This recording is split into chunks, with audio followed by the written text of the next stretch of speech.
Welcome to Mr. Nightbleed. Tonight, in 4 true paranormal moments in cemeteries left to rot in silence, we return to the quiet edges of the world where the hum of the living fades, and only the wind moves through the graves. These are the stories buried in stone and soil. Headstones that whisper, plots that remember, and resting places that refuse to rest. In the law, on resting places.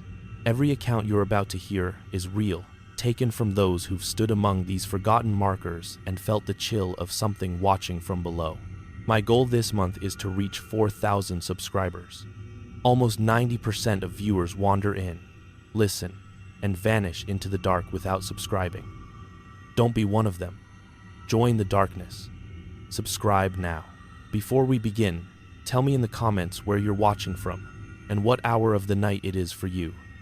And if there's a graveyard in your town that truly unsettles you, type its name below. Because when the world sleeps and the soil settles, some things beneath it do not rest. Kill the lights. Silence the world. Take a slow breath and let us begin.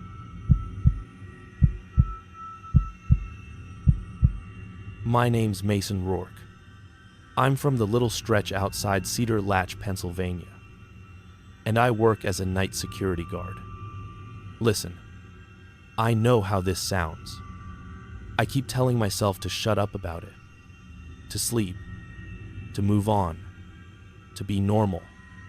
But I am in my car right now, by a cemetery gate, and my battery light keeps flickering, and my hands will not stop shaking.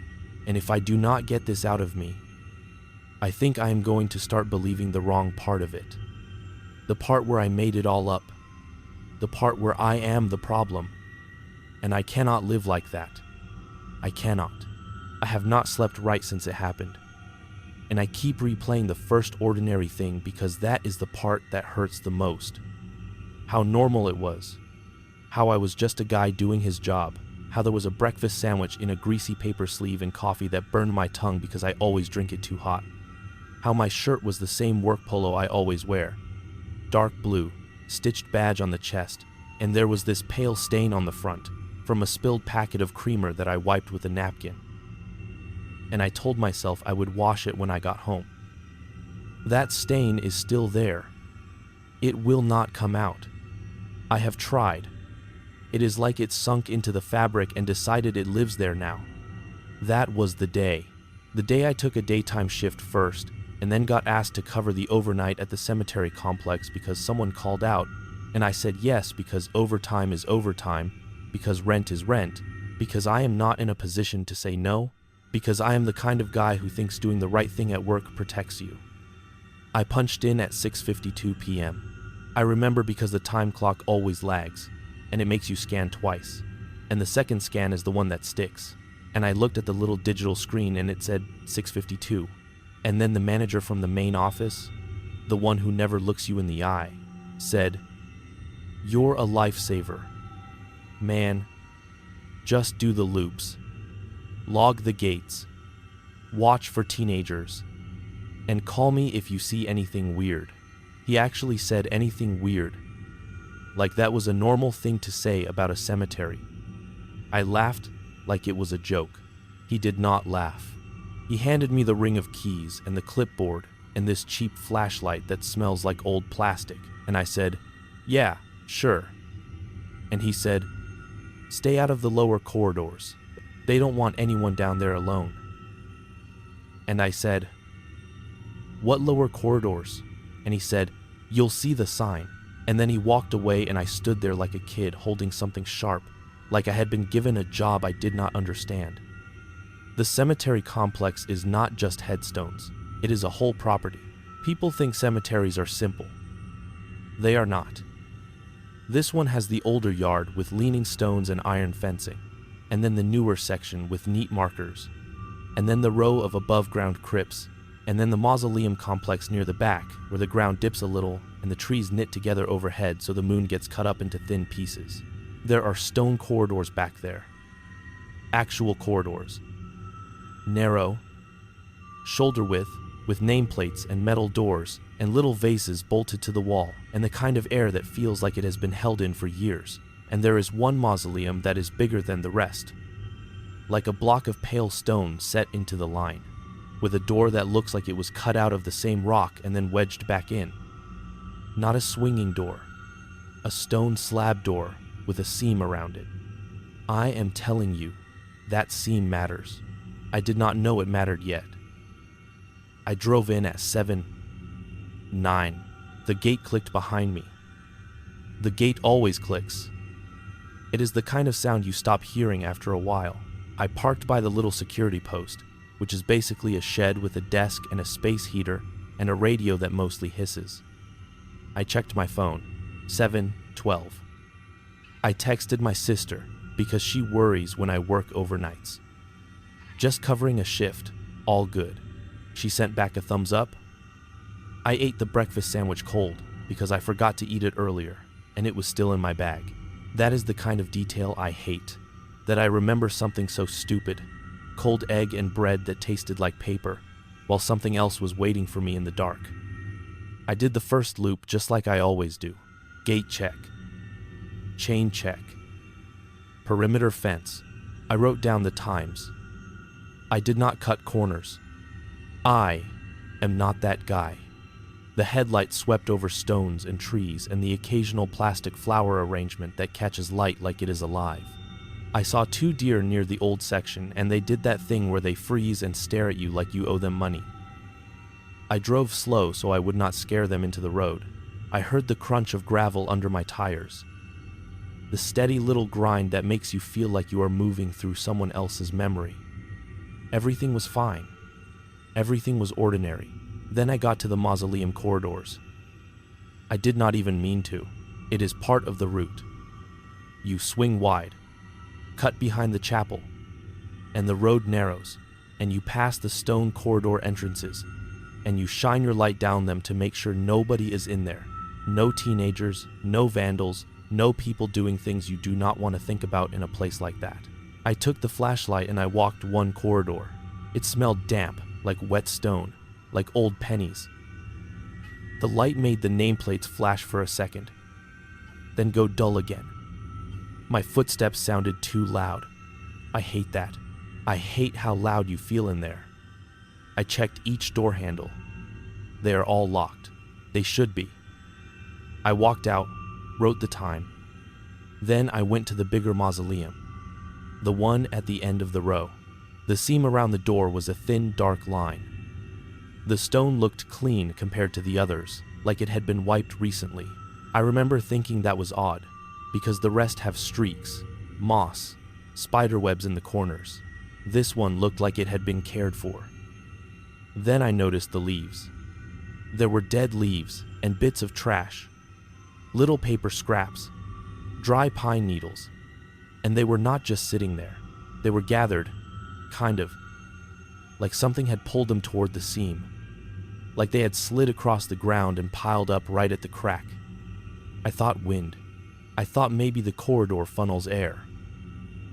I thought, I do not know, physics, like a grown-up. I bent down and I brushed the leaves away with my gloved hand because I wanted to see if the seam was cracked or if someone had tried to pry it. The leaves were dry. They made that crisp sound. I cleared them, and right then, right as my glove came away, I felt it. I felt air move. Not a gust across my face, not a draft down the corridor. It was like the seam itself took a breath. That is the only way I can say it without sounding like I am trying to be dramatic, and I am not. I swear to God I am not. The seam pulled. The dust and the smallest leaves, the ones light enough to dance, they slid toward the crack like they were being sipped. I actually said out loud, "What the heck?" I said it because my brain needed a normal sentence to put on a thing that did not feel normal. I put my hand near the seam, careful, because I thought maybe there was some venting system, some pressure thing. Maybe the door was not sealed right and air was moving. I felt cold. Not cold air. Cold like the stone itself was colder than the night. I stepped back. The air stopped. The leaves lay still. I stood there with the flashlight beam on the door, and I waited for it to happen again. Like an idiot waiting for a trick. It did not. I told myself it was a draft, that was all. And I wrote in the log, Mausoleum Row checked, no persons, all secure. And I went back to my car. I turned the heater on. I rubbed my hands. I drank stale coffee from the cup I had left in the holder. I watched the clock tick. 8:03. I did not go back out for a while. That should tell you something. I did not even realize I was avoiding it. I just kept doing paperwork. The radio hissed. The trees outside moved a little. It was damp that night. The ground held moisture. You could smell it. Wet grass. Wet soil. When you get that smell, you think of rain even if it is not raining, like the world is preparing. Around 9:20, I did the next loop. I stayed in the car until the corridor turned. Then I made myself get out, because it is my job. I shined the light. I walked. I checked. Everything was the same. The door was the same. The seam was the same. The leaves had gathered again. Not as many, but enough that it made my stomach dip. Enough to make it feel like the door had been hungry while I was gone. I did not brush them this time. I stood there and listened. You can hear so much at night if you let yourself. A dog bark far away. A car on the highway. The little click of insects. But near that door, it was like those sounds got thin. Like the corridor behind me was a hallway, and the rest of the world was on the other side of a wall. I leaned closer, not touching, just close enough that I could see the seam clearly. I did not feel the breath this time. I did not see the leaves move. I was about to turn away when I heard a sound from inside. A dull thump. Not loud, not a bang. A soft knock like somebody tapping wood with the side of their fist. It came from behind the stone. I froze. I waited. Nothing. I told myself it was settling stone, temperature changes, any reasonable thing. Then it happened again. 3 knocks, spaced like somebody thinking.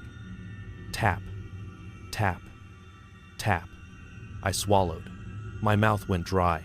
I said, hello. Because again, my brain reached for normal words. Nothing answered. I stood there and I could feel my heartbeat in my throat. The flashlight beam shook a little. I hate admitting that. I hate that my hands did that. Then I heard the sound of something sliding, like fabric on stone, like someone shifting their weight. And then I heard breathing. Not the door breathing, actual breathing, shallow, quick, like panic. I took a step back and my heel hit a loose stone and it scraped and the breathing stopped like I had shut off a radio. I stood absolutely still. I said, "Is someone in there?" I said it like I was annoyed, like I was scolding a kid, because I did not want to sound scared. I did not want to be scared. I did not want to be the kind of man who gets scared by a noise. The breathing started again, and then there was a voice. I am telling you, there was a voice. It was not clear. It was like it had to push through the stone. It sounded wet and strained, and it said my name. It said, Mason Rourke. It said it like it was reading it off a piece of paper. It said it like it had never said it before, but it knew it had to say it right. Mason Rourke. I jumped back like the stone was hot. I looked down the corridor behind me, expecting to see somebody, expecting a prank, expecting some guy with a phone filming me for laughs. There was nobody. The corridor was empty, straight as a ruler. The only thing there was my own breath in front of my face, faint in the cold, and the beam of my flashlight washing the walls. I spun back to the door and I said, "How do you know my name?" I said it loud. My voice cracked on the last word, and I hate that I can still feel it. The breathing inside turned into this little hitch, like a sob that did not have space. And then the knocking started again, faster now, like it was urgent. Tap, tap, tap, tap, then a pause, then tap, tap, tap, tap, like it was trying to send something. Like a pattern. I backed away, and I did not run, not yet, because I was still trying to be rational. I pulled out my phone and I dialed the main office. It rang. I held it near my ear, and I kept my eyes on the seam. The ring sounded too loud. No answer. I called again. Voicemail. I hung up. I tried the radio. I said, "Hey, this is Mason at the cemetery site. I need someone to call me back." My voice sounded thin. The radio hissed, and then my own voice echoed back in the speaker, delayed, like the radio was repeating me. That made my skin prickle. I turned the radio off. I told myself, "Okay, just leave. Go back to the post, lock the car, wait until morning, and then tell them the door needs checking. That's it." I walked backward. The knocking stopped. The breathing stopped. The corridor felt like it unclenched. I turned and I walked fast. Not running, but fast. Gravel crunched under my boots. I kept expecting footsteps behind me. None. I got to the car and I got in and I locked the doors, even though that is stupid because a lock is nothing if something is already inside your head. I sat there with the engine idling and I stared at the windshield and I tried to laugh. I tried. It came out like a cough. I told myself maybe a person is trapped in there. Maybe someone got in earlier and the door sealed. But how? It is stone. It does not swing. It does not latch. It sits. It is heavy. It is the kind of thing you do not open without equipment. And even if someone was inside, how would they know my full name? Not just Mason. Not just "Hey you," my full name. The one on my badge, sure, but the badge was under my jacket. But the schedule is in the office. The one on my phone screen, sure, but no one had my phone. I sat there, and my thoughts went in circles like a dog chasing its own tail. I checked the time, 9:47. I texted my sister again. "You up?" No reply. I did not want to call the cops for a noise. I did not want to be that guy. I did not want to explain it. So, I did the dumb thing. I waited. I waited, like waiting makes things safe. Around 10:15, I told myself I had to verify. That is what you do in security. You verify. So I got out again. I took the flashlight. I walked back. Each step felt wrong, like I was walking into a room where people had been whispering about me. The corridor looked the same. The door looked the same. The leaves were gathered again. More now, like the ground itself had rolled them there. I stood a few feet away, and I listened. Nothing. No knocks. No breathing. No voice. I told myself it was my imagination. The whole thing. Maybe I was tired. Maybe the damp air makes sound carry weird. I got closer. I shined the light on the seam. That is when the door inhaled again. Not like a gust. A dead leaf lifted and fluttered against the seam and stuck there like it had been licked. I stepped back, and the pull stopped. I stood there with my mouth open like an idiot. I said, "Dude." That is what my brain gave me. And then, from inside, the voice came again. Closer now. Clearer. Like it had moved right up to the stone. It said my name again, but this time it said it like it was mad at me. Mason Rourke. And then it said, "Open it." I felt my stomach drop all the way into my boots. I said, "I can't. I can't open it." I said it because it was true. And I thank that Ben Kane in the name and tonight. And I thank you really for subscription, and I thank Thought Arl. And I really said, I think that was being coming from the PodOp subscription, because even if I wanted to, I did not have a way. The voice inside did not argue. It did not plead. It just breathed fast, and then started knocking in that same pattern again. Like it was counting. Like it was telling time. And then it said something else. And this is the part that I keep forgetting and then remembering. Like my brain is trying to protect me by smudging it. But I heard it. I did. It said, "You already did." That sentence hit me like a shove. You already did. Like I had opened it earlier. Like I had let something happen without knowing. I backed away so fast, my flashlight beam skittered across the stones. I turned and I walked fast again.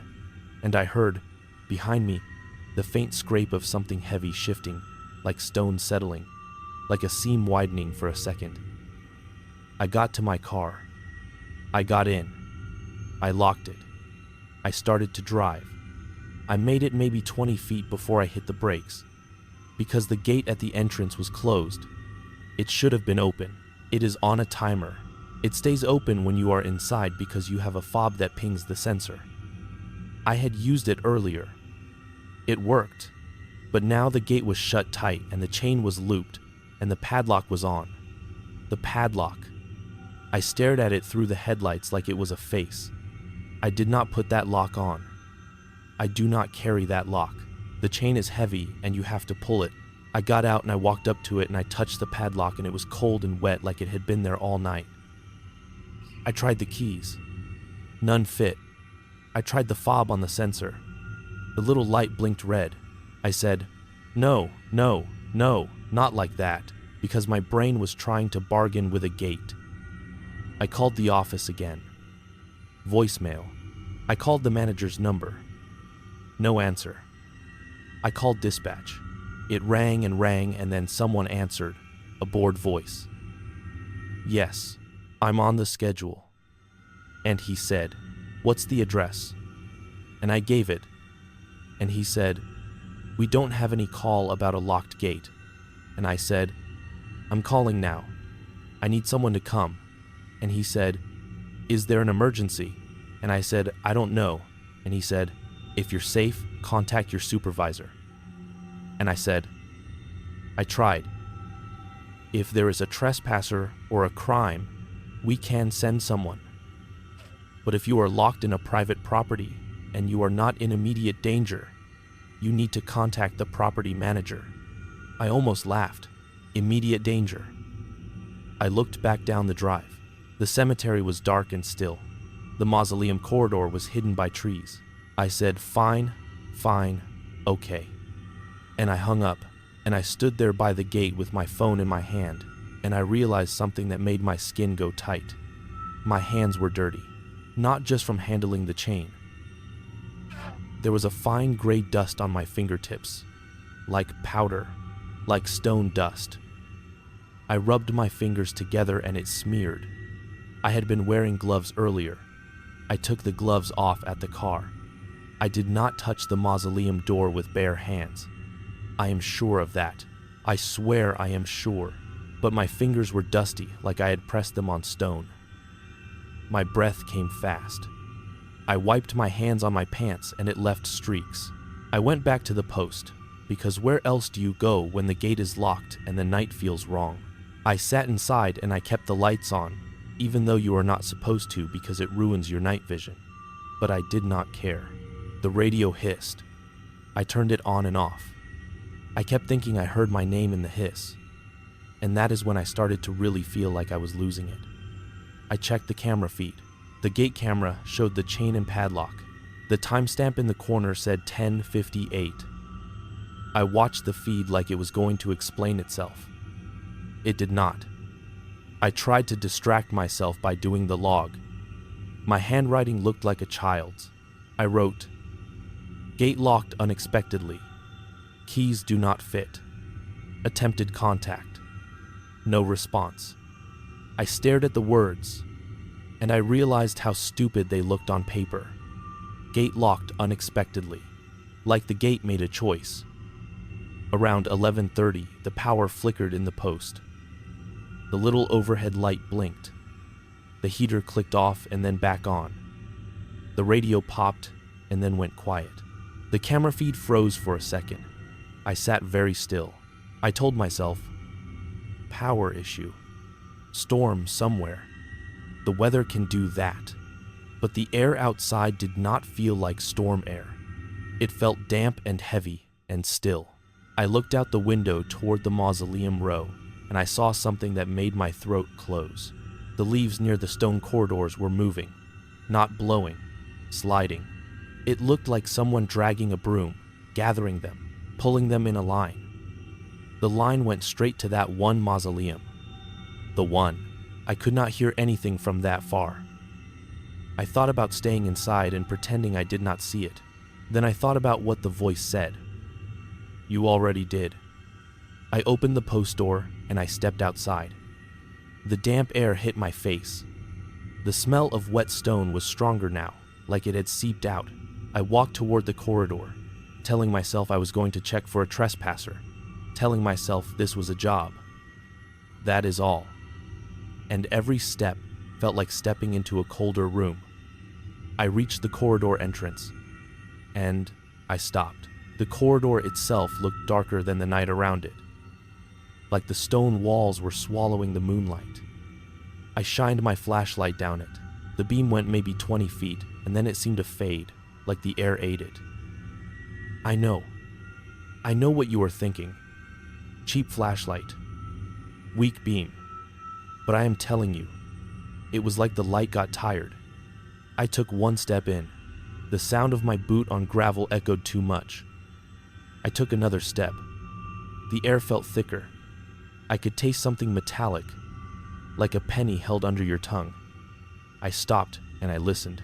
From deeper in, from the end where the big mausoleum sits, I heard knocking again. Not fast. Slow. Tap. Tap. Tap. Like a patient person. Like someone who knows you have to come closer to hear. My feet kept moving anyway, because my brain was still stuck in work mode, still trying to solve it, still trying to keep it normal. Halfway down the corridor, I realized my phone had no signal. I looked at it and it said no service. That is not normal there. You can get a weak bar, but you get something. I held it up. Nothing. The corridor ate the signal too. I put the phone in my pocket and I kept walking because if you stop in a place like that, the fear catches up and grabs you by the back of the neck. I reached the end. The mausoleum door was there. Pale stone, seam dark. The leaves were piled thick against it now, like a nest. The air around the seam pulled in slow waves, like breathing you can see without seeing it. I stood a few feet away. The knocking stopped. The corridor got very quiet. I could hear my own breath loud, like I was in a small room. Then the voice came, right against the stone. Mason Rourke. It said it softer this time. It said it like it was trying to be kind. Open it. I shook my head, even though it could not see me. I said, I can't. I don't have a way. And the voice said, you have hands. My hands went cold. I pulled my gloves out of my pocket. I put them on fast like that helped. I said, who are you? And listen, I know that is a stupid question. I know there is no good answer to that. But I asked it anyway, because I needed the voice to be a person. A trapped person. A real person. The voice did not answer who it was. It answered like it did not understand the question. It said, you are late. That sentence made me dizzy. You are late. Like I had missed an appointment. Like this was scheduled. I felt my stomach twist. I said, I work here.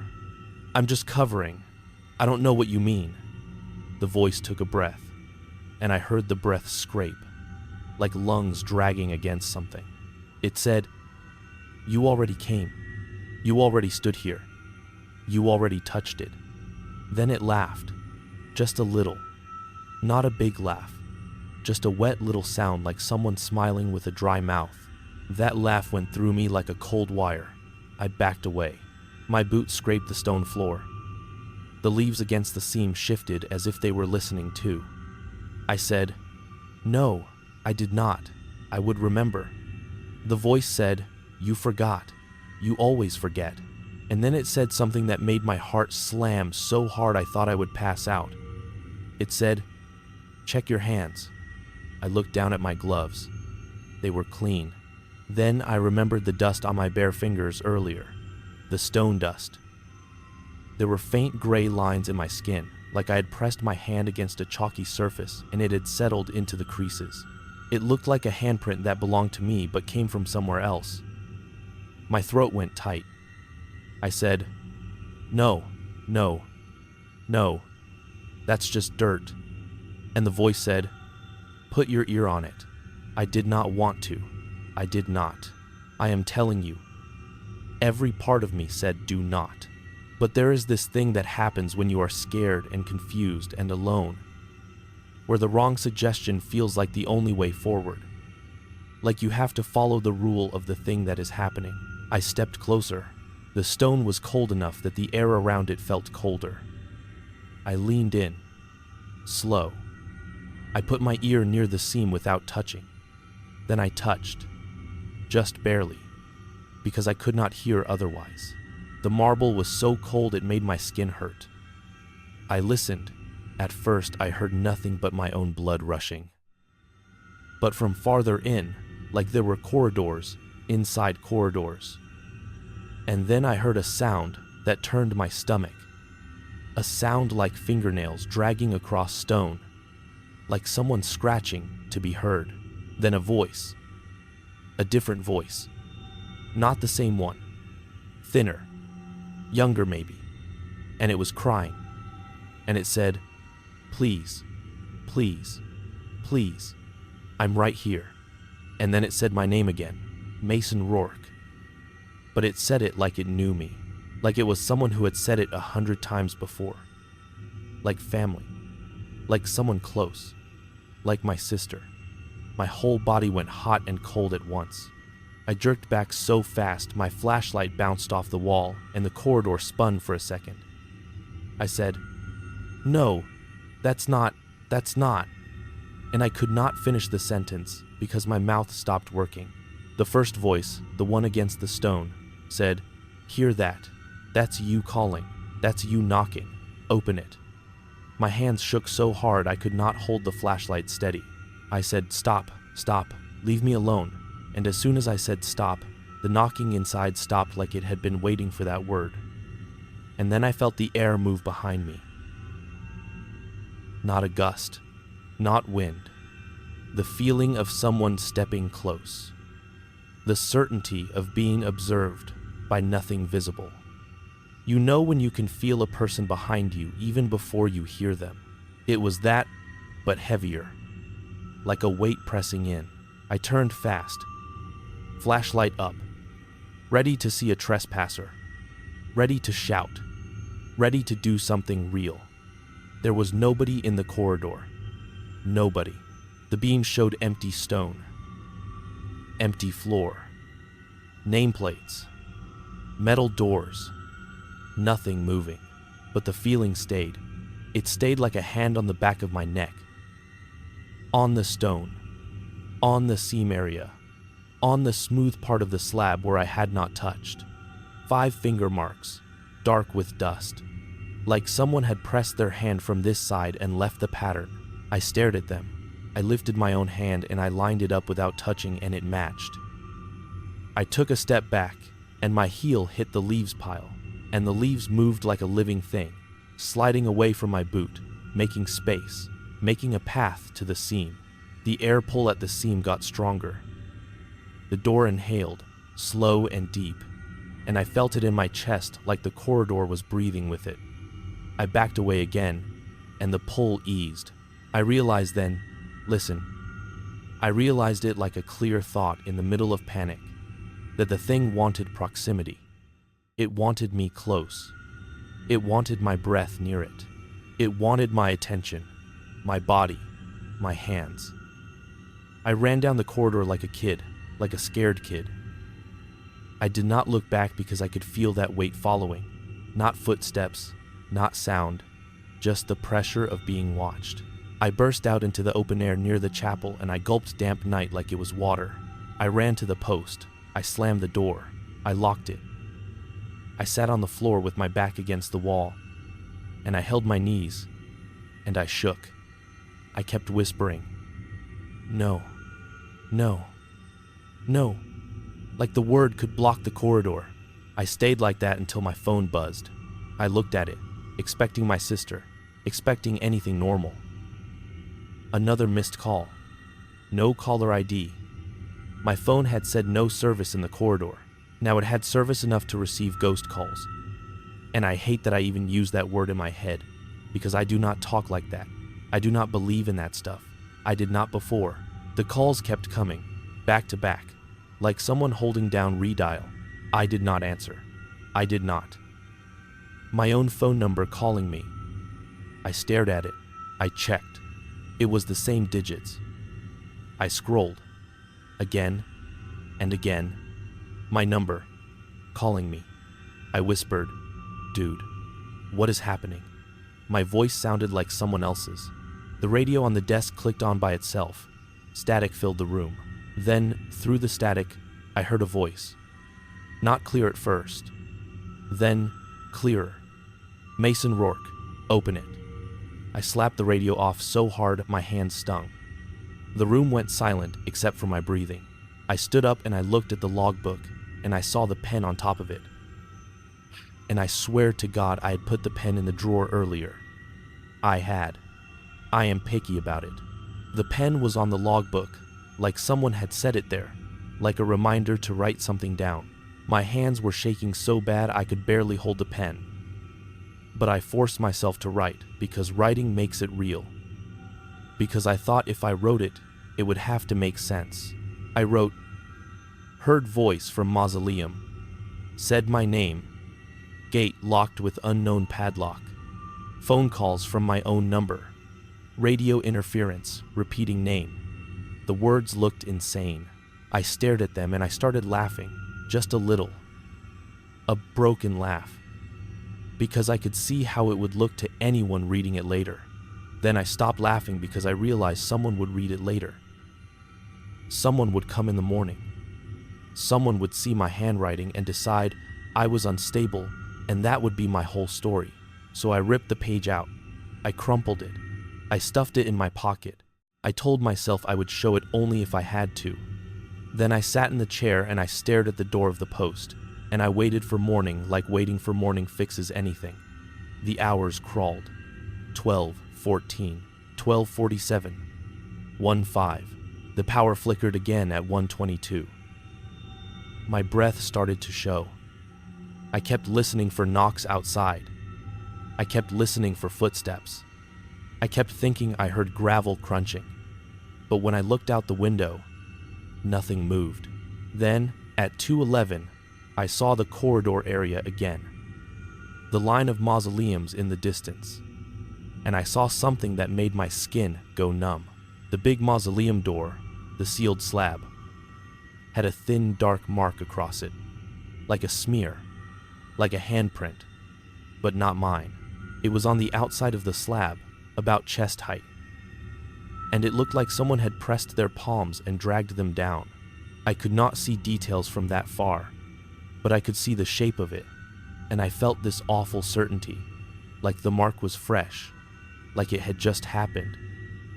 I stood and I leaned close to the window, and I pressed my forehead to the cold glass, and I whispered, "No." And then, from the corridor area, even from that far, I heard knocking. It carried. It echoed. It was not muffled anymore. It was like the stone corridor amplified it. Tap, tap, tap, tap, pause. Tap, tap, tap, tap. Like a signal. Like a clock. Like it was counting down. I backed away from the window. I turned on every light in the post. I sat with my back to the wall again. I held my phone in my hand like it was a weapon, even though it is just a piece of glass. At 2:58, my phone buzzed again. This time, it was a text message. From my own number. The message said, "You already opened it." My fingers went numb. I stared at the screen until it dimmed. Then it buzzed again. Another message. From my number. It said, "I did not."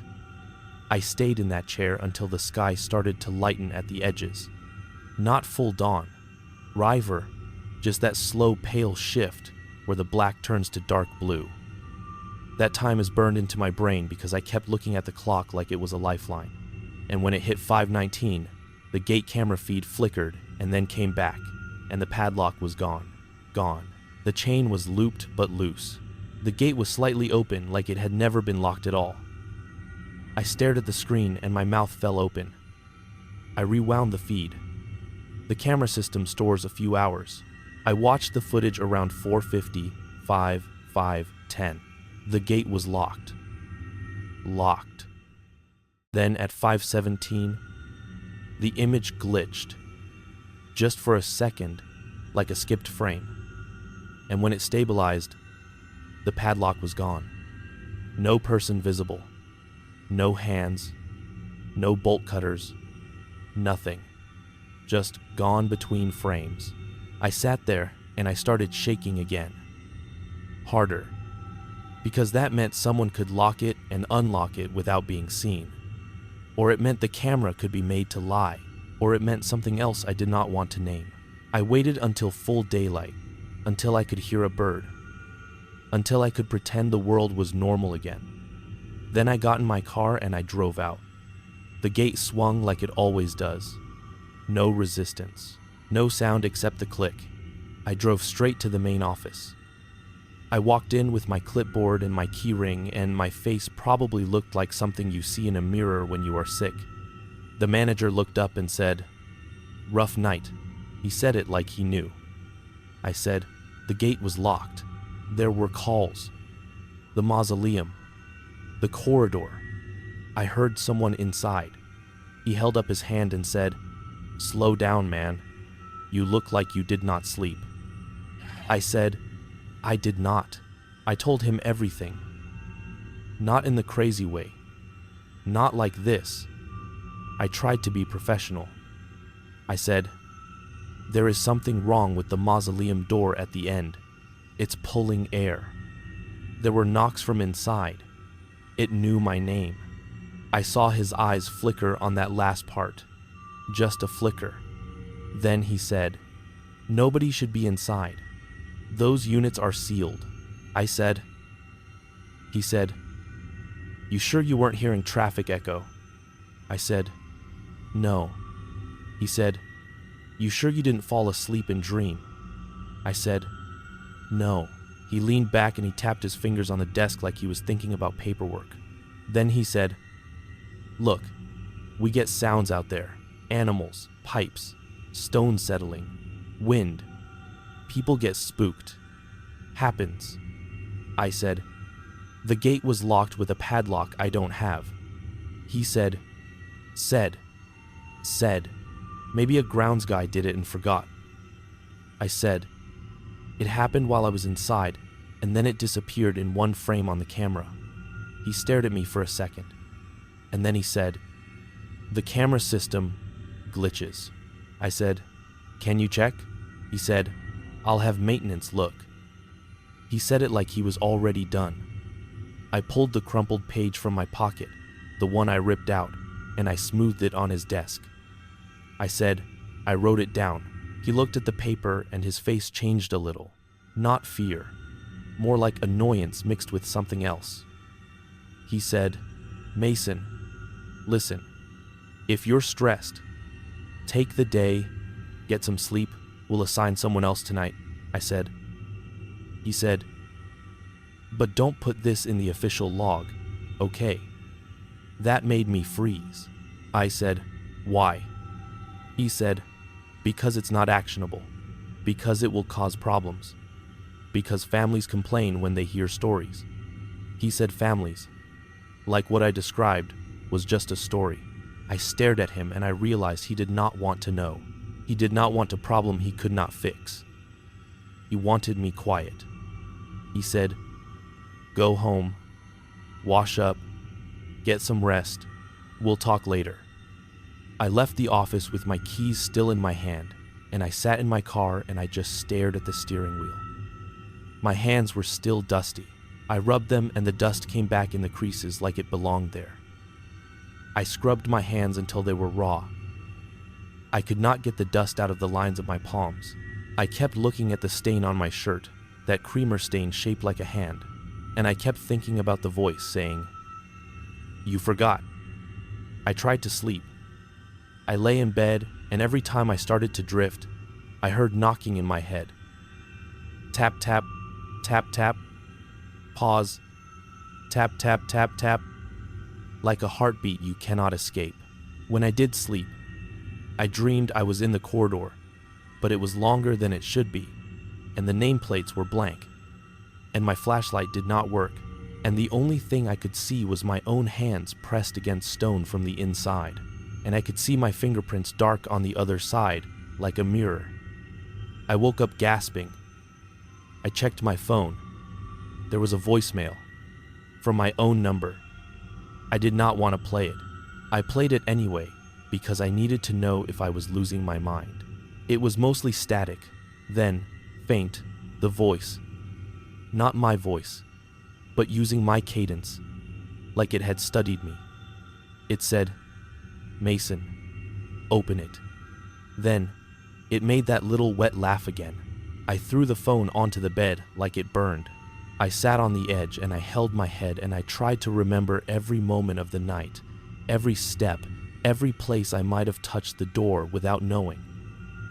That is the worst part. There is no missing step I can point to and say, that is where it happened, that is where I made the mistake. It is like the story has a hole in it, and the hole is shaped like my own hand. 2 days later, the manager called me and said, "Maintenance checked, everything is fine. Door is sealed, no signs of tampering."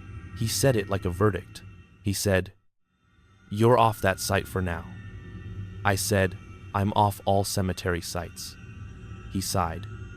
He said, "We'll see." I hung up. That night, around 3-4 a.m., my phone buzzed again. A text from my own number. It said, "You can hear it from the fence." I did not reply. I turned my phone off. I put it in a drawer. I tried to watch TV. I tried to eat. Every sound in my apartment felt too sharp. The refrigerator hum sounded like breathing. The next day, I drove to a grocery store on the other side of town because I needed to be around people. On the way, the road runs along a cemetery fence for about a quarter mile, just chain link and old trees, the kind of cemetery everyone drives past without looking. I have driven past it 100 times. This time, as soon as I saw the headstones through the fence, my hands tightened on the wheel and my mouth went dry. I turned the radio up. I told myself I was being ridiculous. Then I heard it. Under the music, under the engine, faint but there. The pattern. Tap, tap, tap, tap, pause. Tap, tap, tap, tap. I almost swerved. I slammed the radio louder until the speakers rattled. The pattern did not change. It stayed steady, like it was not coming through the radio, like it was coming from the fence line itself. I pressed the gas and I got past it, and my heart kept pounding even after the cemetery was behind me. I parked at the store and I sat with my forehead against the steering wheel and I whispered, "I am telling you, I am telling you," because I needed someone to hear me even if no one was there. I went inside. The lights were too bright. The aisle smelled like soap and fruit. People walked by like normal. I tried to be normal. I picked up bread. I picked up milk. My phone was still off in the drawer at home, but I kept patting my pocket like it would buzz anyway. When I got back to my car, there was a piece of paper tucked under my wiper. Just a blank receipt. No store name. No date. Blank except for one line printed in clean little letters. I picked up the paper and it felt damp, like it had been breathed on. I threw it away, and then, like an idiot, I dug it back out of the trash because I needed proof. I needed something physical. I took it home and I put it on my kitchen table and I stared at it like it would change if I stared hard enough. That night, I got a call from my sister. She said, "Why didn't you answer yesterday?" I said, "Wada market a comment please round in you state." My phone was off. She said, "I called you and it went straight to voicemail and then I got a call back from you." I froze. I said, "What do you mean?" She said, "Your number called me." I said, "I did not call." She said, Mason, it was your number, and when I answered, I heard you breathing and I heard knocking like on a door, and then someone said my name. My sister said that sentence and I felt something inside me crack. I said, "What name?" She said her name. She said, and then the call dropped. My sister started to cry. She said, "What is going on with you?" I could not tell her. I could not drag her into it. I said, "It was a scam call. It's fine. It's fine." She said, "It did not sound like a scam." She said, "It sounded like someone in a room." She said, "It sounded like you were hurt." I told her I was fine. I lied. I hung up. Then I sat on my kitchen floor and I shook until my teeth hurt. That is when I realized it was not staying at the mausoleum. It was not staying in the corridor. It had my number. It had my name. It had my sister's name. It knew how to make my voice shape. It knew how to knock in a pattern that sticks in your skull. A week after that, the manager called again and said, "We need you to cover a different site. It's not a cemetery. It's a warehouse by the highway. Simple." I said yes because I needed money and because I needed to prove to myself I could still work nights. The first night at the warehouse, nothing happened. The second night, at 2:39 a.m., I heard knocking on the metal loading door, slow and patient, in that same pattern. Tap, tap, tap, tap, pause, tap, tap, tap, tap. I did not open the door. I did not go near it. I sat in the guard booth and I stared at the door on the camera feed and I watched the handle. It did not move. The knocking kept going for 10 minutes and then stopped like it had gotten what it wanted. Like it had just needed me to hear it. Like it was checking that the line between us still exists. When my shift ended, I drove home the long way to avoid passing the cemetery fence. And I still caught myself scanning the roadside for headstones like they were traps. I do not attend funerals now. I told my family I get sick around them, that I cannot handle it. That is partly true. My stomach flips the moment I smell cut grass mixed with wet earth.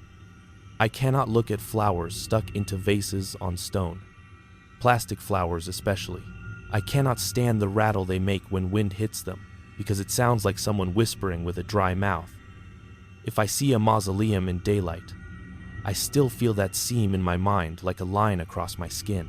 Sometimes, when I wash my hands, I look down and I swear I can see dust in the creases that was not there a second ago.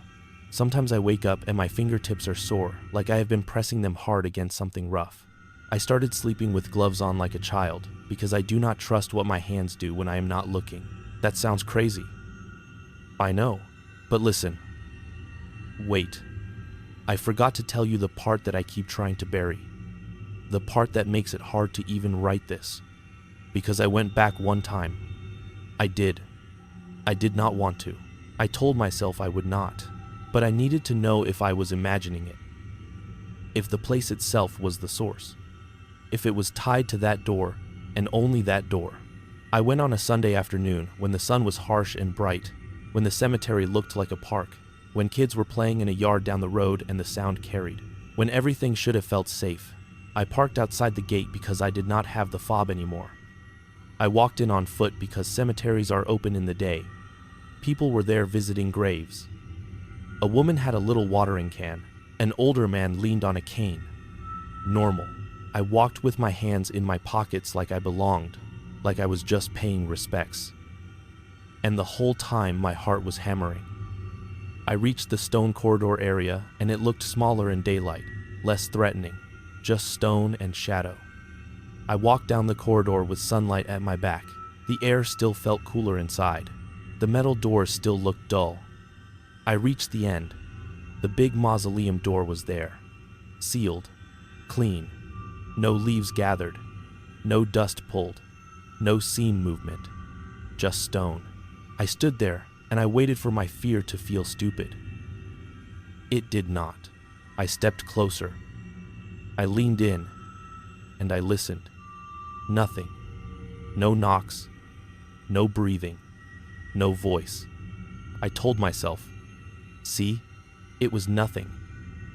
On the inside of the stone, behind the seam, visible through a thin line of darkness where the slab meets the frame, I saw something pale. At first, I thought it was a trick of light.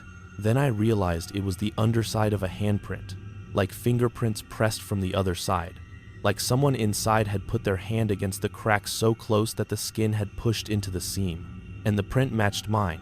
The curve of the thumb, the spacing, the way my ring finger sits slightly crooked because I jammed it years ago. It matched. I stared until my eyes hurt. I stepped back, and the pale shape withdrew like it had been waiting for me to notice. I heard nothing, no voice, but I felt that weight again. The certainty of being observed by nothing visible, and I felt it from the stone itself. Like the door was a face, and it was looking straight at me. I backed away. I turned, and I walked out of the corridor, as calm as I could, because there were people nearby, and I did not want to scream. I got out into sunlight, and my hands were shaking anyway. I walked past the woman with the watering can, and she glanced at me, and smiled like nothing was wrong. I nodded like I was normal. I got to the gate, and I stepped out, and I kept walking until the cemetery was behind me. Then I sat in my car and I cried. Just a little. Just enough to get air back into my lungs. Because that meant it was real. In the only way that matters. It left evidence. It left my own shape where it should not be. That night my phone buzzed even though it was off. It buzzed in the drawer like a trapped insect. And when I turned it on because I could not stop myself, there was a photo in my gallery I did not take. A close-up photo of a stone surface. The seam. My hand against it. My bare hand. Pressed flat. Fingers splayed. Like I was trying to open it. I stared at that photo until my vision tunneled. I checked the details.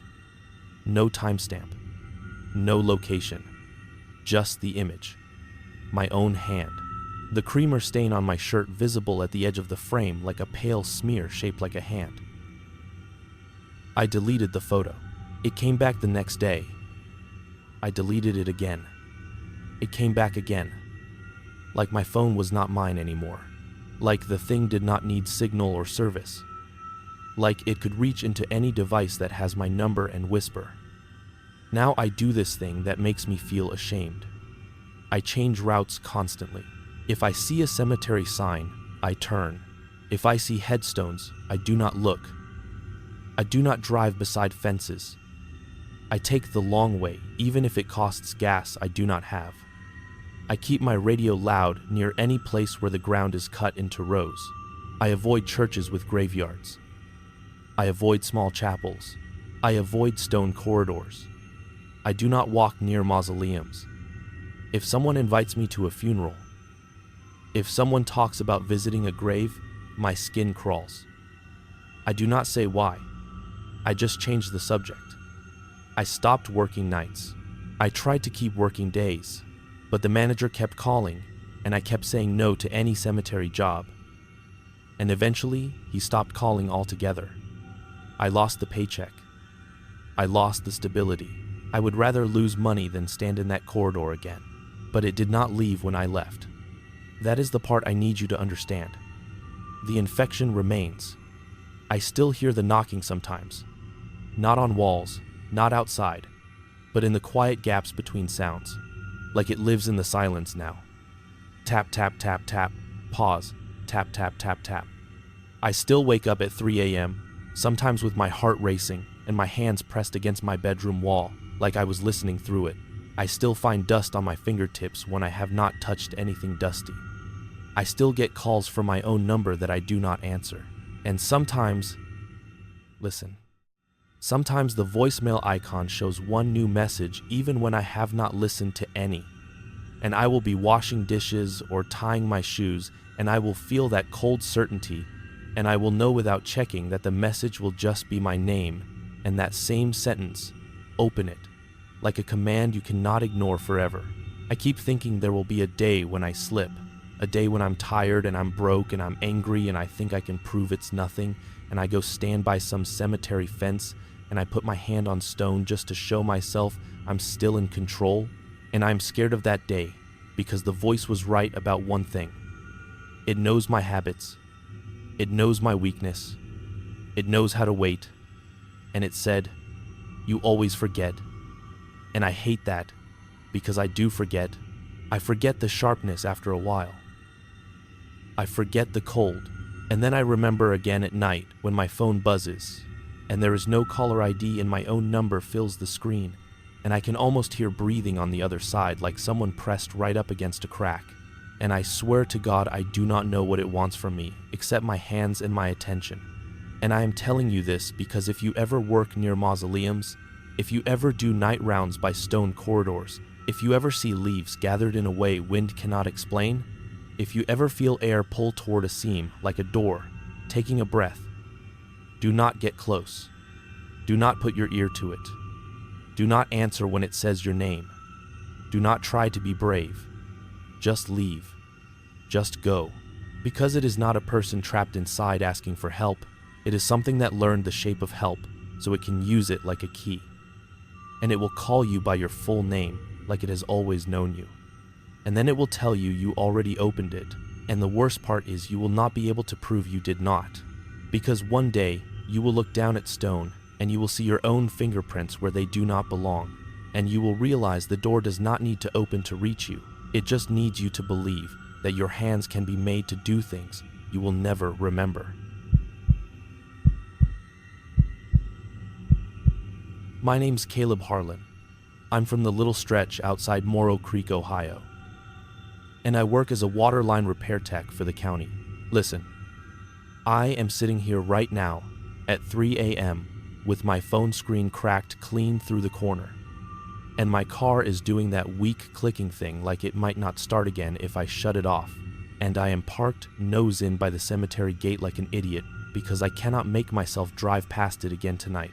Not yet, not while my hands are still shaking like this. If somebody sent me this a week ago, I would have laughed and said it is a story. It is somebody trying to scare people on the internet, but I swear to God this is just what happened to me and I do not know where else to put it except right here into this little microphone hole while the night is still stuck in my throat. I have tried. I lay down and as soon as it gets quiet I hear it again. Not in my ears like sound, but inside my head like memory that will not stay memory. Okay, I am going to start at the beginning like you are supposed to, because if I jump ahead I will mess it up and then I will start doubting myself again. And I cannot do that right now. That day was normal. That is what makes me feel sick about it. It was a normal day. I woke up late because I had been on call the night before for a leak on County Road 9 and it went longer than it should have, and my alarm went off and I slapped at it and I remember the screen light hurting my eyes. Breakfast was 2 hard-boiled eggs from the fridge and a slice of toast I burned because I got distracted reading a message about overtime hours. I ate it standing at the counter because my kitchen table has a wobble and I keep meaning to fix it. I poured coffee into the travel mug that smells like old coffee no matter how many times I wash it. I wore the same work shirt I always wear, the county logo stitched on the chest, and it has this dark stain under the pocket that will not come out, like oil or mud or something from a job months back. I have tried scrubbing it with that gritty orange cleaner, still there. That stain matters, because I keep looking at it now like it is proof I was me before this happened, like that shirt belonged to a different guy. I left the house at 6:38 because I looked at the microwave clock and it said 6:38, and I remember thinking I was already behind. The air had that wet, cold bite. Not snow, just damp. The kind that makes your gloves feel useless. I got to the yard, punched in at 7:02, and the whole day was basic stuff. Fixing a meter box, replacing a section of line by a trailer park, crawling under a porch where spiders build thick webs in the corners. The only thing I remember that stands out is I dropped my wrench into a puddle and it made a sharp clank, and everybody looked over like I had done something dramatic. I laughed. I can hear my laugh in my head now, and it makes me mad. Later, around late afternoon, my supervisor told me I could cut out early if I wanted because we were ahead and the weekend schedule was heavy. I took it because I had promised my girlfriend we would go get groceries and then maybe watch a movie at her place. Nothing big, just normal life. Her name is Marin, And I am saying that because she was there, and she remembers some of it, and some of it she does not. And that is part of why I am losing my mind. I picked her up after her shift at the hardware store, and she was tired, and she had that little crease between her eyebrows that she gets when customers have been rude all day. We went to the grocery store. We bought chicken and rice and those frozen dumplings she likes, and a bag of apples because she says she is trying to be healthier. We were in line behind this older guy who kept tapping his fingers on the cart handle like he was playing a song. I noticed it because I get annoyed by repetitive sounds. And now I wish I had been annoyed by more things earlier, because maybe I would have noticed something before it started. We left the store around 9-something because we stood outside talking to someone she knows, and then we drove back toward her place.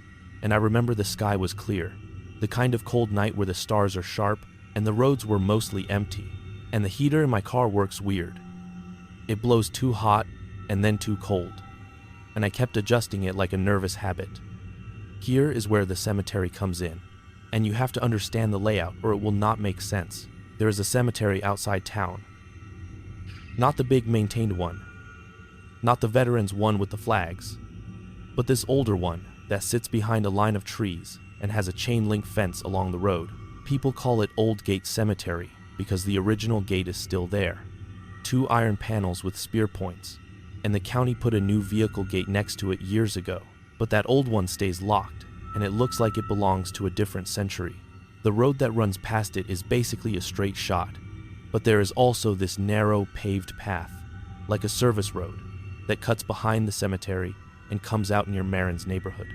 Technically, it is county property because it used to be an access road for maintenance trucks. Everybody knows it as the shortcut. It saves like 6 minutes. In daylight, it is nothing. In daylight, it is just a skinny lane with weeds on both sides and a fence to one side and a tree line to the other. At night, it is darker because the street lights do not reach it. I know. People are going to say, why would you cut by a cemetery at night? But listen, it is not like driving into it. It is just a road that runs along the fence. You are not inside.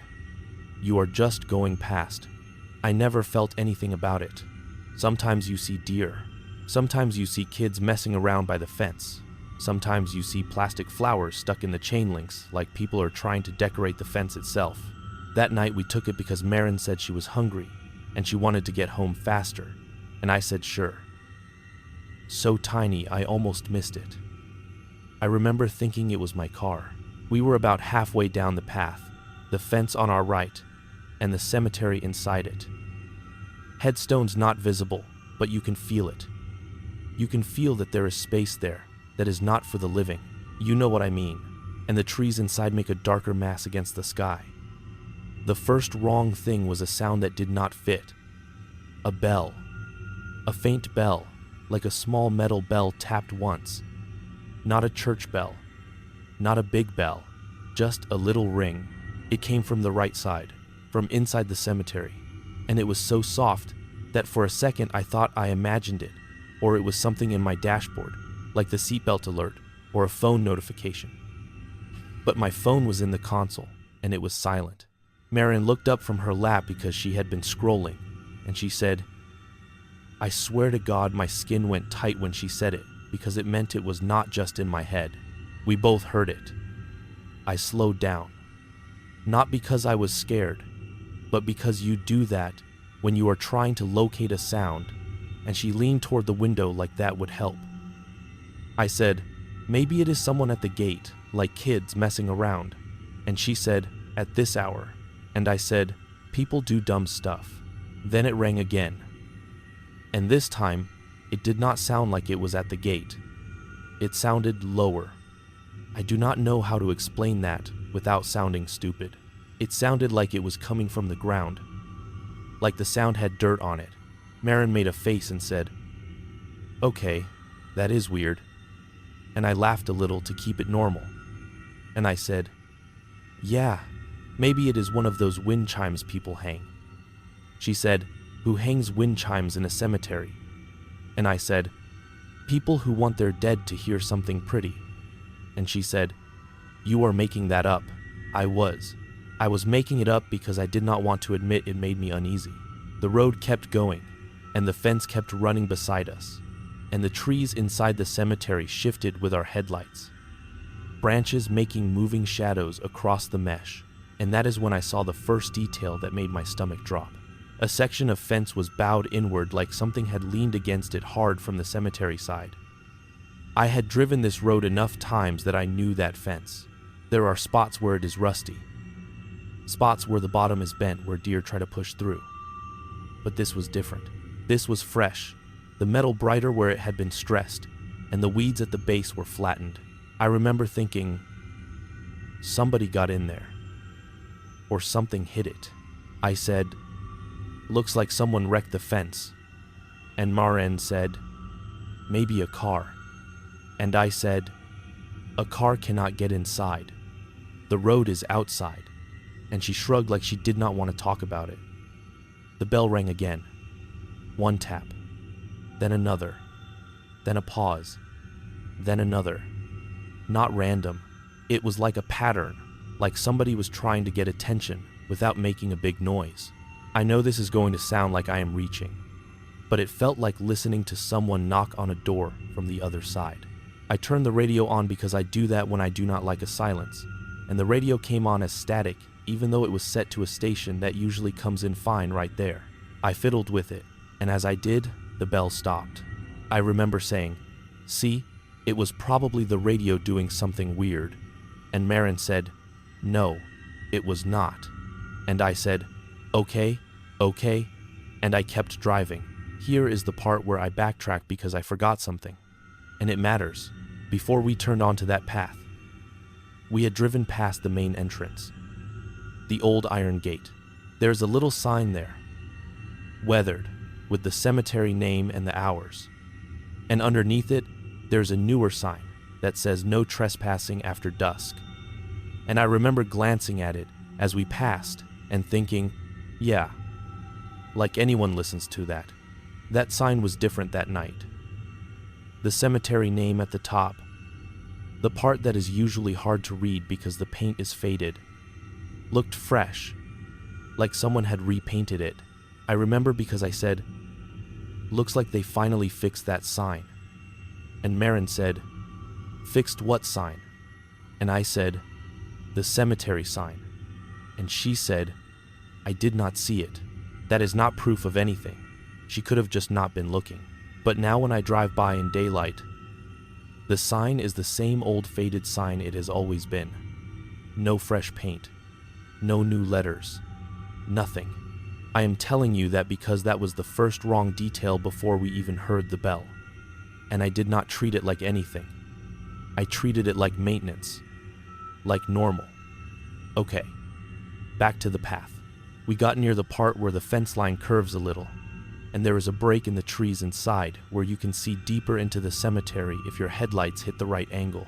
I glanced over and I saw something reflective, like a piece of metal catching light. It was low to the ground. For a second, I thought it was a soda can. Then it moved. Not fast. It shifted like it was being pulled. I slammed my brakes enough that Maren jerked forward and said, what? And I said, I saw something. And she said, inside the cemetery. And I said, yeah. And she said, like a person. And I said, I do not know. We sat there with my headlights shining through the fence, and everything looked normal again. Just headstones in the distance, dark shapes, and a couple of small trees, and the ground, and that weird quiet you get when you stop a car on a lonely road, where even the engine seems too loud. Then the bell rang again, closer, and I swear to God it sounded like it came from right next to the fence, like 10 feet from my passenger door, but still from inside. Maren grabbed my arm, not hard, but enough that her nails pressed through my sleeve. She whispered, do not get out, like she thought I was going to. And I said, I am not getting out. I am not getting out. I started to roll forward again, slow, because I wanted to get past it, and then the bell rang in a different way. Not a single ring. A dragging ring, like metal being scraped. I know bells can sound like that if you drag them or if you swing them wrong. This sounded like something was being pulled along something else. Marin said, "Caleb, just go." And I said, "I am going. I am going." And I pressed the gas a little harder. The fence line passed by faster. The cemetery stayed to our right. The bell kept going. Ring. Scrape. Ring. Scrape. And then it stopped so abruptly that the silence felt like pressure. I kept driving. We were almost to the end of the path, where it comes out by a little intersection. And I felt my shoulders dropping, like my body was releasing the tension. Then the car dipped, like we hit a pothole. There is a pothole there sometimes, but I know where it is, and this was not that. This was a dip, like the ground beneath the road had softened. My tires rolled into it and out of it, and the whole car rocked. Marin said, "What was that?" And I said, "I do not know. Washout maybe." And she said, "On paved road," and I did not answer. I looked in my rearview mirror, and that is when I saw the light. Not my taillights reflecting. A light inside the cemetery, moving between the trees, low and steady, like someone carrying a flashlight at waist level. But it did not bob the way a flashlight does when someone walks. It slid. It slid behind headstones and then reappeared. Same height, same speed. Marin twisted around in her seat and looked, and she said, "Someone is in there." And I said, "Yeah, some idiot." And she said, "Why are they in a cemetery?" And I said, "I do not know." The light kept moving parallel to us. It was tracking the road, like it was matching our pace even as we sped up. We hit the main road and turned left toward her neighborhood. And as soon as we turned, the light in the cemetery went out like a switch. I tried to laugh again, and I said, "Probably kids with a flashlight." And she said, "That was not kids." And I said, "What do you mean?" And she said, "It moved wrong." I said, "Lights can look weird through fences." She said, "No, it moved wrong." We drove the rest of the way in stiff quiet. She kept looking out the windows like she expected something to be in the trees. When we got to her place, she sat in the driveway for a second and said, "Can you stay tonight?" And I said, "Yeah." And I tried to act like it was normal, like couples stay over all the time. But her voice was thin, and that scared me more than the bell did. We went inside. We cooked those frozen dumplings. We watched half a movie, but neither of us followed it. I kept thinking about the bell.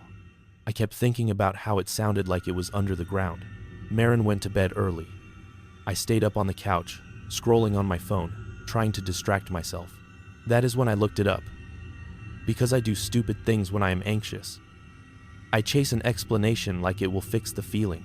I typed in cemetery bell underground, and it brought up all kinds of junk. And then I saw a thing about old coffins that had bells, like a safety measure in case someone was buried by mistake.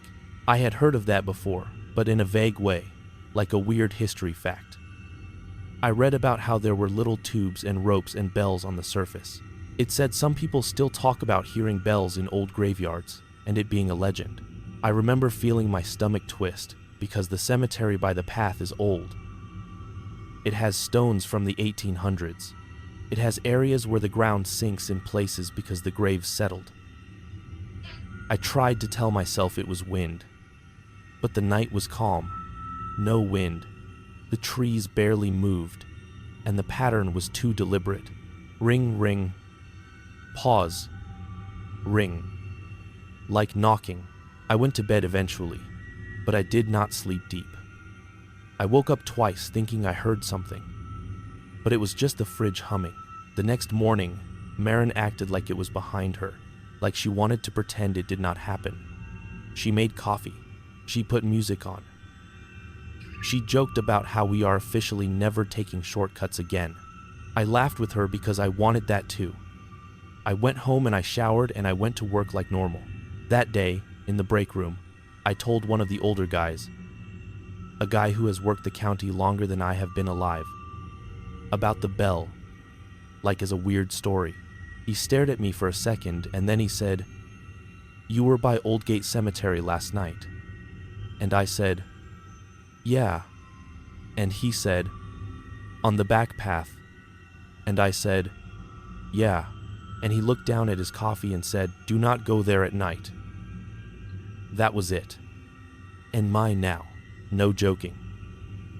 I laughed because that is what you do when someone says something too serious. And I said, "Come on. It was probably kids." And he said, "You hear a bell. You keep driving. You do not stop." I said, "Why?" And he said, "Because if you stop, you give it time." I said, "Give what time?" And he just shook his head. Then he said something that has been stuck in my head since. And he said, "There is no bell in that ground." And I said, "What do you mean?" And he said, "There is no bell. Not now, not ever, not the kind you are thinking." I said, and he looked up quick like I had said a forbidden word. And he said, "People like to talk." And I said, "But you just said there is no bell." And he said, "Exactly." He would not say more. He got up and left his coffee half full. That bothered me all day. It bothered me because it made it sound like something known, like an old rule, like do not mess with that place. That night, I did not take the shortcut. I went the long way home, and I told myself it was fine. The next day, something happened that pushed it from weird into wrong.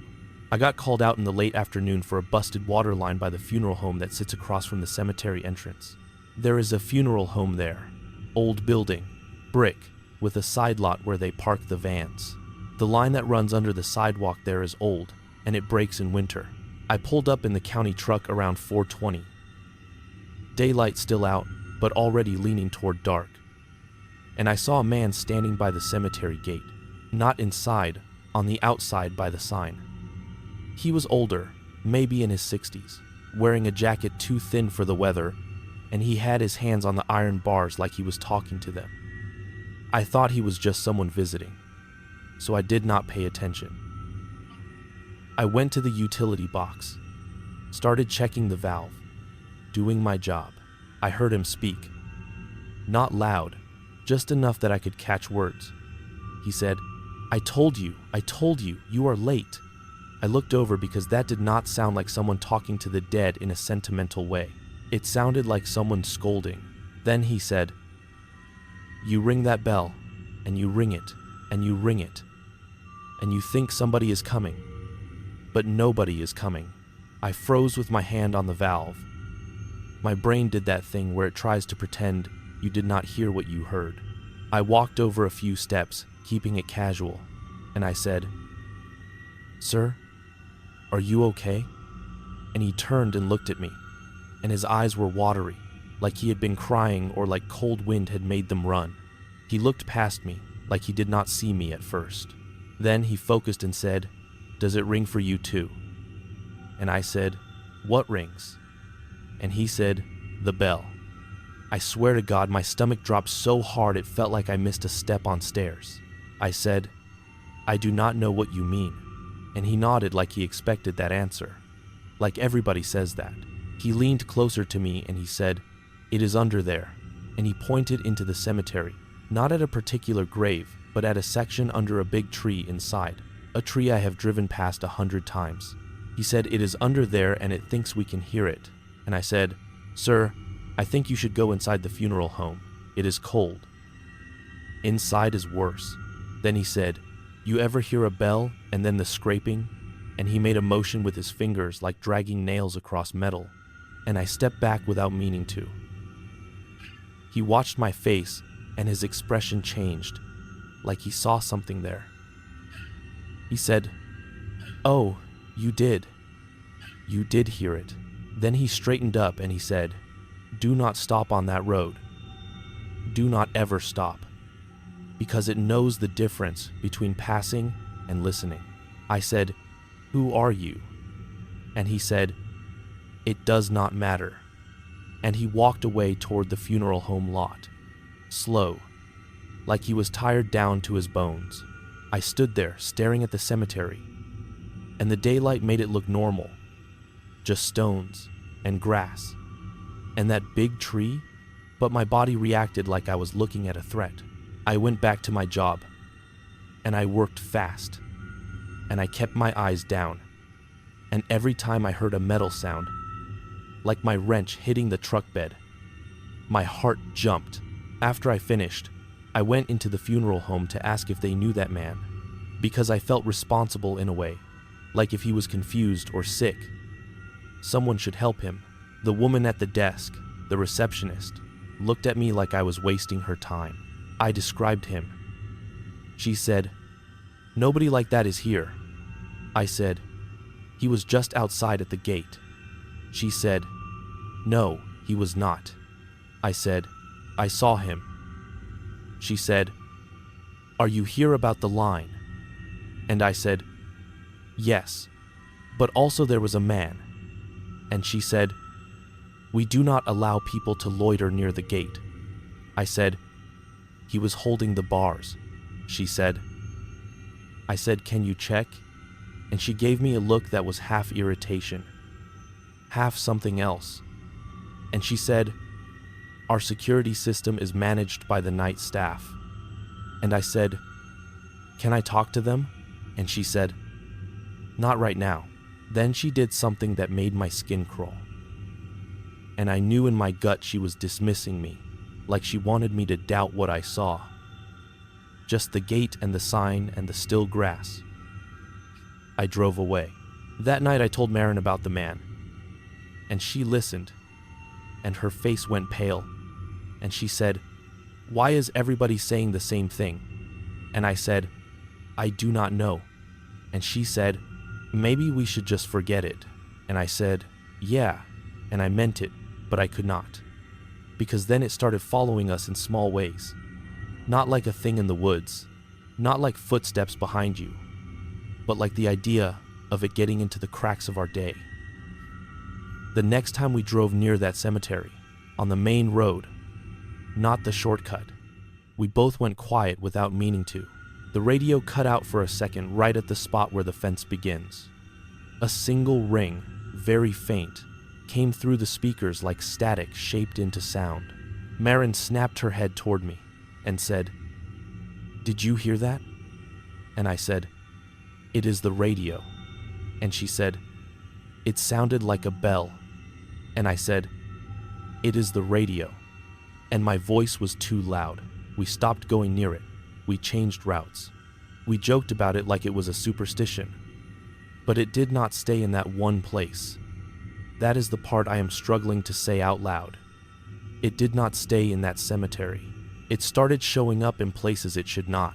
I was at the county yard one morning, loading equipment, and I heard a bell ring somewhere behind the building, a small, clean ring. I turned, expecting to see a forklift backing up or someone with a cart. Nothing.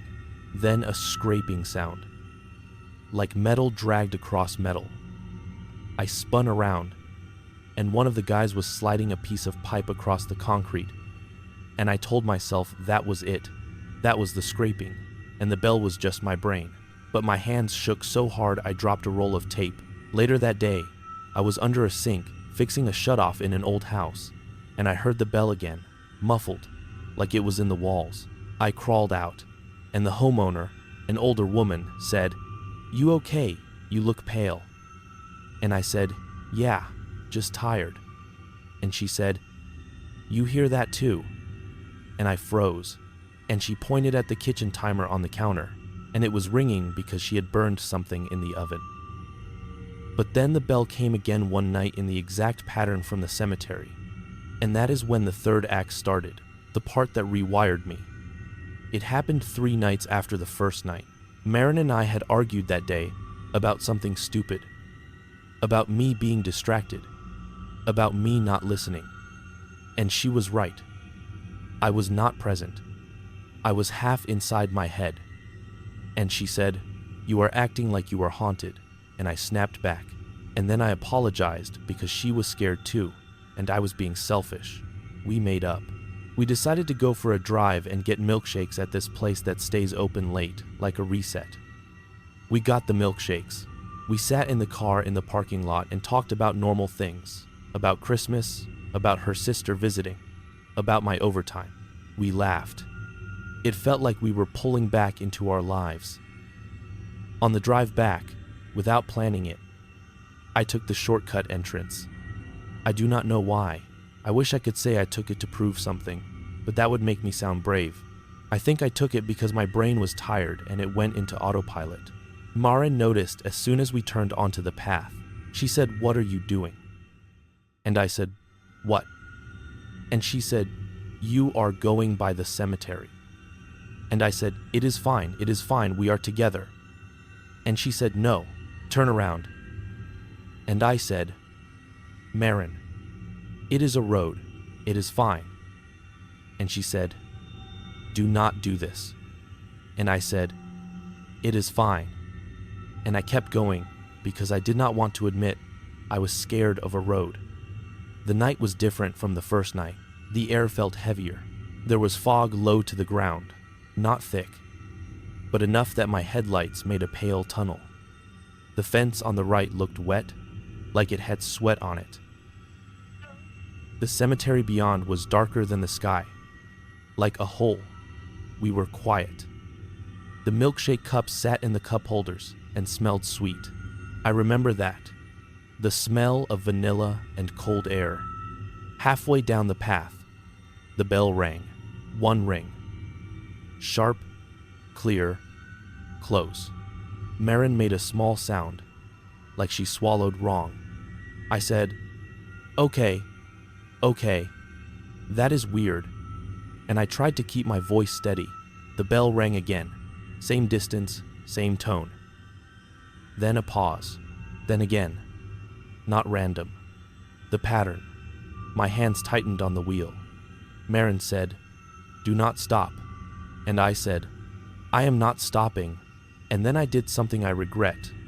I slowed down because I wanted to see if I could locate it. I was thinking like a worker, like a guy who solves problems. Like maybe there is literally something mechanical there, like a loose chain, like a wind chime someone hung on the fence, like a prank.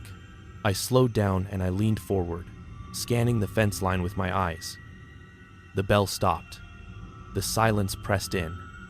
The fog swirled low. The cemetery was just shapes.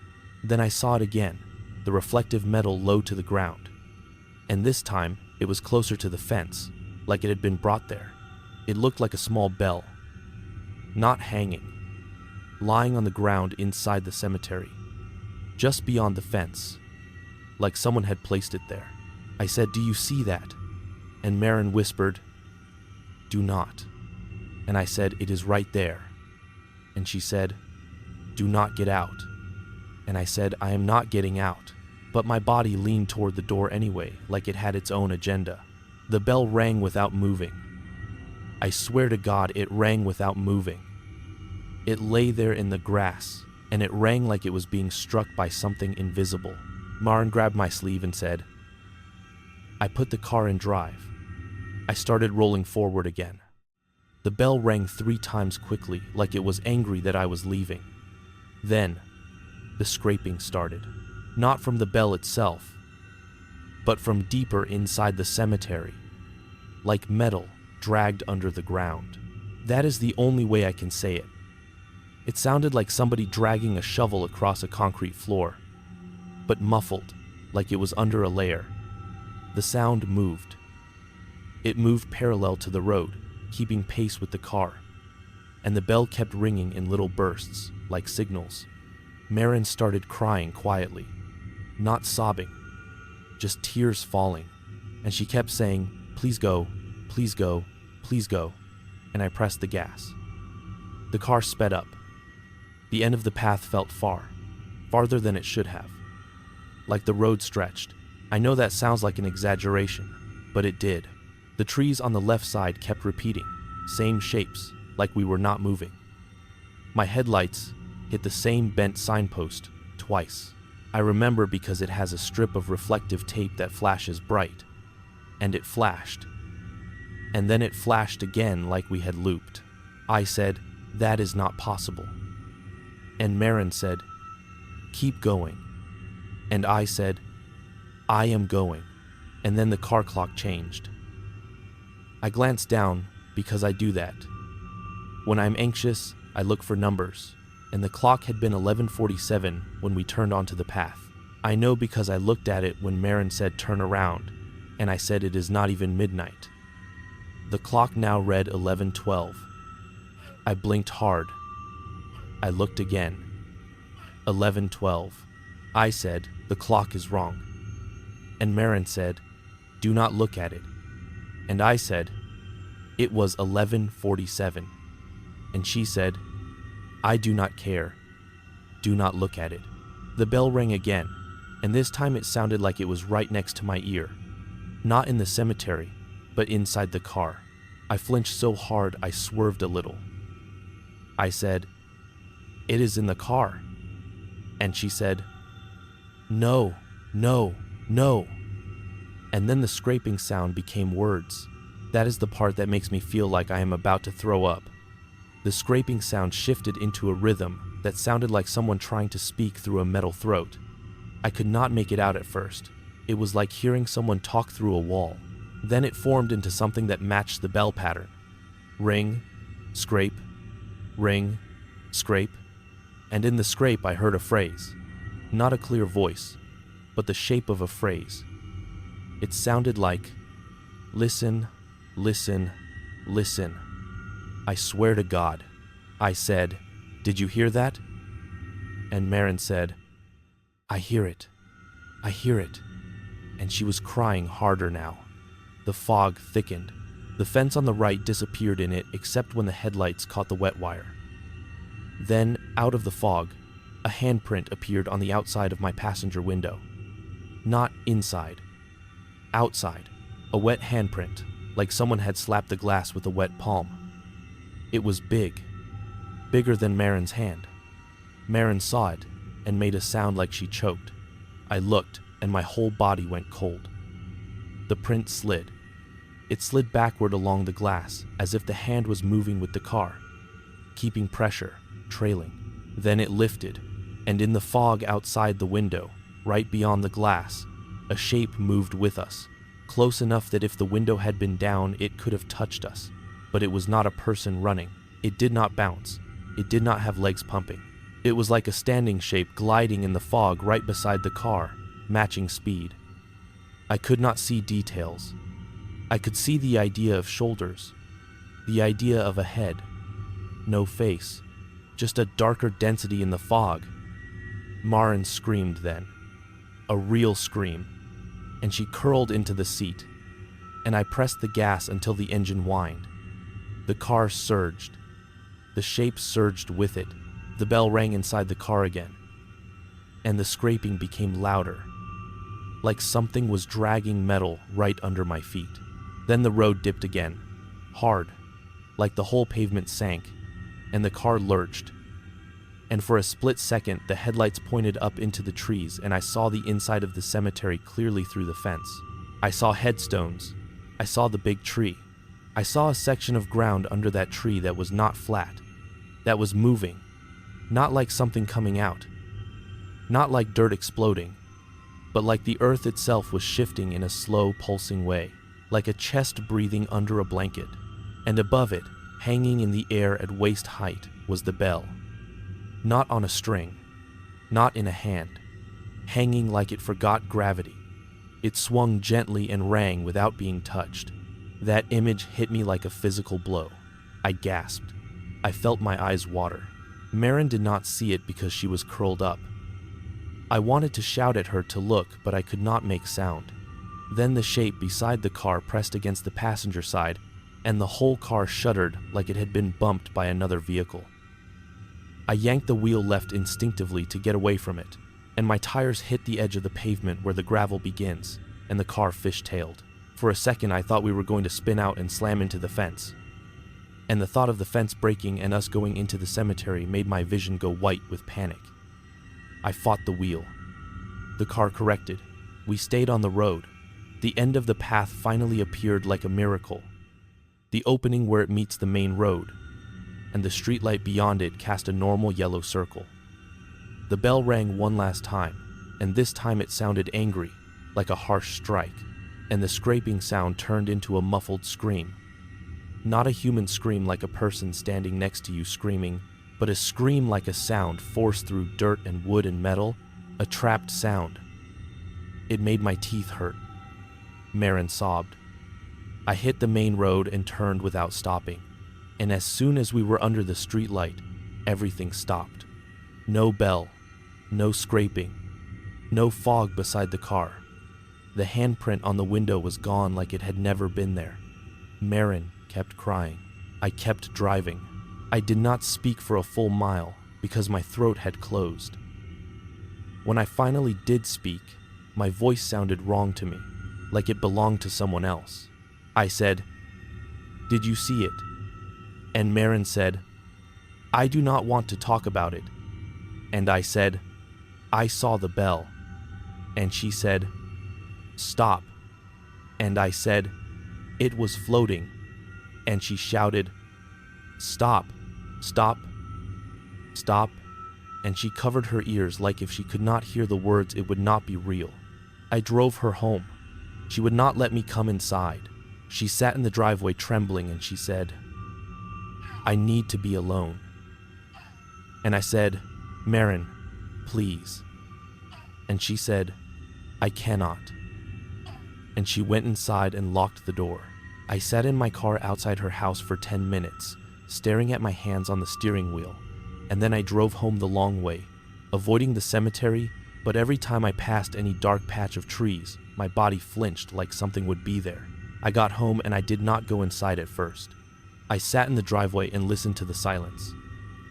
Then, from inside my car, from nowhere, I heard one faint bell ring, like a reminder. I slammed my hands over my ears. I swear to God it still rang inside my head. I ran inside the house like a scared kid, and I locked the door, and I turned on every light, and I sat on the couch with the TV blasting, and I still felt like something was right outside my vision, like if I looked away it would move closer. I did not sleep. At dawn I drove back toward the cemetery, not to go in, but to prove the road was normal in daylight, to prove the night had been a trick of fear. I drove the main road, and I slowed near the entrance. The sign looked faded like always. The gate looked normal. The trees looked like trees. I felt my body ease. Then I saw the path entrance, the shortcut entrance. And something in me said, "Do not." I almost kept driving, but I turned in anyway, because stubbornness is a disease. I drove onto the path in broad morning light. No fog. Birds in the trees. The fence clearly visible. The cemetery beyond looked like a place where people are buried. Sad but normal. Halfway down, I stopped at the spot where I had seen the bell on the ground the night before, because I wanted to see if anything was there. The grass inside was wet with dew. There was nothing on the ground. No bell. No metal. No sign of anyone. I walked along the fence to the point where my headlights had hit the opening between trees, and I looked toward the big tree inside. The ground under it looked flat. No pulsing. No movement. Just earth and grass and a few sunken spots like old graves. I stood there in daylight and felt stupid. I almost laughed. Then I noticed something on the fence right in front of me. A small smear of wetness on the wire at about waist height, and below it, a faint outline like a handprint on the fence itself. The metal darker where it had been touched. I stared at it. My skin prickled. I looked down at the ground on my side of the fence. There were drag marks in the gravel, like something had been pulled along the edge of the pavement, parallel to the fence, for a distance. Not tire marks, not footprints, a smooth, dragged line. I bent down and touched it with my fingers. The gravel was disturbed like something heavy had scraped it. I stood up and backed away from the fence. That is when my phone buzzed with a missed call notification. No number, just unknown. I stared at it. My heart hammered. I hit call back without thinking, because again, I do stupid things when I am scared and I want answers. It rang once. Then, through the phone speaker, I heard the bell, clear as day, right in my ear. One ring, and then scraping, and then a muffled voice sound that shaped itself into a word. My name. Caleb. I threw the phone like it burned me. It hit the ground and cracked more. I ran to my car, got in, and drove away too fast. Gravel spraying. I did not go to work. I called in sick. I sat at home with the curtains closed.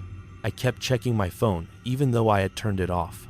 I could not stop thinking about the voice saying my name, and I kept thinking, how did it know? How does a bell know a name? And I know how insane that sounds. But that is where I was. Later that afternoon, Marin texted me and said, I do not remember everything from last night. I remember the bell. I remember the fog. I remember the window. But I do not remember getting home. I do not remember locking the door. I remember being in the car, and then I remember standing in my kitchen with my shoes on and the lights off, and I do not know how long I was there. I stared at that message until my eyes blurred. I called her. She answered, and she sounded tired and flat. I said, do you remember the bell floating? And she said, stop. I do not want to picture it. And I said, I saw it. And she said, I do not know what you saw. Caleb, I just know I cannot go near that place again. I said, do you remember the scream? And she went silent. And then she whispered, I heard something like someone trapped. And I said, me too. And she said, do not say that. Do not say trapped. And her voice cracked, and she hung up. That night, around 10, I got a message from the older county guy, the one who told me not to go there. It was just a sentence. He said, you stopped. Did you stop? I stared at it. My hands shook. I did not get out. He did not answer for a long time. Then he said, does it ring closer now? I typed, yes. He said, it likes listeners. That was it. No explanation, no help. Just that. I sat on my couch and felt like my life had been pushed onto a track I did not choose.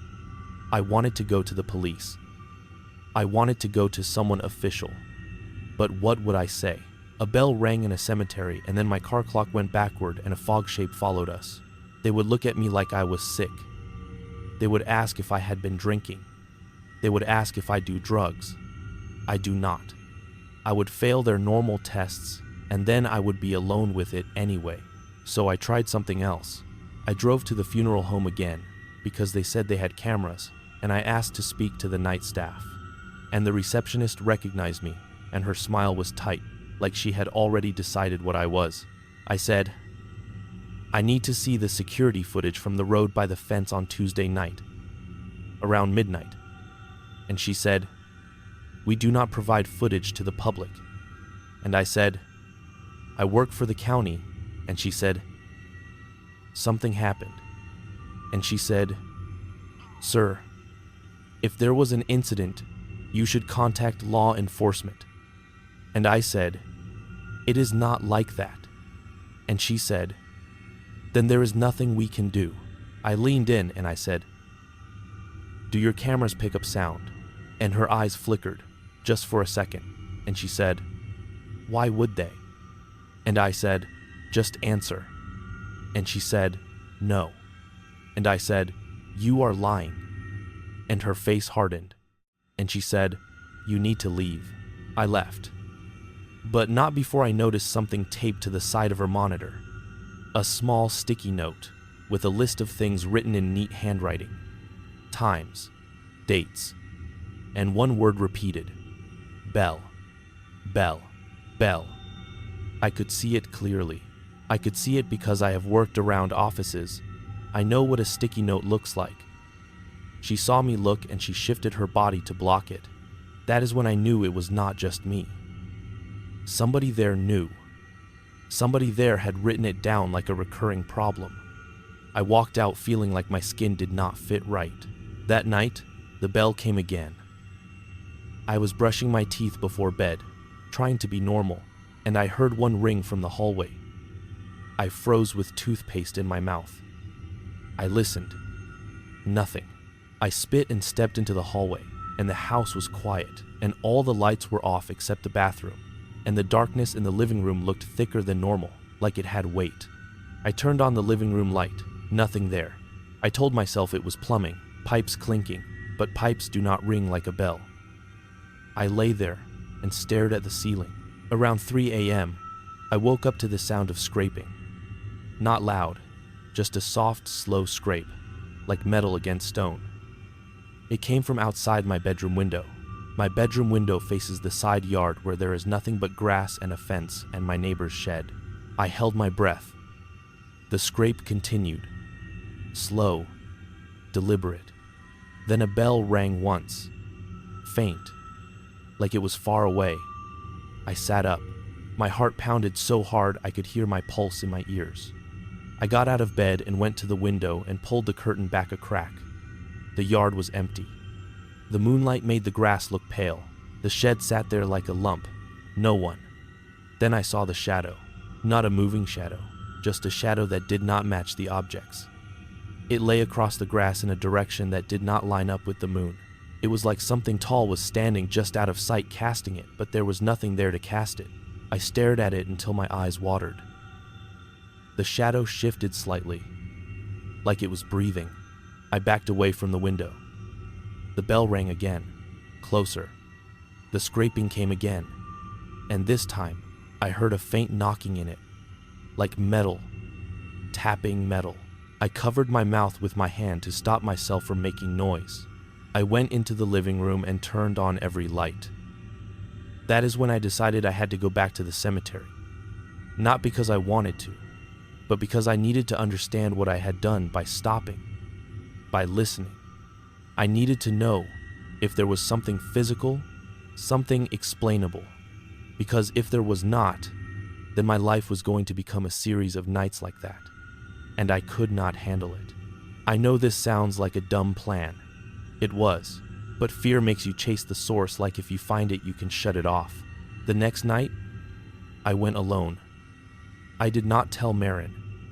She would have begged me not to. I went at midnight because I wanted to replicate it, because I was thinking like a technician again, like conditions matter. I drove the long way around and parked on the main road near the cemetery entrance, not at the gate, but down a bit where there is a pull-off by some trees. I sat with the engine off. The night was quiet. The cemetery gate was visible down the road, a dark shape. I told myself I would not go in. I told myself I would just sit and listen. 10 minutes passed. Nothing. I started to feel stupid again, like a man sitting in the dark trying to scare himself. Then, from inside the cemetery, I heard a bell ring. One ring, clear, distant. My body went rigid. I waited. Another ring. Same distance. Then a pause. Then a ring. I stared at the gate. I expected to see a light moving. Nothing. The bell kept ringing in that pattern, like it was calling. I could have driven away then. That would have been the smart thing, but something in me, something like stubborn curiosity, mixed with panic, pushed me to move. I started the car and drove slowly toward the entrance. I parked right by the gate, the new gate, not the old iron one, and I sat there gripping the wheel. I looked at the fence line to the side, the start of the shortcut path. It was black beyond the reach of the streetlight. I could feel the darkness there like a cold breath. Then the bell rang again.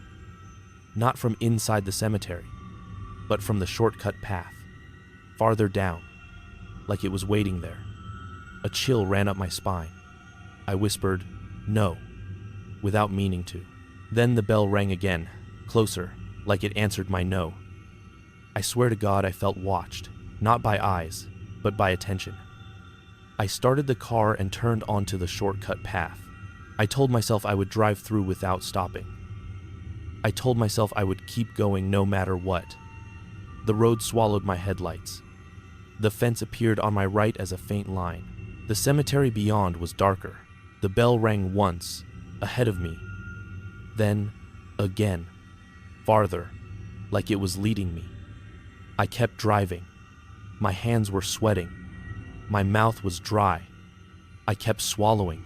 The bell pattern changed slightly, like it was adjusting to my speed. Ring. Pause. Ring. Shorter pause. Ring. Then I saw it. The wet handprint on the fence at waist height. Right where I had seen the smear in daylight, except now it was fresh, glistening. I did not stop. I drove past. The bell rang behind me, like it was disappointed. Then the scraping started, and it was under the road, directly under the car, like something dragging along the underside. The car vibrated slightly. The steering wheel trembled. I said out loud, "I am just driving. I am just driving." Like talking would make it less real. The scraping moved, keeping pace. Then the car clock flickered. I glanced down despite myself. It read 12:02. I looked back up fast because Marin had told me not to look, and I felt like looking gave it power. The bell rang inside the car, one ring. It came from nowhere, like the sound was injected into the air. I jerked. My foot hit the gas harder. The car sped up. The end of the path felt farther again. I mean, it's Hyman. The trees repeated. The same reflective tape flashed twice. I whispered, "No, no, no." The scraping became louder. Then I heard a voice. Not my name this time, but a phrase, shaped out of the scrape and the bell ring. It sounded like, "Open it. I swear, open it." The bell rang. The scraping said, "Open it." I felt my eyes fill with tears. Not from sadness, from that animal panic that comes when something speaks to you from a place it should not. It is hard to explain, but the pattern of the chain links looked wrong. Like the diamonds were stretched, like the fence was older, more rusted, like time had shifted. I blinked hard. The fence looked normal again. Then the cemetery beyond it shifted. For a moment, in my headlights, I saw headstones that were not there. Taller stones, older shapes, like the cemetery had expanded. Then it snapped back. I gripped the wheel so hard my knuckles hurt. I kept driving. The bell rang again. And then, in the fog that had started to rise low, I saw the shape beside the car again. Closer than before. It did not run. It glided. It was a dark standing density in the fog, matching speed. I could not see a face. I could not see hands. But I felt it there, like pressure against my skin. The bell rang, and the shape leaned toward my passenger window. And the window fogged from the outside, like cold breath on glass. Except the outside air was cold already. A patch of fog formed on the window in the shape of a mouth, and then it cleared, and then it formed again, like something was breathing right there.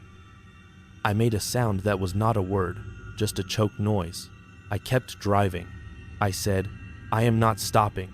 I am not stopping." The end of the path finally appeared, the streetlight circle, and I aimed for it like a lifeline. As I got close, the bell rang fast, like frantic, and the scraping became a frantic dragging. And then I heard that muffled scream again, the trapped sound, and it hit me with a wave of nausea so strong I almost gagged. I burst out onto the main road and kept going. In the rearview mirror, the fog on the path looked thicker, like a wall. For a second, in the fog, I saw the bell hanging at the height of a person's chest, swinging gently, ringing without being touched. Then it vanished. I drove home shaking. I did not stop until I was in my driveway with my porch light on. I sat there, breathing like I had run a mile. I went inside and locked the door, and I sat on the floor with my back against it like that would help. Then my phone buzzed. A voicemail notification. I stared at it. unknown number. My hands shook as I pressed play. The voicemail was not a voice message like a person calling. It was just the bell. Ring. Pause. Ring. Then scraping.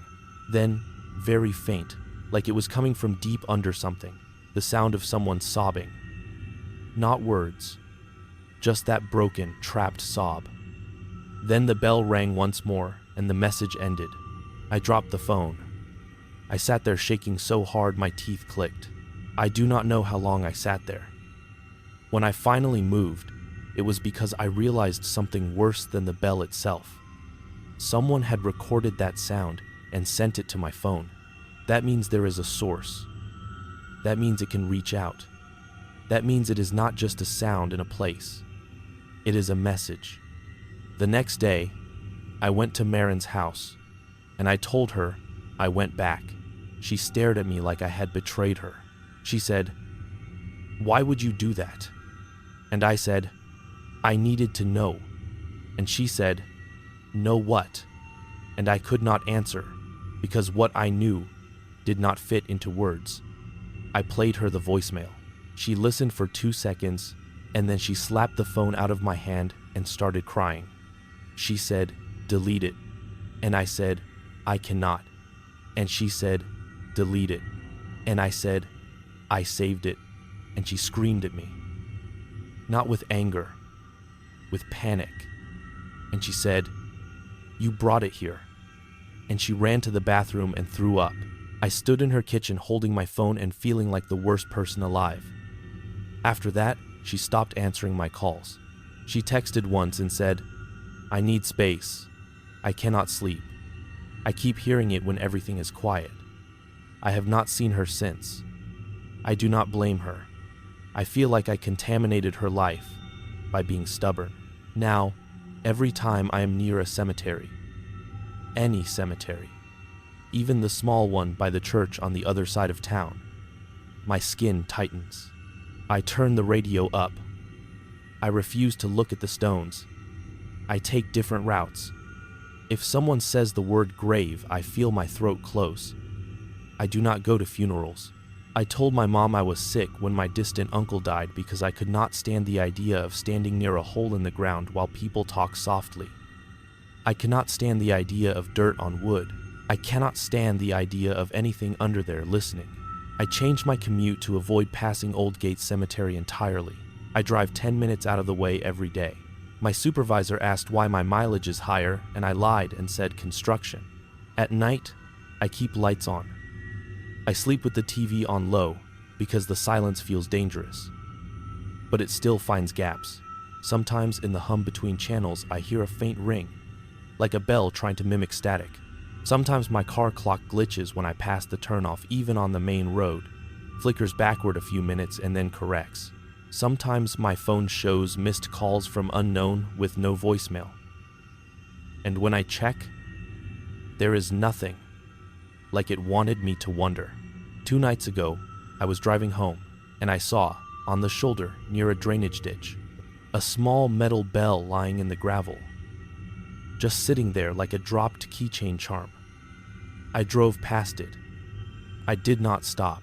My whole body wanted to slam the brakes and pick it up and throw it into a river. But I did not. I kept going. In my rearview mirror, the bell was gone. I was driving the long route, the safe route, and I heard the bell, not faint, not far, but clear, right behind me in the back seat, like someone sitting there rang it once. I slammed on my brakes in the middle of the road, and I turned around and there was nobody, just the empty back seat, the old work jacket tossed there, the grocery bag I forgot to take inside. I sat there breathing hard.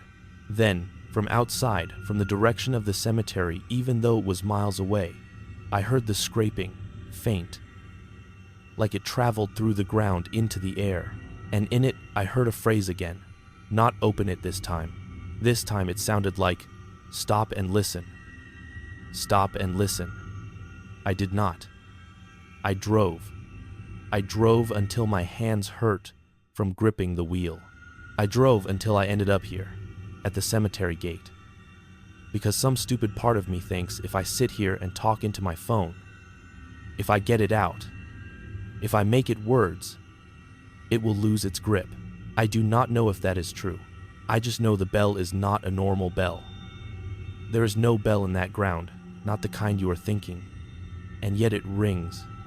It rings like a trapped signal. It rings like a knock from somewhere that should not have a door.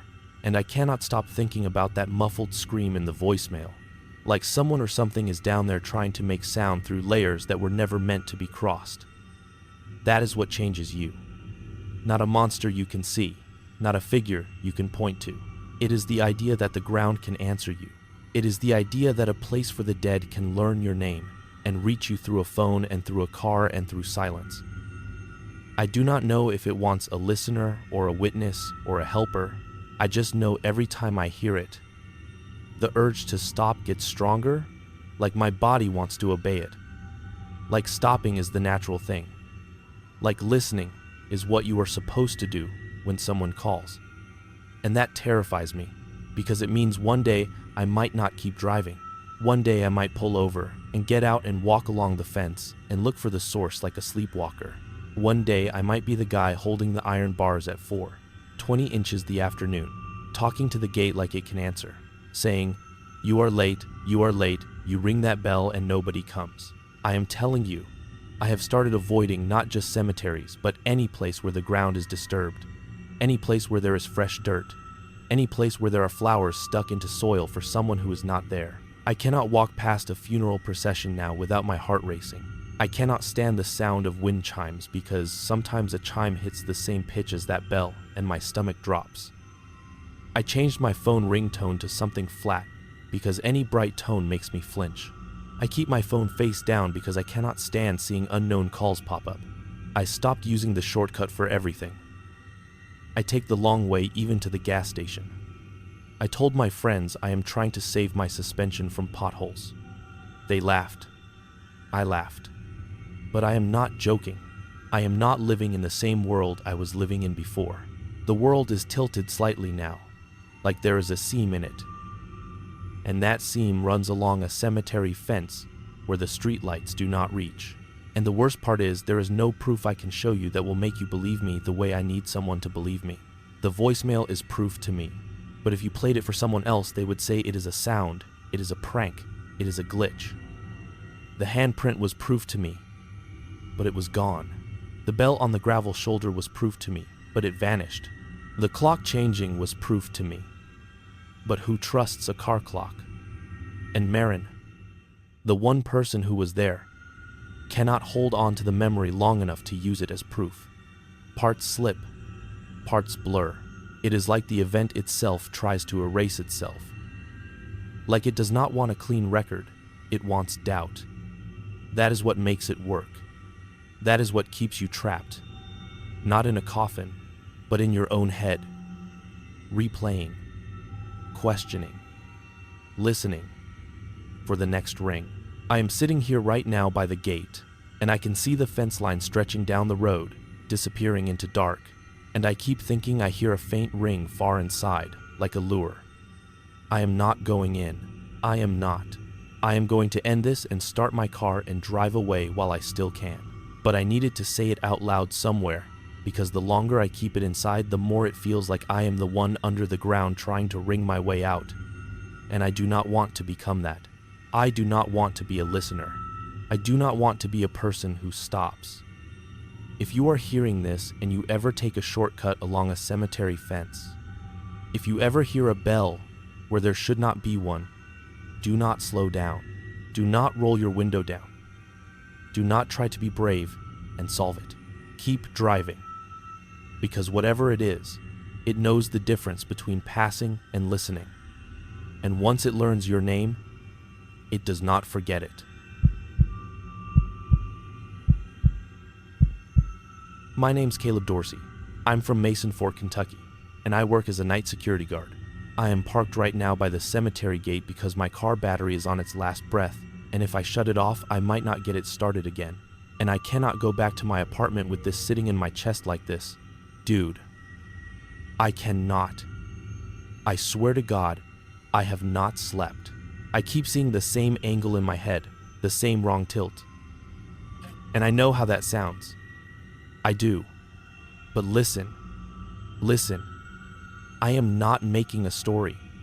I am not trying to scare anybody. I am telling you what happened because it happened to me, and because if I say it out loud, maybe it stops living in me. That day started normal. So normal it makes me sick to think about it now. Because I keep wishing I had done one thing different. And the truth is, it would not have mattered. I do not think it would have mattered. I woke up at 2:47 p.m. because I work nights, and I have blackout curtains that do not fully work because the edges let in this thin, bright line. And the line was on the wall like a razor, and I remember staring at it and thinking I need to rehang the rod. And then I rolled over and my elbow hit the empty water bottle I keep on the floor, and it crinkled loud, and I remember being annoyed at the sound, like my day was already loud and it had not started. I made breakfast even though it was afternoon, 2 eggs and a piece of toast. And I had this cheap hot sauce that I put on everything, and it dripped on the front of my shirt, right on the pocket, a little orange stain, and I wiped it with a wet paper towel, and it did nothing. It just spread, and I remember thinking I will change before work, and I did not. I wore it anyway. That same gray work shirt with the company name stitched in blue, the funeral home's name, because I was running behind, and I was tired. I checked my phone and I had one text from my aunt asking if I was coming by this weekend, and I did not answer. And I hate that now, because I keep thinking about family and graves and how people end up places, and I do not want to think about any of that. I left the apartment at 5:18 p.m. I know that because I looked at the clock on the microwave on my way out. It is 5 minutes fast. So maybe it was 5:13, but it was in that range. And the sky was bright, in that ugly winter way, where it looks like it should be warm but it is not, and the wind had that dry edge that makes your nose sting. I drove the same route I always drive, down the 2-lane that runs past the edge of town, and I passed the cemetery like I always do, just a blur of stones behind the fence, and I did not even look because I never look, because it is not my business who is in there. That is what I used to tell myself. The funeral home sits right beside it, like the property line is basically a handshake, and the back loading area where I work nights faces the cemetery fence. And there is a narrow path along the fence, where the grass gets worn down from people cutting through, and I always thought it was a bad idea, but people do what people do. I got to work at 5:54 p.m., punched in at 6, and I remember the punch clock beeped weird, like it hesitated. And I remember making a joke to the front desk lady about it eating my hours, and she did not laugh. She just looked tired and said, "We had kids back there again." That is the kind of thing that happens. Kids daring each other to hop the fence. Couples parking by the stones. People doing dumb things because they want to feel something. And usually it is my job to make them leave. And usually they leave. And that is that. I took my keys. I took the radio. I did my first walk around the building. Checked the doors. Checked the side gate. Checked the back gate that opens toward the cemetery path. And the air back there smelled like whetstone even though it had not rained. And the grass was damp like it always is near that fence. Like the ground remembers being turned. There are cameras everywhere. Not fancy, just those plastic dome ones bolted under the eaves. One pointed at the loading bay, one at the back gate, one angled down the fence line so you can see about 40 feet of the path, and then the view gets swallowed by the angle and the trees. The camera that sees the fence line also catches a slice of the cemetery through the bars, just a triangle of headstones and plastic flowers, and the corner of this one cross stone, and I never paid attention to it beyond making sure nobody was moving in that slice. That is important, man, because I want you to understand how boring my job is. How I am not out there hunting anything. I am not looking for signs. I am watching a screen, drinking bad coffee, walking the same loop, and waiting for the clock to move. The first few hours were nothing, just paperwork, just checking the locks. A delivery truck came at 8:12 with a casket shipment, and the driver was late, and he was grumpy, and he complained about the road, and I nodded and signed and did not care. At 9:30, I heated up a gas station burrito in the break room microwave, and it exploded a little and made a mess. And I wiped it out with paper towels and thought about how everything in my life smells like cleaning spray. At 10:05, I got a call on the radio from the front, asking me to look at a flickering light in the hallway. And I walked up, and it was flickering. And I tightened the bulb, and it stopped, and that was the whole event. At 10:47, I sat at the security desk in the back office where the monitors are, and I scrolled my phone, and my eyes kept falling on that little orange stain on my shirt pocket, and I kept rubbing it like I could erase it with my thumb, and it just sat there. At 11:20, the wind picked up, and I could hear it push against the building, and the flag in the front snapped a few times, and then everything settled. Midnight came and went, and I remember because I always look at the clock at midnight. I do not know why, I just do. And I always think, okay, the shift is half done, keep moving. The weird part did not start like a scream or a shadow. It started like a small, stupid detail that my brain tried to throw away. It was 12:16 a.m. when I noticed the cross in the camera view. I know that because the timestamp was on the screen, and I stared at it long enough that it burned into me. The cross is not inside our property. It is in the cemetery, maybe 30 feet beyond the fence. And it is one of those old stone crosses, not fancy, just a vertical and a shorter horizontal, and it sits above a low base like a marker. In the camera view, it shows up as a pale shape at the edge of the frame, kind of angled. Because the camera is not pointed at it, it is pointed down the path. I had seen it 1,000 times without looking at it, but at 12:16 I looked, and it looked like it was leaning a little more than usual. Like the crossbar was not level, like the whole thing had turned a few degrees toward the fence. I told myself it was the angle, or the camera being bumped by wind, or my eyes being tired, and I looked away. Then I looked back, and I swear to God it looked different again, like it was facing more toward the camera, not just leaning, facing. I did this dumb thing where I leaned forward toward the screen like that would fix it, like the pixels would rearrange into something that makes sense. And I remember my chair squeaked, and the sound made me jump, and that annoyed me, because I do not jump at chair squeaks, dude. I do not. I checked the other camera angles, and everything was normal. Empty. Still. I told myself, fine, whatever. Ground shifts, stones settle, these things tilt over time, and I went back to scrolling my phone. Then at 12:29, the motion alert pinged on the monitor, a little beep, and it highlighted the fence line camera in red, and my stomach did that drop. It does when you think you are about to get into a confrontation, because I thought it was kids, and I hate chasing kids. I looked up, and there was no one on the path. No movement I could see. No shadow. Nothing. Just the fence, the damp grass, and that slice of cemetery. But the motion alert kept pinging like something was moving, and I stared harder. And I saw nothing moving except the plastic flowers on a grave further back, barely rattling, and the cross, that cross, looked like it had shifted again, like it was turning in slow steps.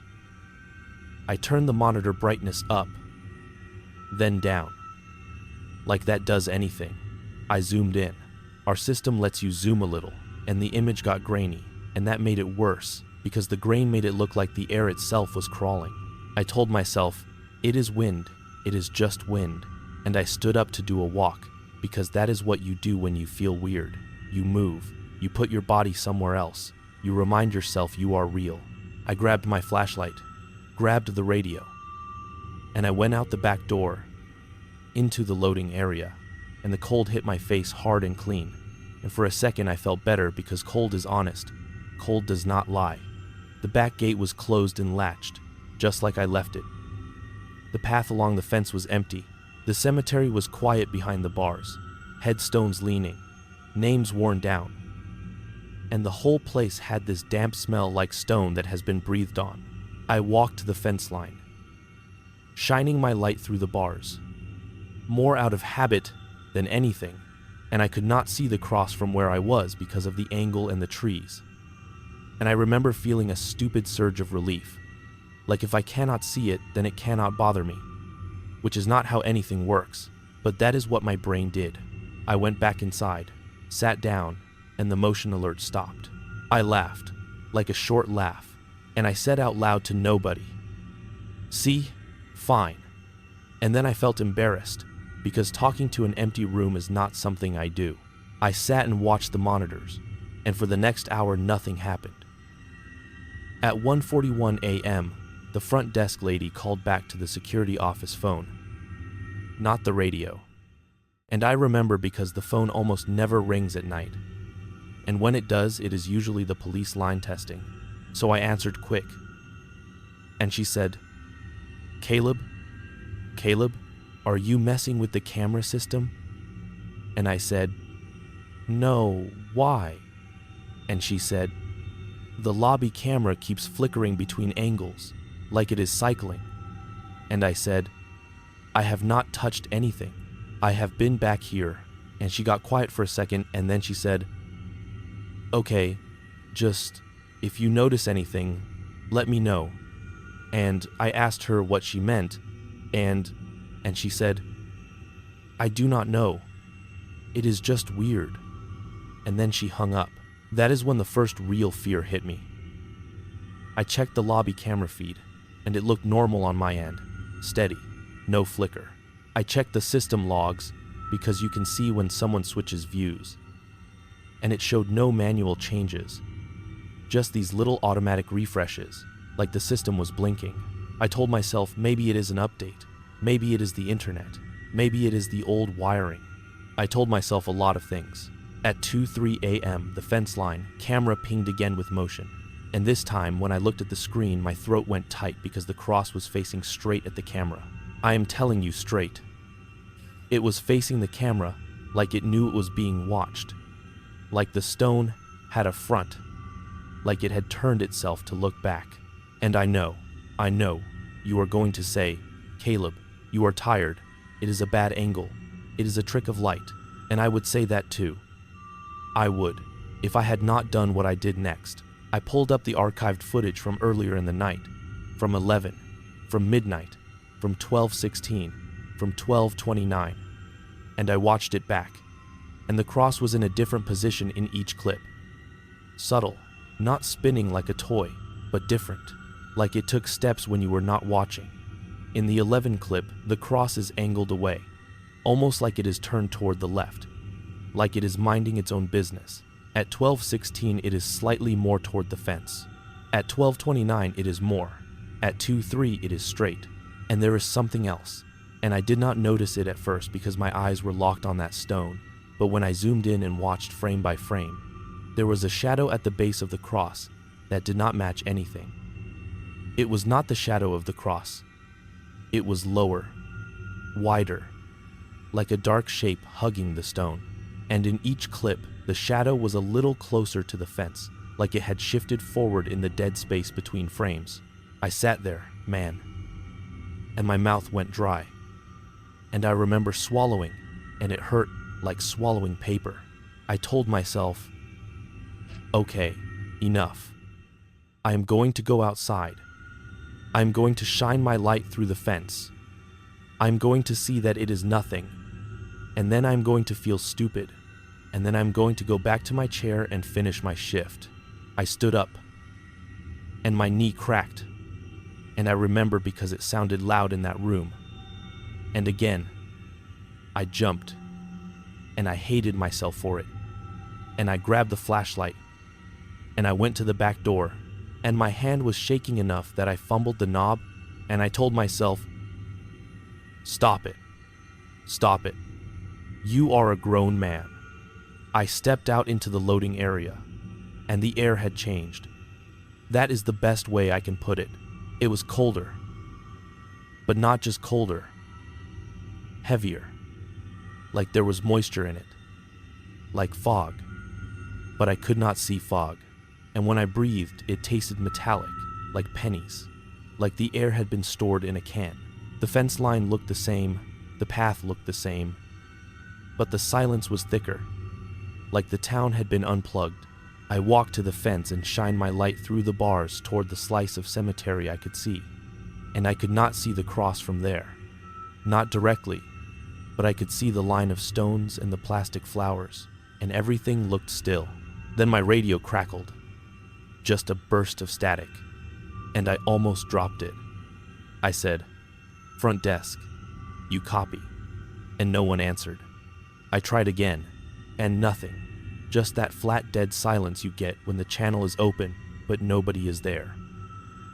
I told myself the building was blocking the signal, even though it never does. I backed up, and that is when I heard the gravel. One crunch. Slow, like a boot heel pressing down. Not on my side of the fence, on the cemetery side. I froze. I held my breath without meaning to. I shined the flashlight along the ground behind the fence, trying to catch shoes, trying to catch legs, trying to catch anything human. I saw nothing. Then another crunch, closer. Then a third. And the thing is, it was not walking like someone walking down a path. It was walking like someone pacing, like someone taking measured steps and stopping, like they were testing the distance. I said, "Hey, you need to leave. Cemetery is closed." And my voice sounded wrong, too loud and too thin. There was no answer. The crunch came again, and this time my light caught movement. Not a person, just the plastic flowers rattling. But the rattling moved in a line, like a breeze was traveling along the row, except there was no wind. The trees were not moving. The grass was not moving. Only the flowers, like something passed close enough to brush them without touching them. My skin went hot under my shirt, and the orange stain on my pocket felt like it was burning, like it was a mark. I backed away from the fence, and my foot hit the edge of the concrete pad. And I stumbled, and the sound of my boot scraping made me flinch because it felt like I had just announced myself. I turned to go back inside, and I swear to God the back gate latch clicked. Not the door, the gate. It clicked like someone tapped it from the other side. I spun back and shined my light at the gate, and it was still closed, still latched, but the latch was vibrating, barely, like it had just been touched. I stood there with my flashlight beam shaking on the bars, and I said, "Who is there?" And my voice cracked on the last word, and I hated that. I hated that it sounded like fear because I was trying to sound in control. No answer. Just that metallic air and the smell of stone and the faint dampness rising from the ground. I went back inside, locked the back door, and I sat down hard in my chair, and my hands were sweating and cold at the same time. I watched the monitors like my life depended on it. At 2:17 a.m., the fence line camera froze. Not flicker, froze, like the same frame held. The timestamp kept counting, but the image did not change. I tapped the screen like that would help. I switched feeds, then switched back, and it was still frozen. I opened the system menu, and it said camera offline. I stared at that little red warning, and my stomach rolled. Then the camera came back online, but the image was not the same angle. The camera had not moved physically. I could see the mounting bracket. It was fixed, but the view was different, shifted slightly, like someone had changed the crop, like the system decided to show more cemetery and less path. And in that new view, the cross was visible, fully visible. And it was close, not physically close like it moved through space, but close like the camera was now aimed at it, like the camera wanted it centered. The cross was centered in the frame, and the base was visible, and there was a small metal tag on the base with numbers. And I squinted and zoomed, and I could read it, and it said 23B. That number hit me like a slap, because our cemetery section map uses letters and numbers.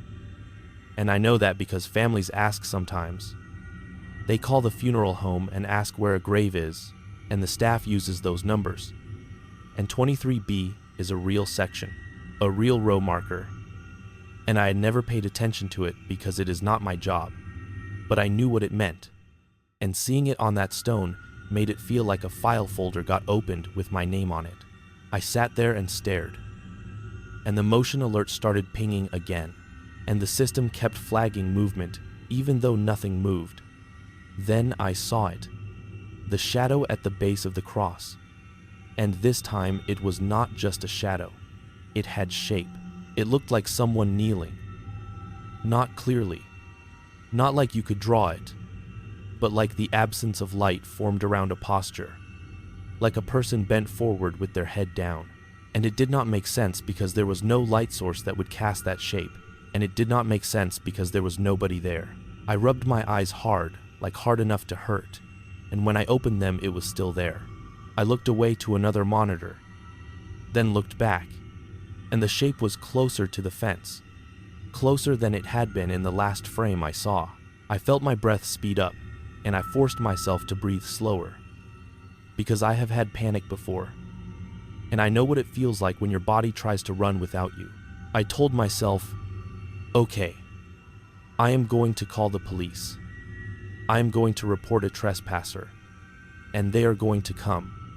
And it is going to be embarrassing, and it is going to be fine.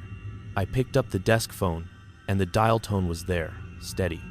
I dialed the non-emergency number I have written on a sticky note by the monitor, and the line rang, and rang, and rang, and then it clicked, like it picked up, but there was no voice, just a soft hum. I said, "Hello, this is security at the funeral home by the cemetery. We have someone in the cemetery." And my voice sounded far away, like it was coming from down a hallway. The hum stayed. Then I heard a sound on the line that made my stomach turn because it sounded like my own breathing, delayed by a half second, like an echo that should not exist. I stared at the phone like it had teeth. I told myself it was a phone glitch, a line issue, anything. Then the desk phone rang immediately, like the second my finger left the receiver. It rang twice. I did not answer.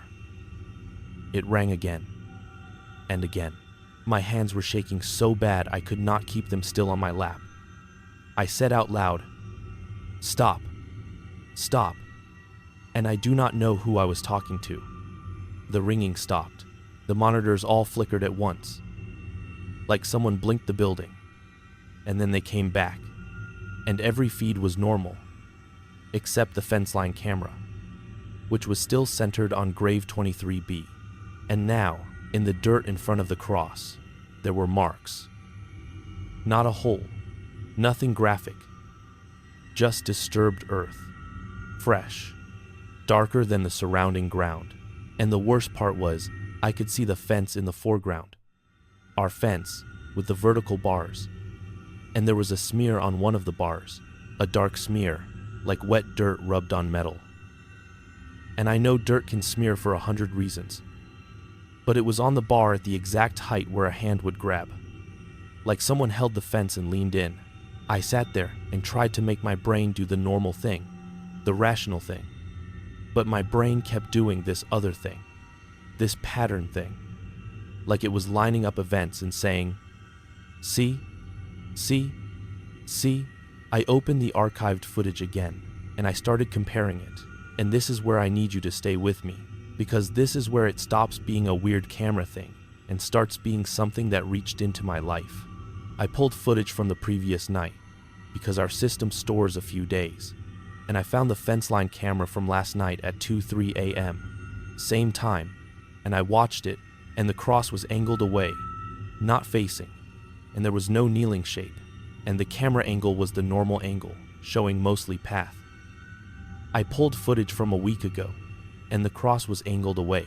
Then I pulled footage from earlier that evening, before midnight, and I realized something that made me feel like my ribs were too tight around my lungs. The cross was not just turning randomly, it was turning in increments that matched the camera refresh cycles. Every time the system blinked, the cross advanced. Every time the monitor flickered, it moved. I stared at the timestamps, and I noticed the system was refreshing at odd intervals. Not every minute, not every hour, but in a pattern that repeated. 13 minutes, then 12, then 13, then 12, like a heartbeat. And it kept doing it. like the system had learned a rhythm. I did not know what to do with that. I stood up and walked in a circle in the office because sitting still felt like dying. I drank cold coffee and it tasted like metal. I wiped my hands on my pants like there was something on them. The desk phone rang again at 2:31 a.m., twice, then stopped. The radio crackled once, like a breath, then went silent. I looked at the front desk camera feed, and the lobby was empty. Lights low, chairs lined up, everything clean. Then, for 1 second, the lobby feed showed the backloading area instead, like the system swapped, and in that 1 second, I saw myself on the screen from an angle that does not exist. I need you to hear that. It was my back, my shoulders, my gray shirt with the orange stain on the pocket, and I was sitting in my chair, but the angle was from inside the cemetery, looking through the fence bars, like the camera was on the other side, like someone was watching me from where the graves are. I stood there frozen, and my mouth went dry again, and I felt tears push behind my eyes, not because I was sad, but because my body was trying to flush fear out of me. I walked to the back door and pressed my forehead against the cold glass and stared out into the loading area. And everything looked normal, empty, but my skin felt like it was being stared at. I backed away and I told myself, Caleb, you are going to make a mistake. If you panic, you need to slow down. You need to do steps. So I did steps, like I am trained, like I have done in drills. Step 1, lockdown. I checked every door, every lock, every window. All secure. Step 2, call for help. I tried the police line again. Same hum. I tried my supervisor's number. It rang, then clicked, then silence. And then I heard my own breathing again, delayed, like the line was feeding me back to me. I hung up. Step 3, document. I started recording the screen with my phone, because if I did not have proof, I knew I would doubt myself later. And I could already feel doubt building like a second person in my head saying, you are tired, you are making this. I held my phone up to the monitor and filmed grave. 23B, centered the cross facing the camera, the kneeling shape at the base, the smear on the fence bar. I filmed the timestamp. I filmed the motion alerts pinging with no visible movement. I filmed the system log showing no manual changes. My hand shook so bad the video is a mess. It exists, and I still cannot watch it all the way through, because something happens near the end of it that makes my stomach flip even now. At 2:44 a.m., the refresh blink happened again. That little flicker, and when it came back, the kneeling shape was closer to the fence, so close that its edge overlapped the bars in the camera perspective, like it was right there. Then the cross was not just facing the camera, it was tilted toward it, like it leaned forward. And I know stone does not lean forward in a new way unless it breaks or shifts. And there was no break, no crumble, no dust. It just looked closer, like the distance compressed. I kept filming. I whispered, no, no, no. And I do not know why. I whispered, like loud would make it notice me more. The desk phone rang again, but this time the ringtone sounded wrong. Slower, like the pitch dropped, like the building was getting tired. I ignored it. My eyes were glued to that fence line feed. Then the system blinked again, 12 minutes later, right on that pattern. And when the feed returned, the kneeling shape was gone. The disturbed dirt was gone. The smear on the fence bar was gone. The cross was still centered, but it was back to its original angle, turned away like it never looked at me, and the path was empty. And the motion alert stopped, and I stood there with my phone still recording. And for a second I felt this wave of relief so strong it almost made me laugh. Like the world snapped back into place, like I had imagined it all. Then my phone vibrated in my hand because I got a notification, and it was from my own camera roll, like my phone had created a new album, and the notification said, "Memories from 1 year ago." That is the kind of dumb thing phones do, right? They surface old photos. but I had no memories notification set up. I turned that off, and the timing of it made my skin prickle. I tapped it without thinking, and it opened a photo I do not remember taking.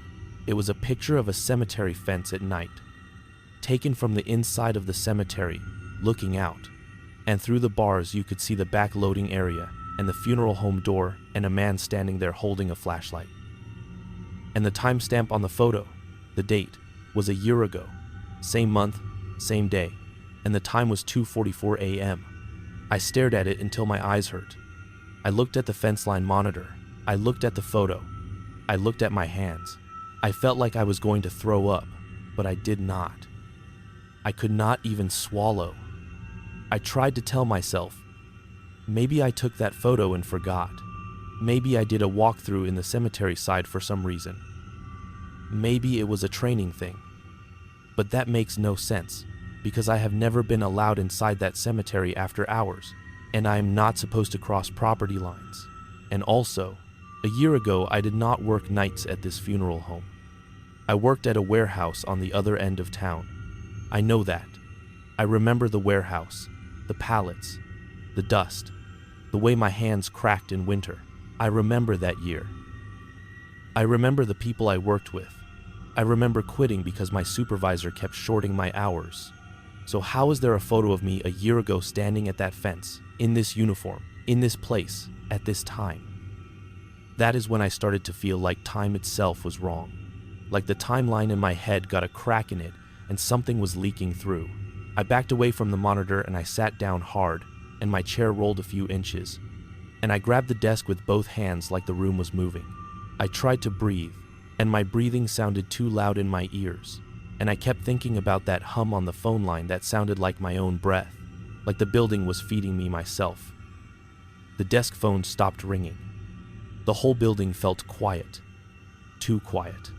Like even the vents had softened. I looked at the clock.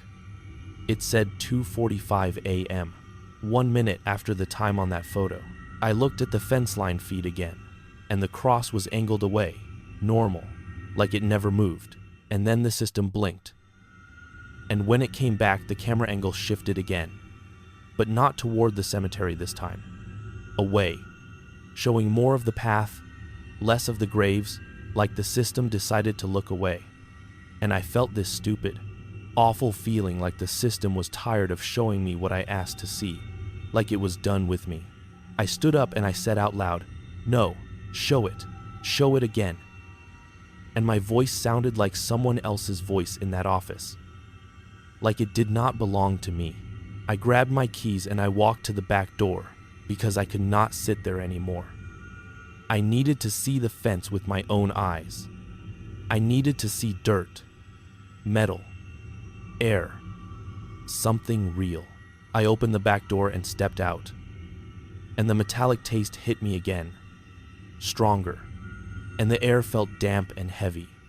And this time I could see fog, thin, low, hugging the ground near the fence like breath from the earth.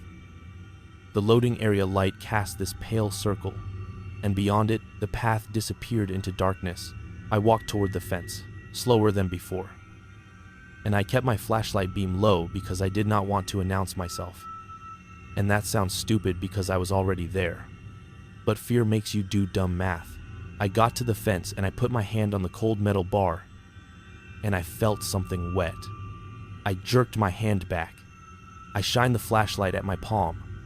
It was dark, like dirt mixed with water, like mud, but my hand had been clean when I walked out, and there was no mud on our side. The concrete is clean back here. I wiped my palm on my pants, and it left a smear. I stared at the bar. There was a fresh smear on it, right where my hand had been. The smear looked like a handprint. I felt my throat tighten so hard it hurt. I shined the flashlight through the bars. Into the cemetery slice I could see. And the ground right there by the fence was disturbed, like something had knelt there. I had not seen that 2 minutes ago on the monitor, because the camera had looked away, but it was there now with my eyes. I leaned closer, and I could smell wet earth, like turned soil, like a fresh grave, without the grave. I said, "Who is there?" Again. And my voice cracked again. And I hated it again. And there was no answer. Then I heard gravel crunch, right behind me, on our side, on the path by the loading area where there is a strip of gravel for drainage. One crunch. Slow. I spun around and shined my flashlight, and there was no one there. The loading area was empty. The door behind me was closed. Like a foot-shifting weight, I shined the light lower, at the ground, and I saw nothing but my own boots and tire marks. My radio crackled, and this time I heard a voice, faint, thin, like it was coming from far away through a bad speaker. It said, "Caleb." Just my name. One word. No urgency, no tone, just the word. I froze. I grabbed the radio and said, "Who is this?" And my voice came out loud and sharp. The radio hissed. Then it said, "Caleb." Again, same flat way, like a recording. I swear to God my skin went numb. I backed toward the door without turning my back to the dark, because that is what your body does when it thinks something is behind you. I shined my flashlight in a wide arc, fast, and the beam caught the cemetery bars, the fog, the disturbed dirt, and for 1 second, I saw a shape on the other side of the fence, low. Hands on the ground. The beam hit it, and it did not react like a person. It did not flinch. It did not look up. It just stayed, like it was part of the ground. Then the beam moved, and when it moved back, it was gone. The disturbed dirt stayed.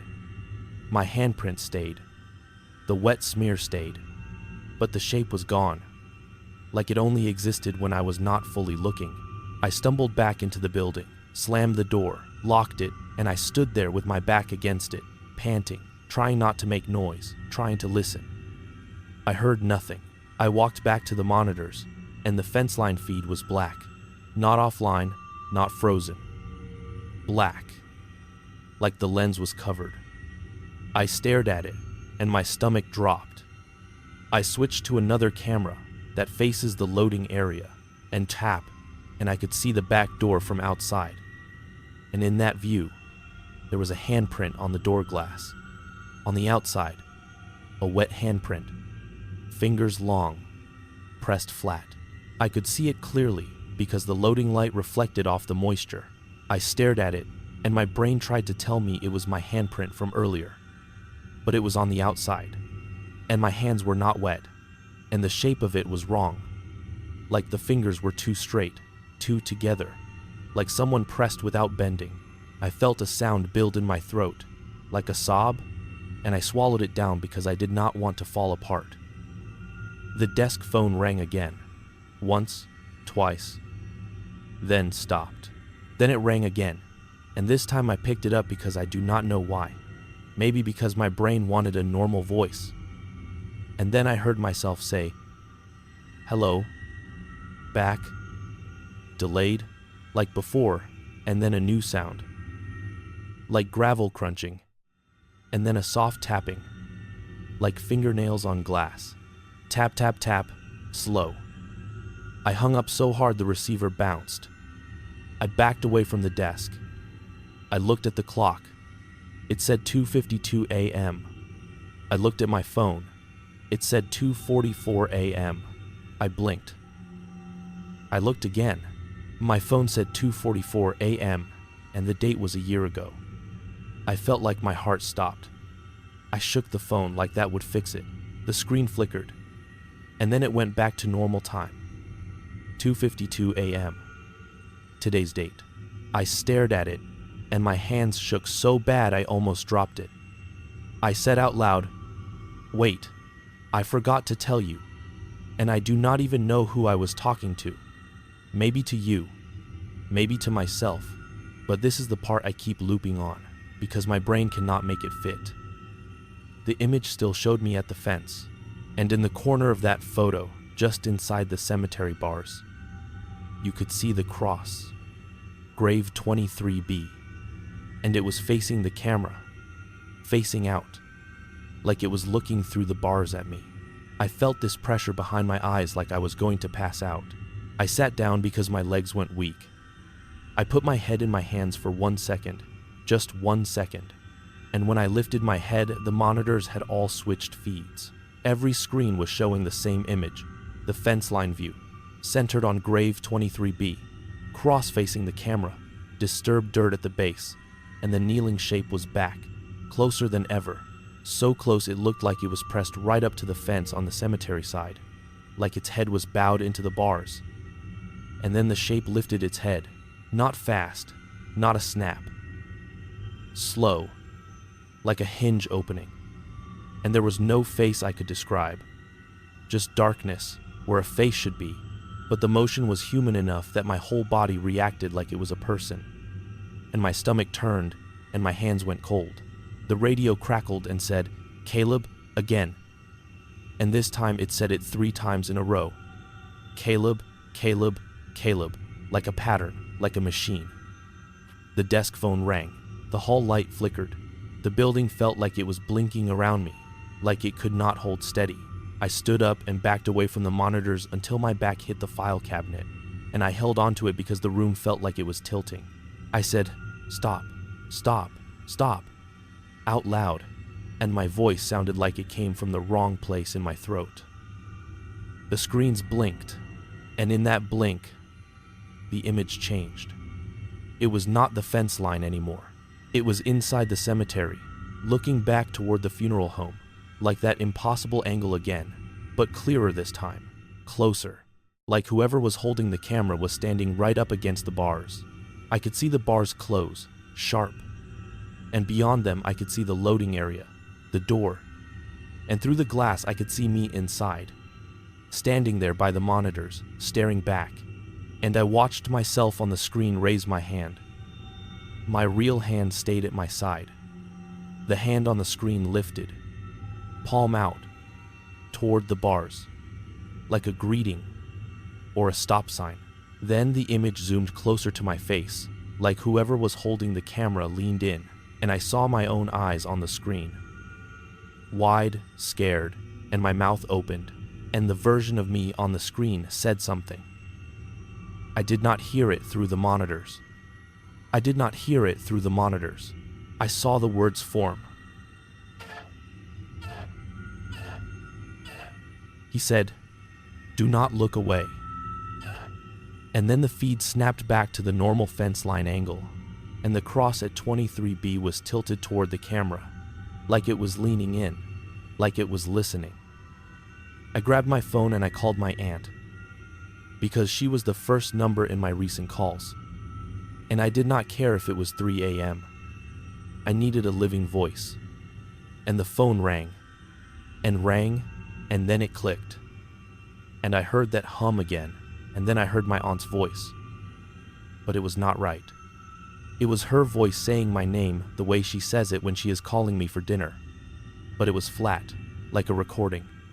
Caleb, then the hum.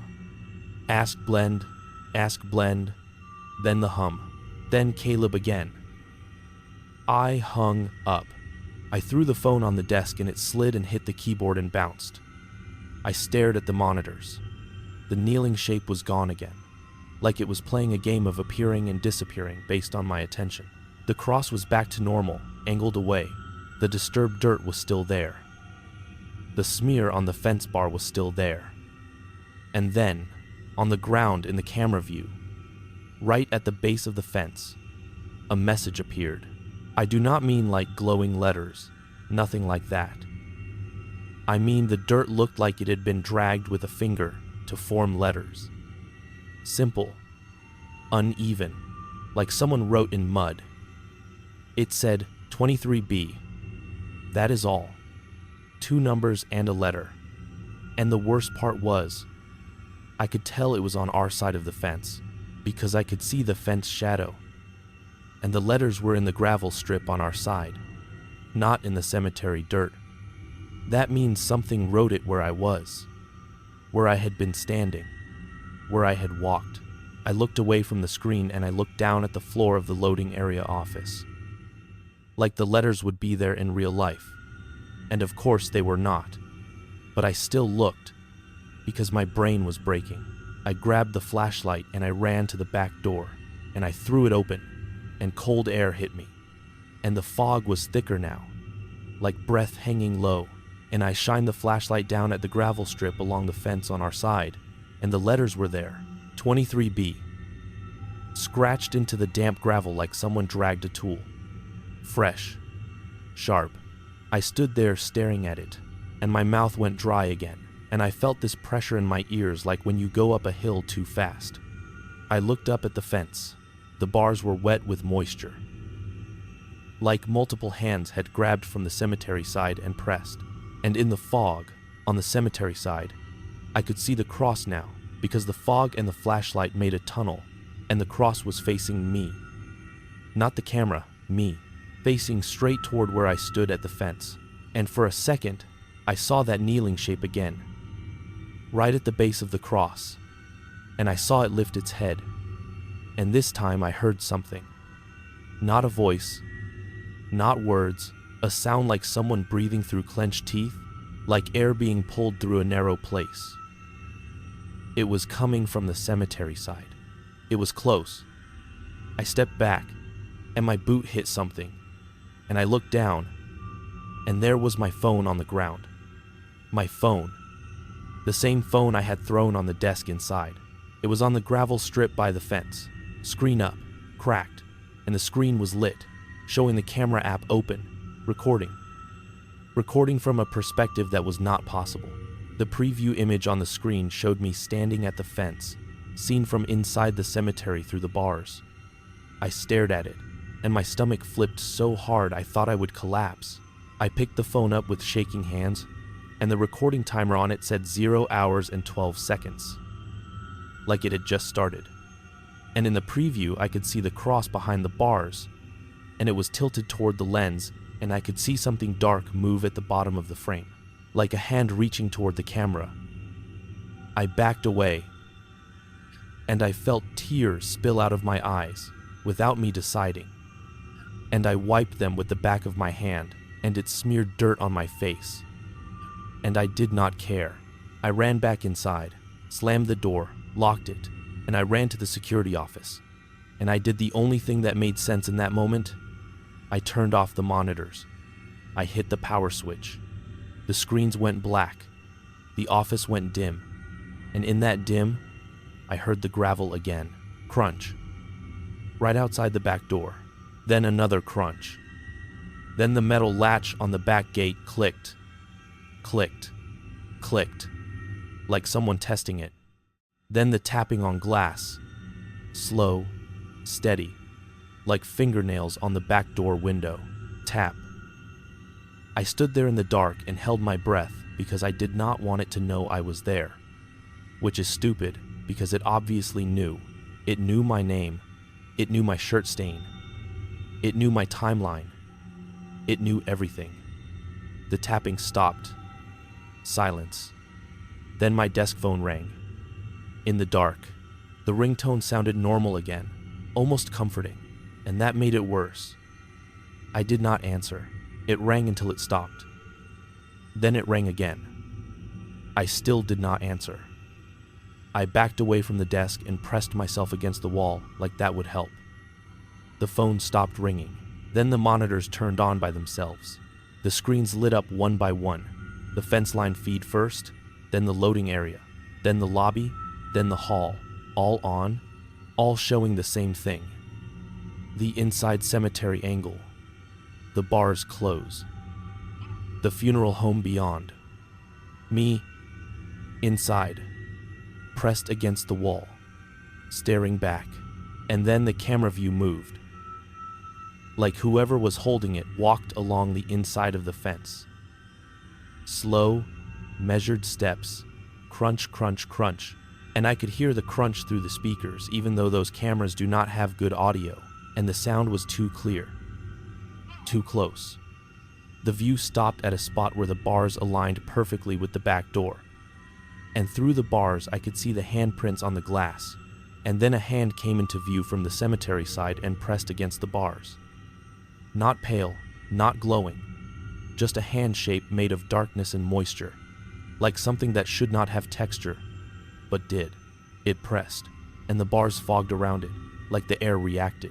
Then the hand moved to the lens, and the image went blurry like something smeared across it from the inside, like pressure from the wrong side.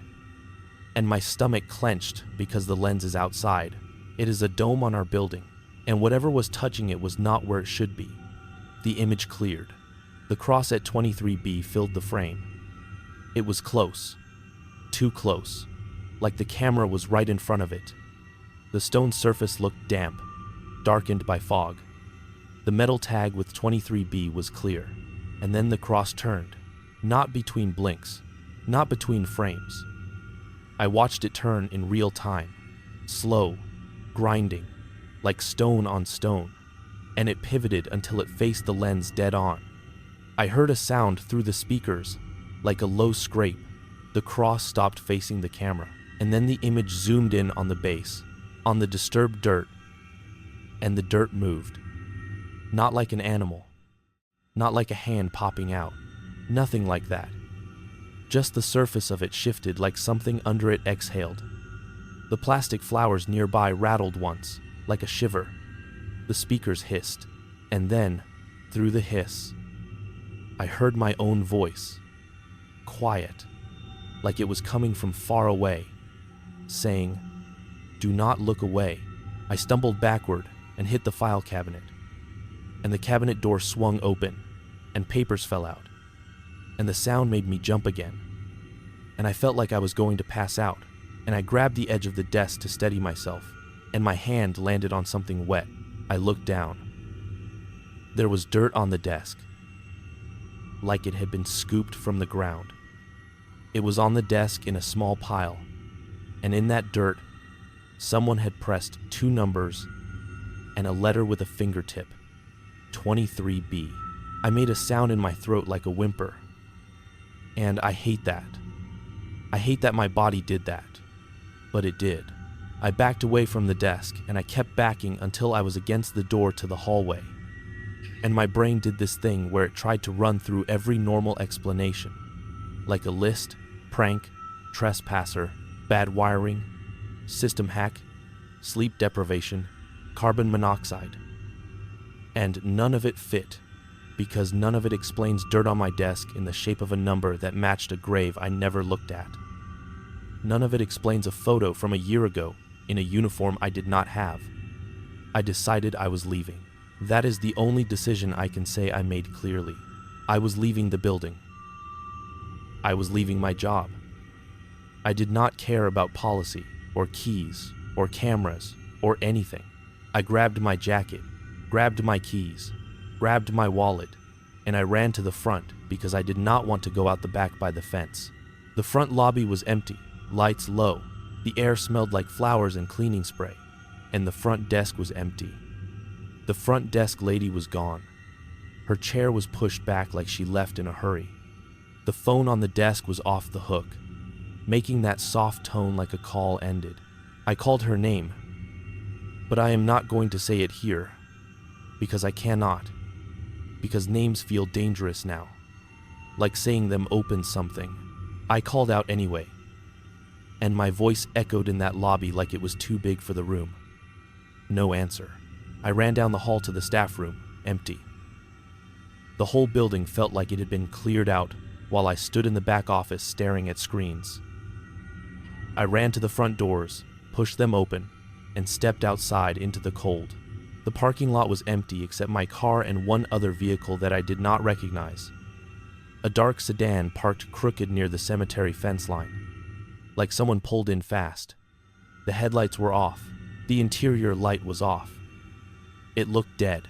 I ran to my car, got in, turned the key, and the engine coughed. It sputtered. It almost died. My heart slammed against my ribs. I turned the key again, and it caught. Barely.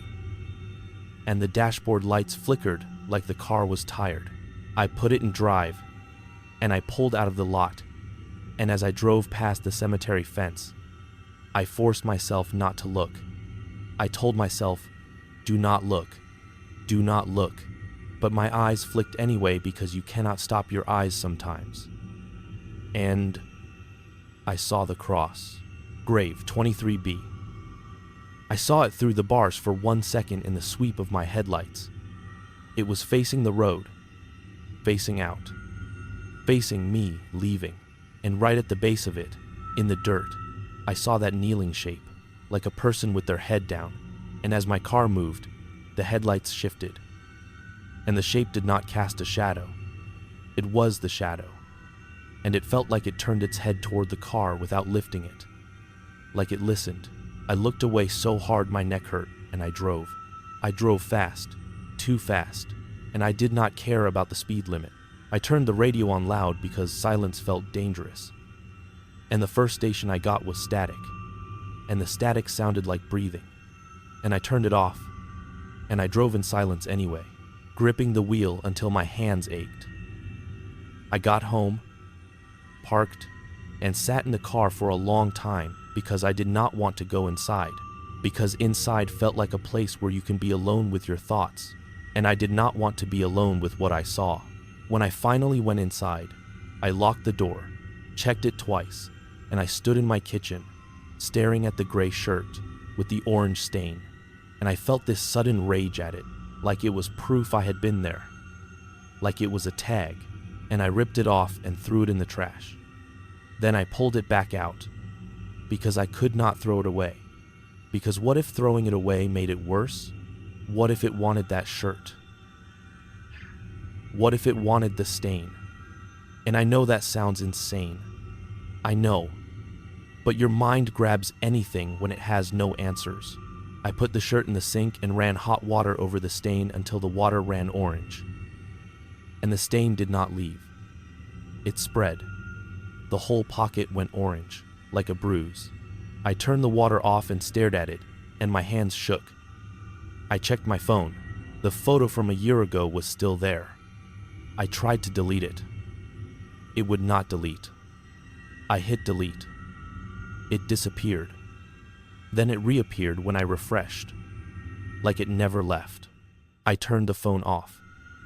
When I turned it back on, the photo was still there. I covered the phone with a towel like that does anything. Like it cannot see me if I cannot see it. I did not sleep. I sat on my couch with all the lights on, and every time the apartment creaked, I jumped. At 2:44 a.m., exactly, my phone buzzed under the towel. I did not touch it. It buzzed again, then again. Then it stopped. I stared at the towel like it was a living thing. I finally lifted it and looked. There was a new photo in my camera roll, taken at 2:44 a.m. It was a picture of my apartment hallway, taken from inside my apartment, looking at my front door. The angle was low, like the phone was on the floor. You could see bars, you could see a cross shape beyond. I dropped the phone. I backed up until I hit the wall. I stood there shaking, and I realized something that made my stomach turn even more than the photo. I had not taken that picture. My phone had been under a towel on the table. No one had been in my apartment. The door was locked. The windows were locked. And still, the cemetery found a way to show itself through my own device, like it was using my eyes, my camera, my attention as a path. I moved the next day, not far, just across town to my cousin's spare room for a week, and I did not tell him why. I just said my place had a leak, and he believed me because people believe normal excuses. I called my supervisor and quit, and I did not give details, and he sounded annoyed and said, "Fine, bring your keys," and I mailed the keys instead, because I was not going back. I avoided that road by the cemetery. I took the long route to everything. I changed grocery stores, I changed gas stations, I changed my whole map, and for a while, it felt like it worked. Like distance matters, like you can outrun a place. Then 3 nights later, at 2:44 a.m., my cousin's house security camera app sent him a motion alert, and he opened it, and he called my name from the hallway, confused, and he said, "Caleb." Why is your phone number showing up on my camera feed? And my stomach dropped because I knew without seeing, I knew. And I walked into the living room, and he had the feed on his phone, and the camera was pointed at his front porch, and there was nothing there. Just the porch light and the steps and the yard. But the audio was picking up a sound. Faint, like gravel crunching. And in the corner of the video frame there were letters, not the timestamp, a label, and it said 23B. My cousin laughed like it was a glitch, and he tapped the screen and said, "That is weird." And then he stopped laughing because the porch light flickered. And for 1 second, the camera showed a different angle. Low, through bars, and beyond the bars you could see his porch from a place that is not on his property, from a place like a fence line, and I swear to God I smelled wet stone in his living room. Like the air changed for one breath. Metallic, damp, wrong. I grabbed his phone and shut the app, and he got mad and asked what my problem was, and I could not tell him. Because how do you tell someone? Dude, how do you say, "A grave number is following me like a stain"? I left his house that morning and I came here, to this cemetery gate. Not the same cemetery, a different one, on the other side of town. Because I needed to see if it was the place or if it was me. And that is the part that makes me feel sick. Because when I pulled up here tonight, the gate was closed, chains on it, and there was a sign with section numbers for visitors. And I tried not to read it, but my eyes did. And there, in plain black letters, on this different cemetery sign, was a line that said Section 23B. And I swear my heart did something weird, like it skipped and then slammed. And I sat in my car and gripped the wheel, and I felt that metallic taste rise in my mouth. I have not gone inside. I have not touched the gate. I am sitting here with the engine running because I do not trust my car to start again.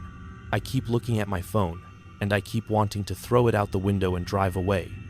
But I know it would still find me, because it already did, because it already put dirt on my desk, because it already put a year ago photo in my hand, because it already knew my name. I do not go to funerals anymore.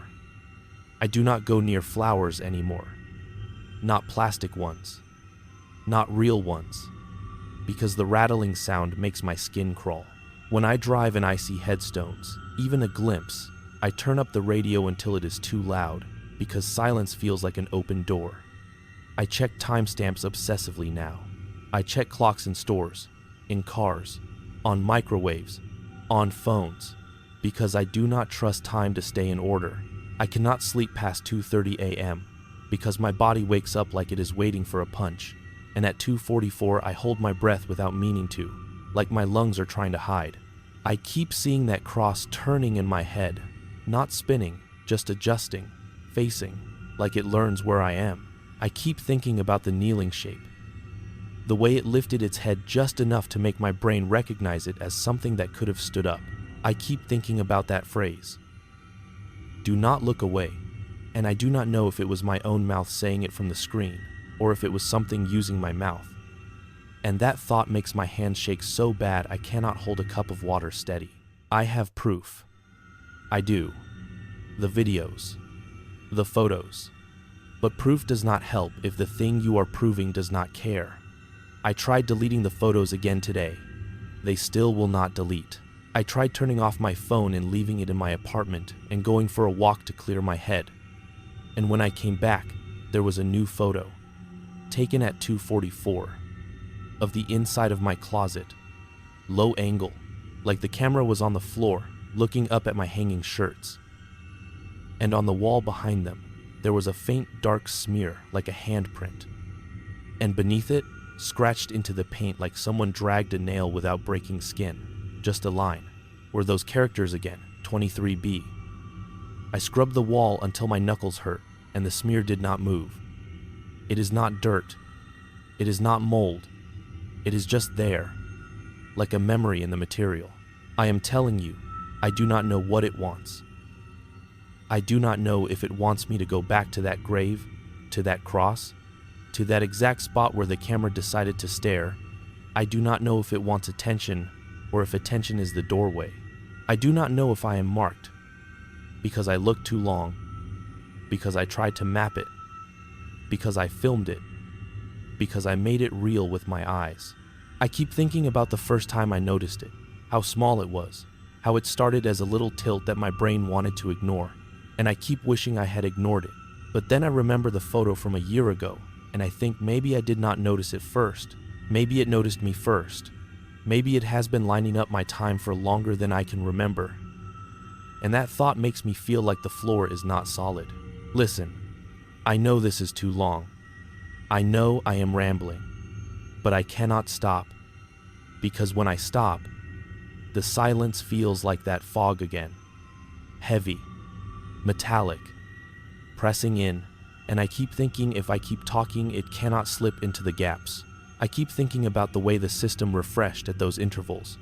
13, 12, 13, 12. Like it was counting, like it was rehearsing. I keep thinking about how the cross moved only when the screen blinked, like it needed me to look away for a fraction of a second. I keep thinking about how the kneeling shape advanced only between moments, like it lived in the parts my eyes cannot hold. And now I think it is in the parts my mind cannot hold, because I catch myself forgetting simple things, like what I ate yesterday, like what day it is, and then I look at my phone, and there is a photo labeled a year ago, and my chest tightens, and I feel like I am losing pieces. I drove past a different cemetery yesterday by accident, just a small one behind a church, and I swear the bell tower looked wrong, like it leaned, and the graves were packed tight, and the plastic flowers rattled, even though there was no wind. And I turned the wheel so hard my tires squealed because I could not risk getting closer. I keep seeing the number in places. On a receipt, 23B as a register code. On a warehouse pallet label on a truck that passed me on the highway. On a seat number at the diner. And I know numbers repeat. I know letters repeat. I know you can find patterns if you are looking. But I am not looking. That is the thing. I am trying not to. And it still finds me. It is like the world is tilting toward that grave number, like everything is being pulled to a line. I can only tell you I am scared in a way I have never been scared. Not like a startle, not like a nightmare. Like a slow certainty that something knows how to step through my life using ordinary things, cameras, timestamps, phone notifications, and it does it with patience. The worst part, the part that makes my hands shake right now as I speak into this cracked screen, is that sometimes, for a second, I feel this urge to go back, like an itch, like my body wants to stand at that fence again and look straight at the cross and not look away, like it is calling without words. And then I feel sick, because I do not know if that urge is mine. I do not know if the infection is the fear or the pull. I do not know which one is the trap. I just know I do not walk past cemeteries anymore. I do not take roads along cemetery fences. I do not trust cameras. I do not trust clocks. And every night at 2:44 I feel like the air around me pauses, like the world holds its breath, waiting for a blink.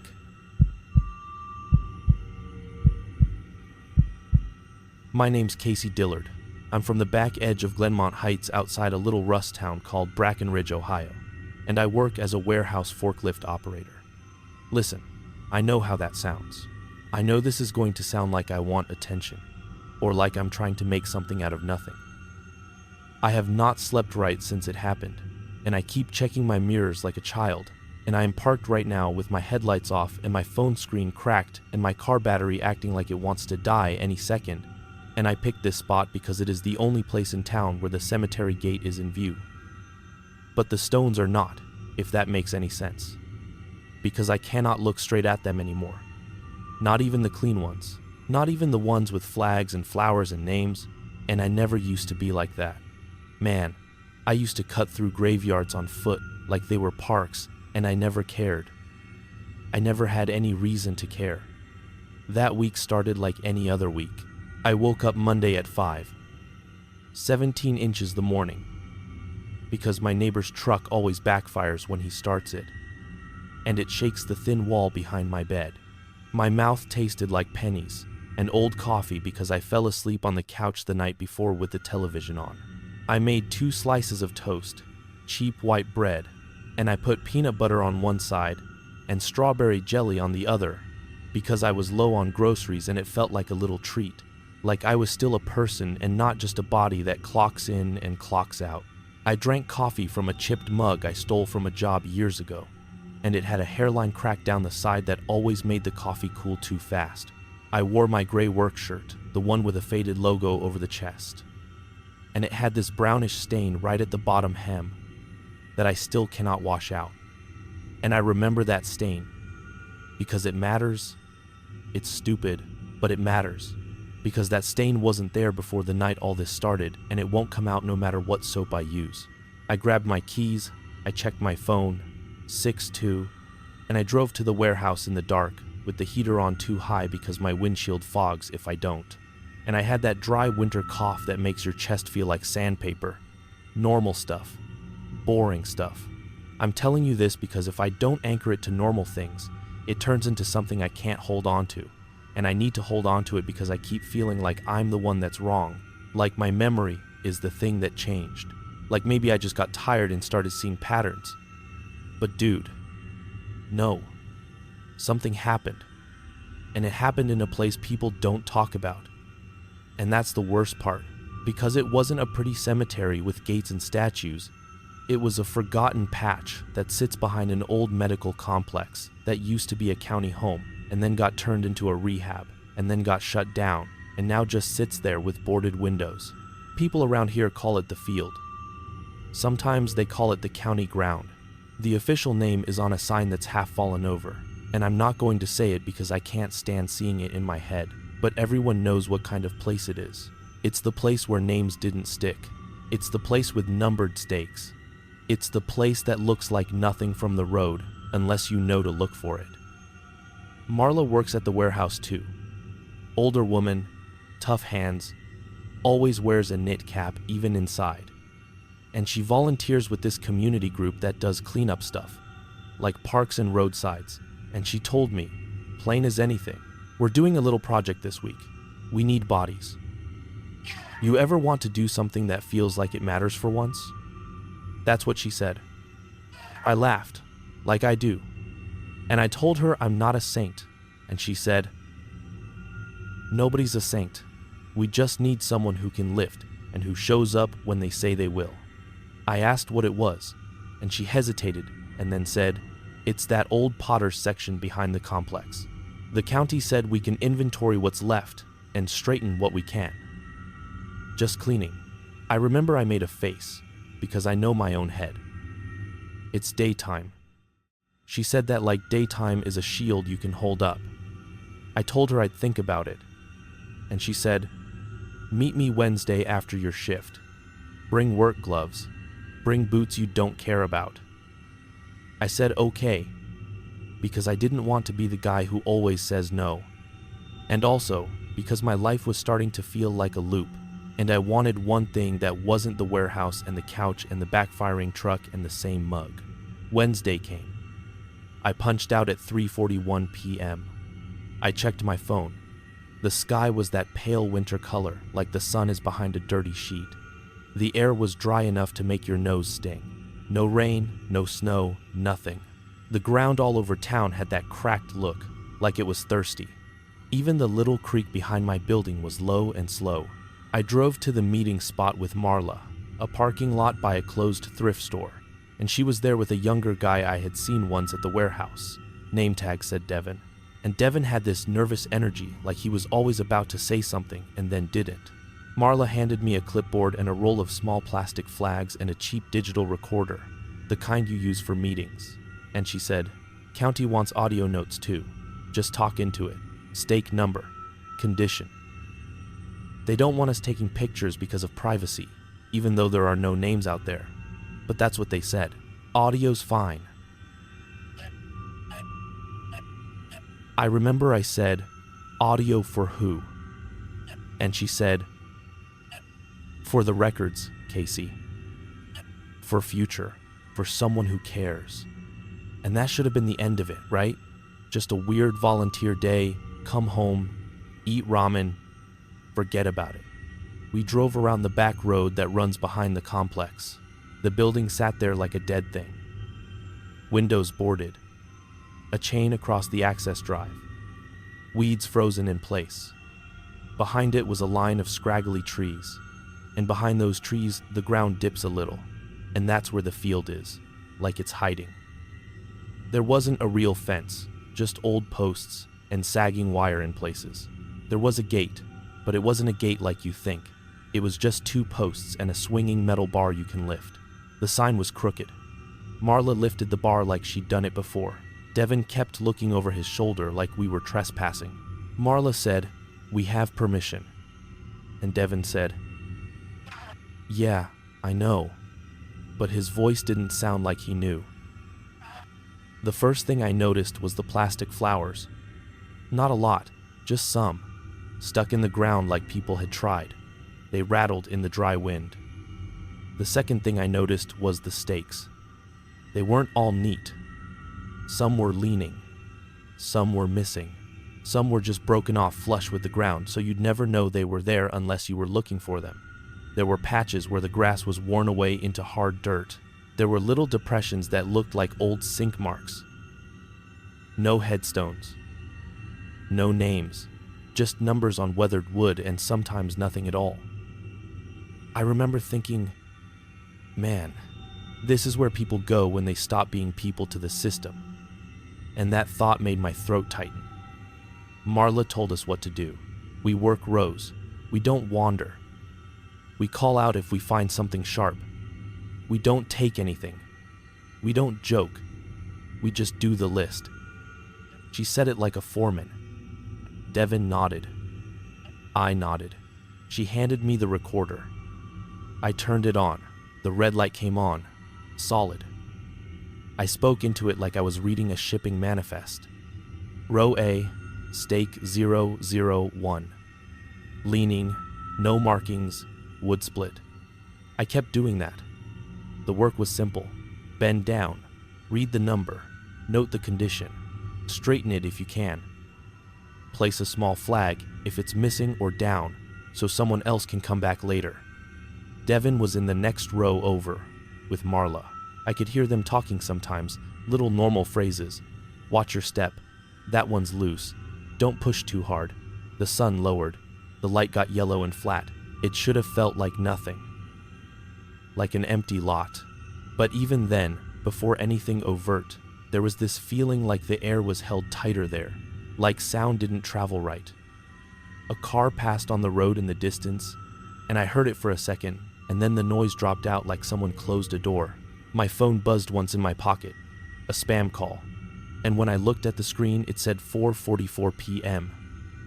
And I remember that because that number stuck, and then I put it away and kept working.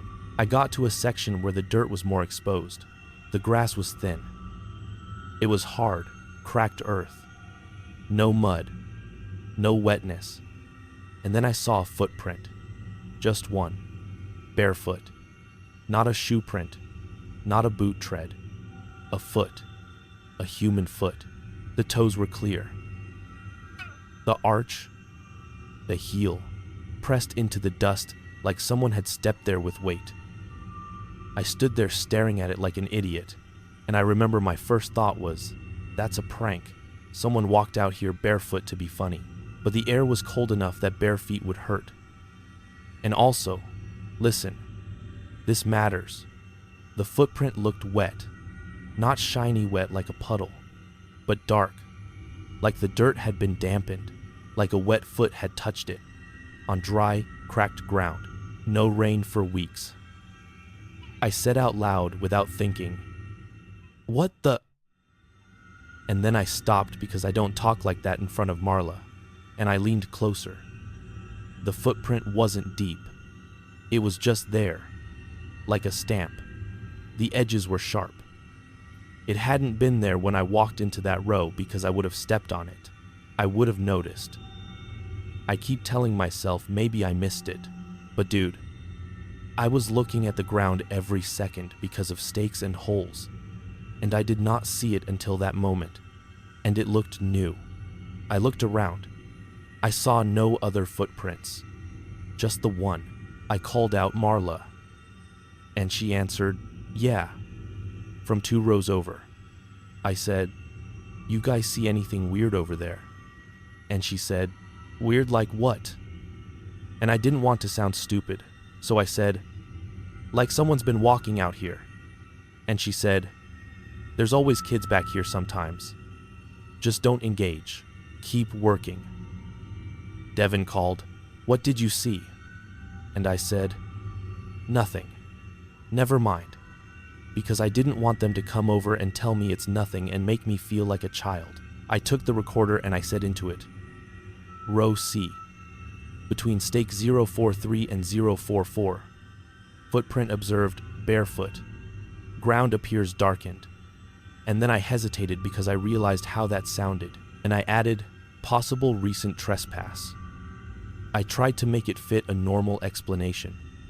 I stepped around it and kept going, but the feeling stayed, like a little cold spot behind my ribs. 5 minutes later, I saw another footprint. The first one had been a right, I think, because the big toe angle. This one was left. It was a few feet ahead of the first. Again, dark, like wet. Again, sharp edges. No shoe prints. No other signs. Just 1 foot, then another, like someone was walking but only leaving 1 print at a time. I swear to God my mouth went dry. I looked back at the first print. It was still there. I looked forward. Nothing else. I listened for footsteps. Just wind and the rattle of plastic flowers. I said to myself, okay, someone is messing with us. Maybe they're stepping in something wet and then stepping here and then lifting, like they want to scare volunteers. But where would they get wet, man? There's no water out there. The creek is far. The ground is like paper. I walked to the edge of the row and peeked toward Marla and Devin. They were bent over a stake, talking. They looked normal. They were not pranking me. I turned back. The footprints were there. I said into the recorder, quieter this time. Additional footprint observed, left, similar. Then I did the thing I always do when I don't like something. I sped up. I tried to finish my row fast so I could get out of that section. I started reading numbers like an auctioneer. Stake 045, cracked. Stake 046, missing. Stake 047, leaning. And I stopped looking at the ground except for holes. And that's when I realized the footprints weren't staying behind me. Dude, I need you to understand what I mean. I would glance back, and I'd see the prints, and then I'd glance forward, and I'd see another one ahead. And it was always like they were just out of my direct focus. Like they were keeping pace but never letting me see the step happen. Right foot, left foot, spaced like a person walking normal. Not running, not stumbling, just walking through the rows. Not crushing stakes, not disturbing grass, just appearing on the bare patches like stamps. I kept telling myself, you are making a pattern out of random marks. The ground has dark spots, but these were feet. Man, toes, arch, heel. I felt watched. I felt like if I turned too fast, I'd catch someone there. I did turn fast. Once, like a snap. And there was nothing. Just stakes and weeds, and the broken backside of the complex. My heart was doing that thick pounding where you can feel it in your throat. I wanted to call out again, but my pride held me. Marla clapped her gloves together and said, "Good start. We'll come back tomorrow if you can." Devin said, "Yeah." But he didn't sound like yeah. I kept looking at the ground as we walked back to the cars, and I saw no footprints near the path we took out, which should have relieved me, but it didn't. Because it meant they were only in that one section with the bare dirt. Like whoever it was knew where they would show. In the parking lot, Marla said, "You okay, Casey? You got quiet." And I said, "Just tired." And Devin looked at me and said, "Did you hear that thing?" And Marla said, "What thing?" And Devin shrugged like he didn't want to say it. I said, "Hear what?" And Devin said, "Nothing, maybe." And he laughed the wrong kind of laugh. The laugh you do when you're trying to pretend you didn't get scared. Marla said, "We're done for today. Go home. Drink water." The battery hesitated for a second like it does sometimes, that slow crank, and my stomach dropped because I thought, great, I'm going to be stuck here by this place. But then it caught. On the drive home, I kept checking my shoes on the floor mat like I expected them to be wet. They were dusty. Normal. I got home. I ate ramen. I sat on the couch. But when I took off my work shirt, I saw that brownish stain at the hem, and I swear it was not there that morning. It looked like water stain mixed with dirt, like someone had dipped the bottom edge in something and let it dry. I told myself I must have brushed against something at the field. Dust. Rust. Whatever. I went to bed, and I dreamed of feet. Not bodies. Not faces. Just feet. Bare feet on dry ground, leaving dark prints one by one. Thursday at the warehouse was the same. Forklift. Pallets. Beep beep, but I kept seeing the shape of toes in my head. I almost said no. Then I heard myself say yes, because I didn't want to be the guy who bails. And also, listen, there was a part of me that wanted to prove it was nothing, to go back and see it in daylight and have it be gone. Devin showed up too. He looked like he hadn't slept, eyes red. We went back at about 3:55 p.m. Same dry wind. Same pale sky. The gate bar scraped when Marla lifted it, a metal-on-metal sound that made my teeth itch. We went back to our rows. I kept the recorder. I kept my voice steady. Row D, stake 052. I tried to focus on numbers. I didn't want to look for footprints, but I did look. You can't not look once the thought is there. I got to the same section with bare dirt. No footprints. Relief hit me so hard my knees felt weak. I almost laughed. I said into the recorder, like a normal person, "No trespass signs observed today." And then I stopped because I didn't want to tempt anything. That's how it felt. Like you don't say certain things out loud. I worked for maybe 20 minutes in that section, and nothing happened. And I started to believe I made it up. Then I heard Devin call my name. Not shout, just call, "Casey." He was standing still, not bent over, and his face looked pale. Marla said, "What is it?" And Devin said, "Do you see that?" And he pointed down at the ground near his boots. I walked over. There, between two stakes, was a footprint. Bare, wet dark, sharp, same as yesterday. And Devin said, in this small voice like he was embarrassed, "It wasn't there, man. It wasn't there." And then it was. Marla frowned like she didn't want to deal with it, and she crouched and touched it with her gloved finger, and she pulled her glove back like she touched something cold. She said, "Ground's just darker there." But her voice didn't sound sure. Devin said, "No, it's a foot." And Marla said, "Don't say it like that." And Devin said, "It is." And I felt this sick relief that I wasn't alone now, that someone else saw it, and that relief was mixed with dread because it meant it was real enough to share. I said, "It's wet," and Marla snapped. "It's not wet," like she could will it into being dry. And then she stood up and said, "We're not doing this. We're here to work. Mark it on the log and move on." Devin looked at me like he wanted me to back him up. And I didn't. One, ma, ma, ma, ma, ma, ma, ma, ma, ma, ma, ma, ma, because I was scared of making it bigger. So I said into the recorder, "Row E, footprint observed near stake 067, and I kept my voice flat. We moved on. 10 minutes later, there were more. 10. One at the end of Devin's row, one in mine, then another. Always one at a time. Always spaced like a person walking. Always barefoot. The ground around them stayed dry, cracked, dusty. It was like the prints were the only damp thing in that whole place. Marla kept pretending it was dirt variation, but I could see her shoulders were tight. I could see she kept checking the spaces between rows, like she expected to see someone. At one point she said, "Kids," under her breath, and Devin said, "Kids do not do that." And Marla said, "Stop." And Devin said, "Okay," but his voice cracked on okay. We finished later that day, closer to 5:40 p.m. The sun was down. The light was going gray. The wind made the plastic flowers rattle like teeth.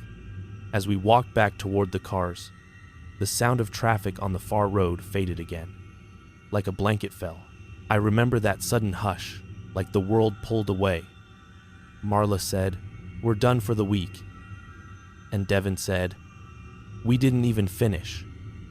And Marla said, "We're done." And her voice left no room. "In the lot," Devin said, "I heard something." And Marla said, "No, you didn't." And Devin said, "I did. I heard a woman." And Marla said, "Devin," like a warning. Devin looked at me and he said, "It said, 'Don't leave me.'" And my skin went tight all over, because my recorder was in my hand, and I had been using it, and I had not heard anything like that. Not with my ears, not out loud, but I believed Devin anyway, and that's a terrible thing to admit, because it means part of me already knew what kind of wrong this was. That night, I didn't want to listen to the recorder. I didn't. I put it on the kitchen counter, like it was dirty. I showered. I scrubbed my hands too long. I checked my shoes. Dry. I changed into sweatpants. I ate a frozen pizza. Normal things. But I kept looking at the recorder like it might blink. Around 9:30 p.m., I finally turned it on and played back the last few minutes from the field. Devin's muffled voice. Marla's voice. Wind. Rattle. And then, in a gap where none of us were talking, there was a sound that made my throat close. It wasn't a scream. It wasn't a dramatic thing. It was low, like someone speaking close to the microphone. But the words were not loud. They were clear enough that I knew they were words. It said, "Do not leave me unnamed." I sat there with my mouth open. I replayed it. Same thing. Same phrase. I swear to God I looked around my apartment like someone could be there. I checked the hallway. I replayed it again and again. It was not my voice. It was not Devin. It was not Marla. It sounded like a woman, but older, tired, like her throat was dry. The words were careful, like she had to push each one out. "Do not leave me unnamed." I turned the volume down. I held the recorder up to my ear. The sound was still there. I turned the volume up. The sound didn't get much louder, like it wasn't recorded the same way as our voices. It sat underneath, close, like it was inside the plastic. I stopped the playback. I turned the recorder off. I set it down. My hands were shaking. I said out loud, "No," like that would undo it. I didn't know what to do. I didn't want to call anyone because what do you say? "Hey, my volunteer recorder captured a voice that shouldn't be there. Can you come over?" I didn't answer. It buzzed again, same unknown. I didn't answer. I went to bed. I lay there, staring at the ceiling.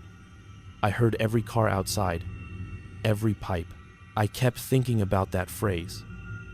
And the more I thought about it, the more it felt like a hook in my skin. Like it was pulling at me. Like it wanted my attention. Friday. I woke up before my alarm, 4:48 a.m., and I had that feeling like something happened while you slept and you missed it. I went to the kitchen, and the recorder was on the counter where I left it. But it was turned slightly, like it had been moved. I know that sounds small. It sounds like nothing, but I remember setting it with the buttons facing me. Now it was turned toward the sink. I stood there staring at it, and my chest started doing that tight thing. I checked the door lock. Locked. Windows closed. No sign of anything. I picked up the recorder and my fingers felt numb. I turned it on. The battery indicator was low, even though it had fresh batteries when Marla gave it to me. I pressed play without thinking, like I needed to hear it again to prove it wasn't real. It started from somewhere in the middle. Wind. My voice. Devin. And then, over that, another phrase quieter, like it wasn't meant for playback, like it was meant for me alone. It said, Casey, just my name. Dude, I dropped it. I dropped it like it was hot. It hit the linoleum and clattered. I backed up until my shoulders hit the fridge. I stood there breathing hard. I picked it up again because I couldn't leave it there. My hands were shaking so bad I almost couldn't press the buttons. I rewound. I played. It said it again. Casey, my name. Same tired voice. Not Devin. Not Marla. Not me. I turned it off and I put it in a drawer. I went to work anyway because I didn't know what else to do. All day, I kept thinking someone was going to say my name behind me. At lunch, Marla texted me. We are done. Drop the recorder at my porch. That's what it said. No, smiley. No explanation. I wanted to tell her what was on it, but I didn't want to write it in a text like it was normal. I finished my shift. I drove to Marla's place. It's a small house near the tracks. Porch light always on. I parked. I took the recorder out of the drawer at home before I left.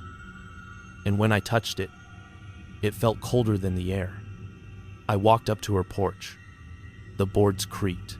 I placed the recorder in a paper bag and set it by her door like she asked. I knocked. No answer. I knocked again. Still, nothing. Her porch light flickered once, just a stutter. And I felt that same tightness. I backed off the porch and walked to my car, and I realized my shoes felt heavier, like the soles were thick. I opened my car door and looked down at my boots. The bottoms were wet, not damp from dew, wet like fresh water, and there was no rain. The pavement was dry. I looked at the ground under my boots, and there were wet footprints leading from Marla's porch to my car. Bare footprints, not boot prints, barefoot, on the dry driveway, one by one, leading to me. I swear to God I made a sound I didn't recognize, like a small animal. I looked back toward the porch. Marla's door was closed. The light was steady again. No movement. I looked down again. The wet prints were darker than the asphalt. Clear toe marks. Like someone had stepped in water and walked out of a river, and then onto her driveway, and then toward me. But there was no water. I lifted my boot, and I swear there was a drip from the sole. I didn't know what to do, man. I got in the car and locked the doors. I started the engine, and it hesitated again, slow crank, and my throat tightened like I was going to cry. It started. I backed out too fast, tires squealing, and as I pulled away, I looked in the mirror, and I saw the wet footprints on her driveway, fading, not drying like normal, but fading like someone erased them from the edges inward until they were just darker spots, and then nothing. I got home and I checked my boots again, but my socks were damp, like I had stepped in a shallow puddle. I took them off and my feet were cold. I went to the bathroom and I looked at the bottoms of my feet, and there was dirt stuck to them in a pattern like toes. But I had been wearing boots, and my stomach turned. I washed my feet until they were red. I threw the socks away.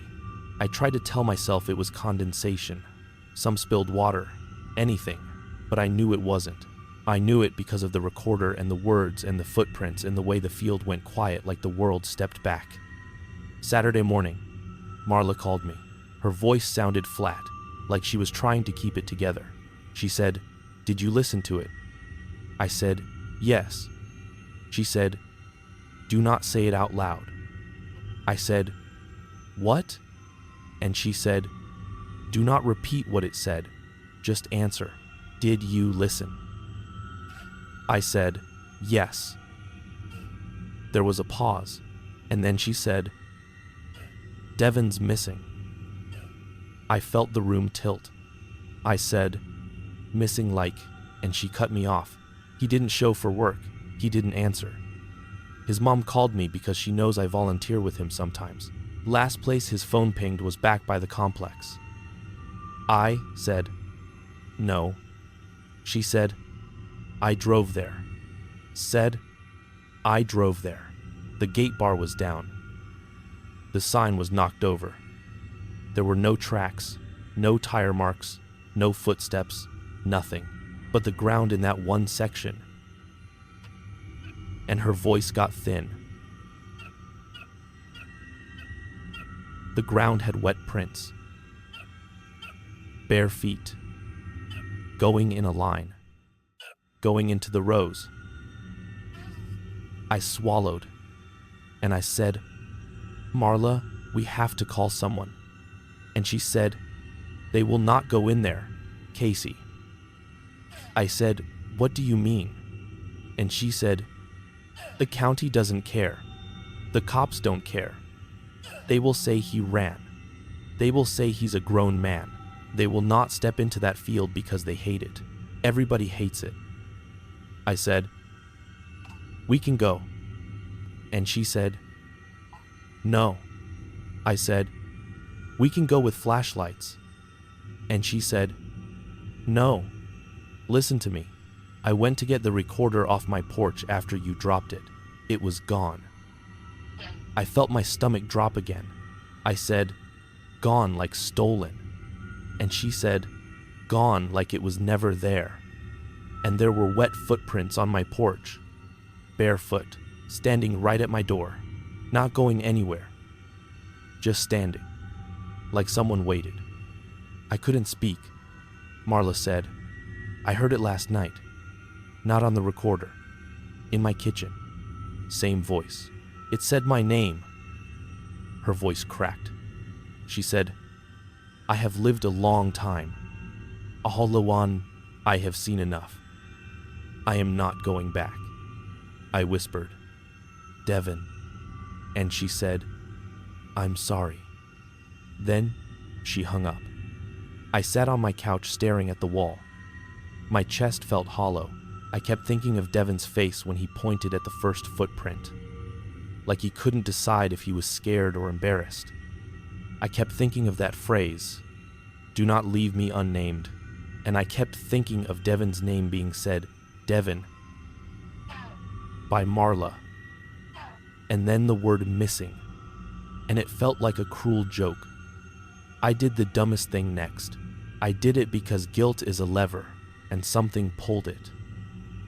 I drove to the field.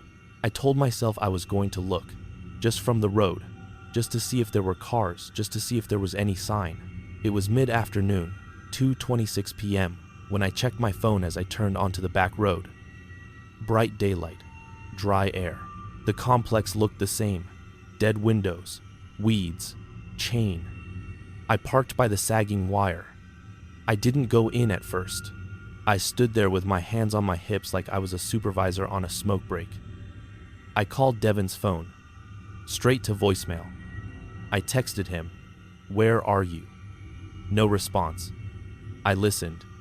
Birds, wind, far traffic, normal. I told myself, see, nothing. Then I noticed the gate bar was down. It had been up when we left Thursday.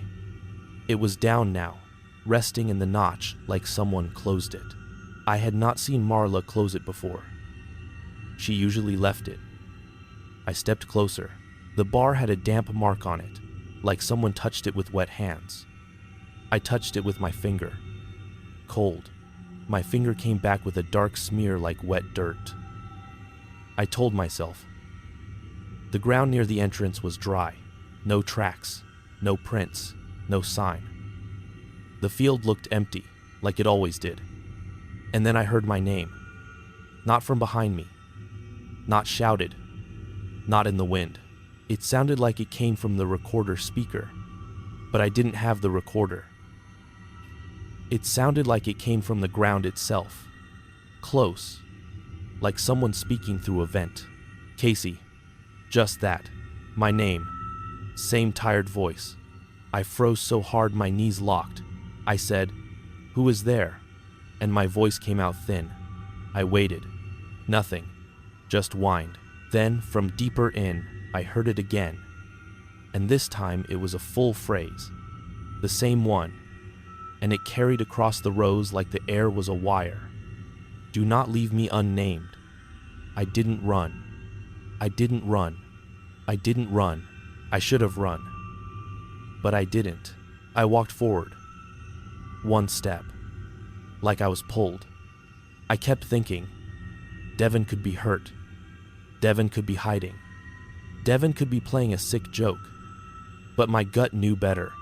I walked toward that bare dirt section, like my feet knew the path. The wind seemed to die as I got closer. The plastic flowers stopped rattling. The hush came down again, heavy, like the world stepped back. I could still see the road through the trees, but it felt far, like a picture. I stepped into the bare section, and I saw the footprints. Not one, not two, a whole trail, barefoot wet prints in a line weaving between stakes. They were dark. They looked like someone had just walked there from a river. Toes splayed, heel heavy.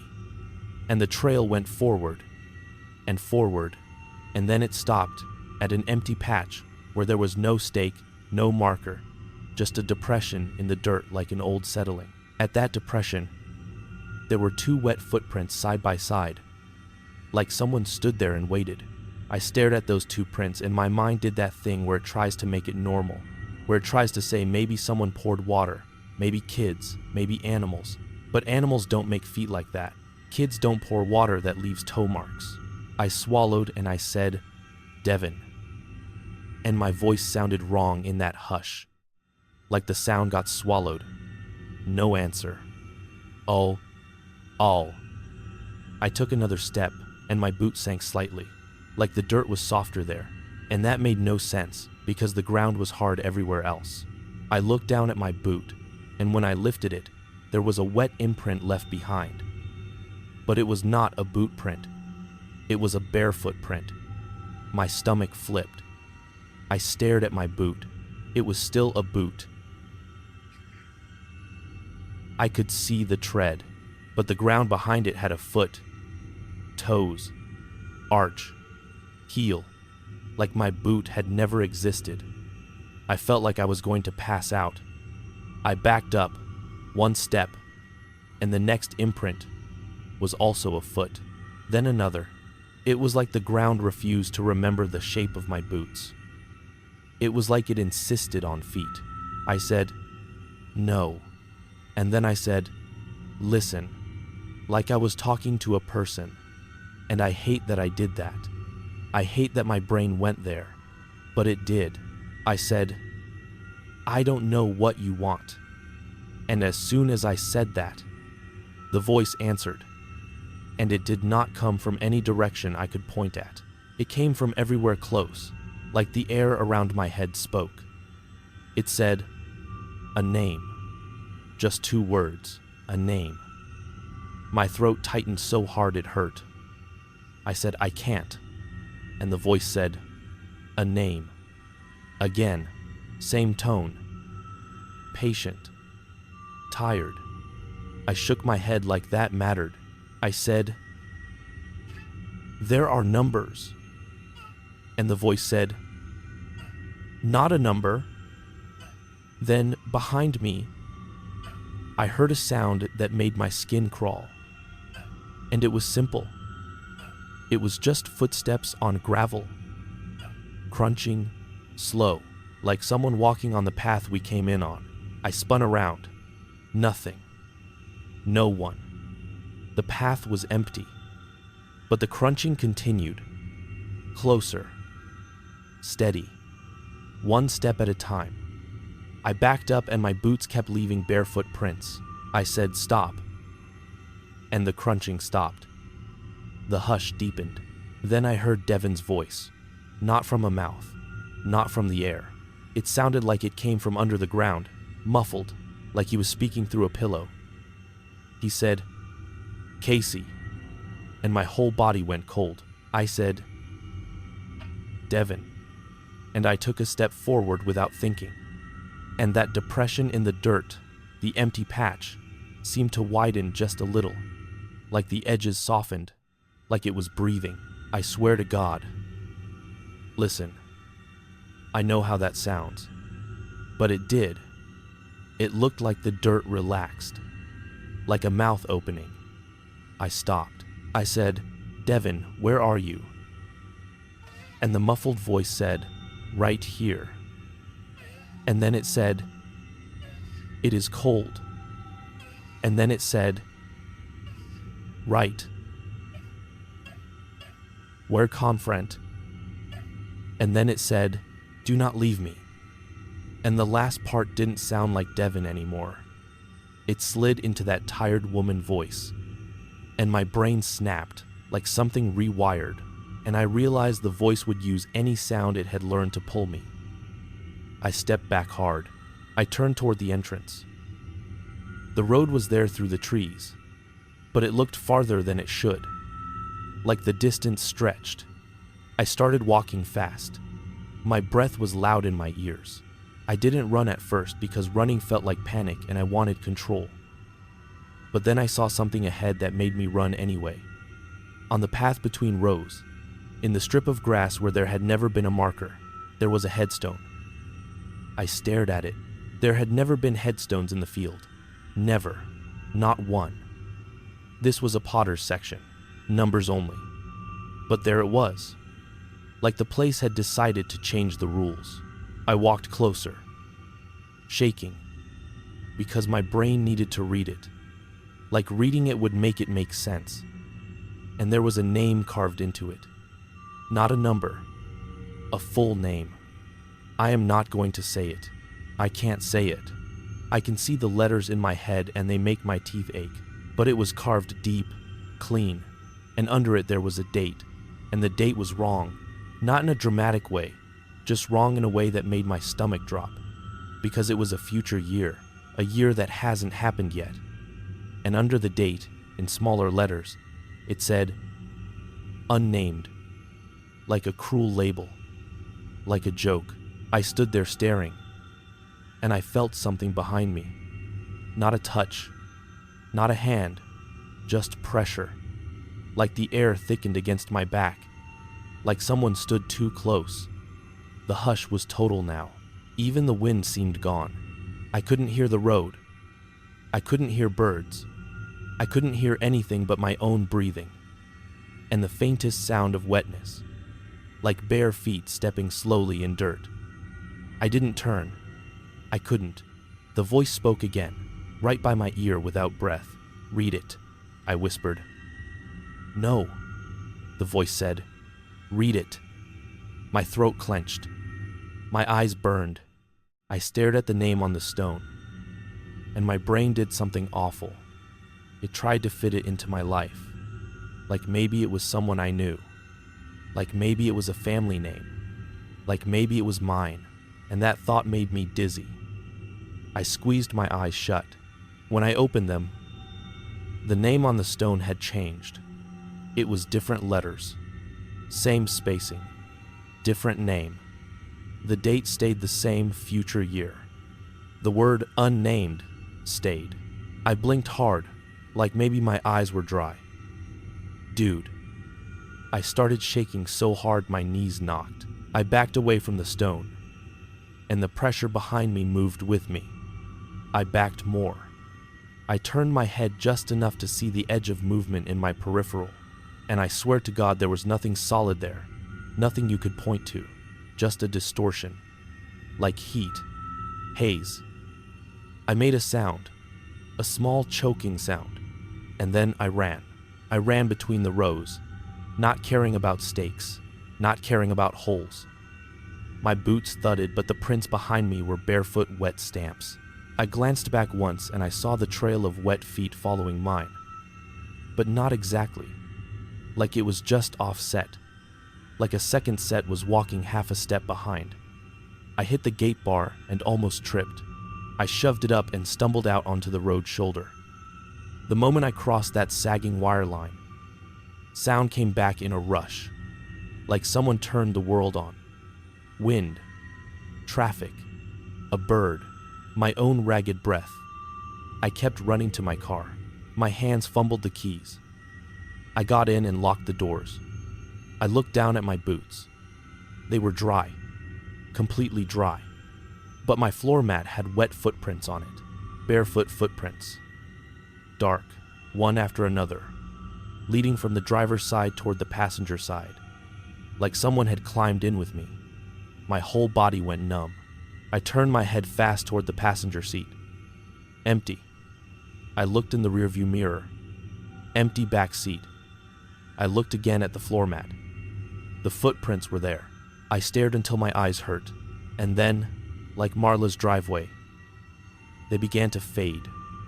Not dry, but fade, until the mat looked normal again. I started the car. The battery hesitated so long I thought it wouldn't catch, and in that second, I felt this insane fear that I would be trapped right there, that the hush would drop again, that the gate would be behind me, that the field would stretch time and distance and swallow. The engine started. I peeled out. I drove without looking back. I drove to the main road. I drove to a gas station under bright lights. I parked by the pump and sat there shaking. I looked at my phone. 2:29 p.m. 3 minutes. I had been in there longer than 3 minutes. I knew it. My lungs were burning like I ran a mile. My legs felt weak. But my phone insisted only 3 minutes had passed since I parked. I checked my call log. No outgoing calls. Devin's last red receipt from days ago. Then I drove home, and I locked my door, and I sat on the floor with my back against the couch like a person hiding from a storm. That night, around 1:40 a.m., I woke up because my feet were cold. I sat up and looked down, and there was dampness at the bottom of my sheets, like someone had climbed in with wet feet and stood there. I threw the covers back. The mattress was dry.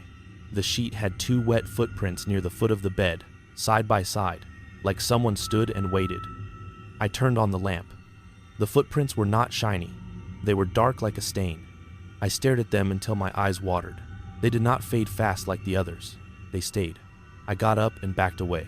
My feet hit the floor, and the floor felt cold under my soles. And that's when I realized I was barefoot. And I hadn't been. I always wear socks to bed because my apartment is cold. But I was barefoot, and my socks were folded neatly on my chair like someone placed them there. I don't know why that detail makes me feel sick, but it does. I grabbed my phone and I went to the kitchen, and I sat at the table with the overhead light on like that could protect me. I didn't sleep. Every time the building creaked, my stomach clenched. Around 3:07 a.m., my phone buzzed. Unknown number. I stared at it. It buzzed again. I answered without thinking because I was tired and scared and angry, and I wanted someone to say something normal. I put it to my ear and I said, "Hello." There was silence. Then that tired voice, close, like it was speaking into my ear from the inside, said, "A name." I pulled the phone away and stared at the screen like the number would explain. I said, "Who is this?" And the voice said, "A name." Again. Patient. I hung up. My hands were shaking so hard I almost dropped the phone. I blocked the number. A second later, my phone buzzed from a different unknown number. I didn't answer. It buzzed again. Then again. I turned the phone off. I sat there in the bright kitchen light with the dead phone in my hand like a useless brick. I started crying. Quiet, angry crying. In the morning, I drove to the warehouse like normal because routine is a rope you hold when the world is slippery. Devin wasn't there. His station was empty. People talked in that hushed way they do when someone is missing, but not officially declared missing yet. Someone said he went on a binge. Someone said he owed money. Someone said he probably ran. I wanted to shout, "No, he didn't run. He got pulled. He got taken by a place that doesn't remember names." But I didn't say anything because I didn't want them to look at me like I was crazy. I went to the bathroom and threw up because the smell of industrial soap suddenly reminded me of wet dirt.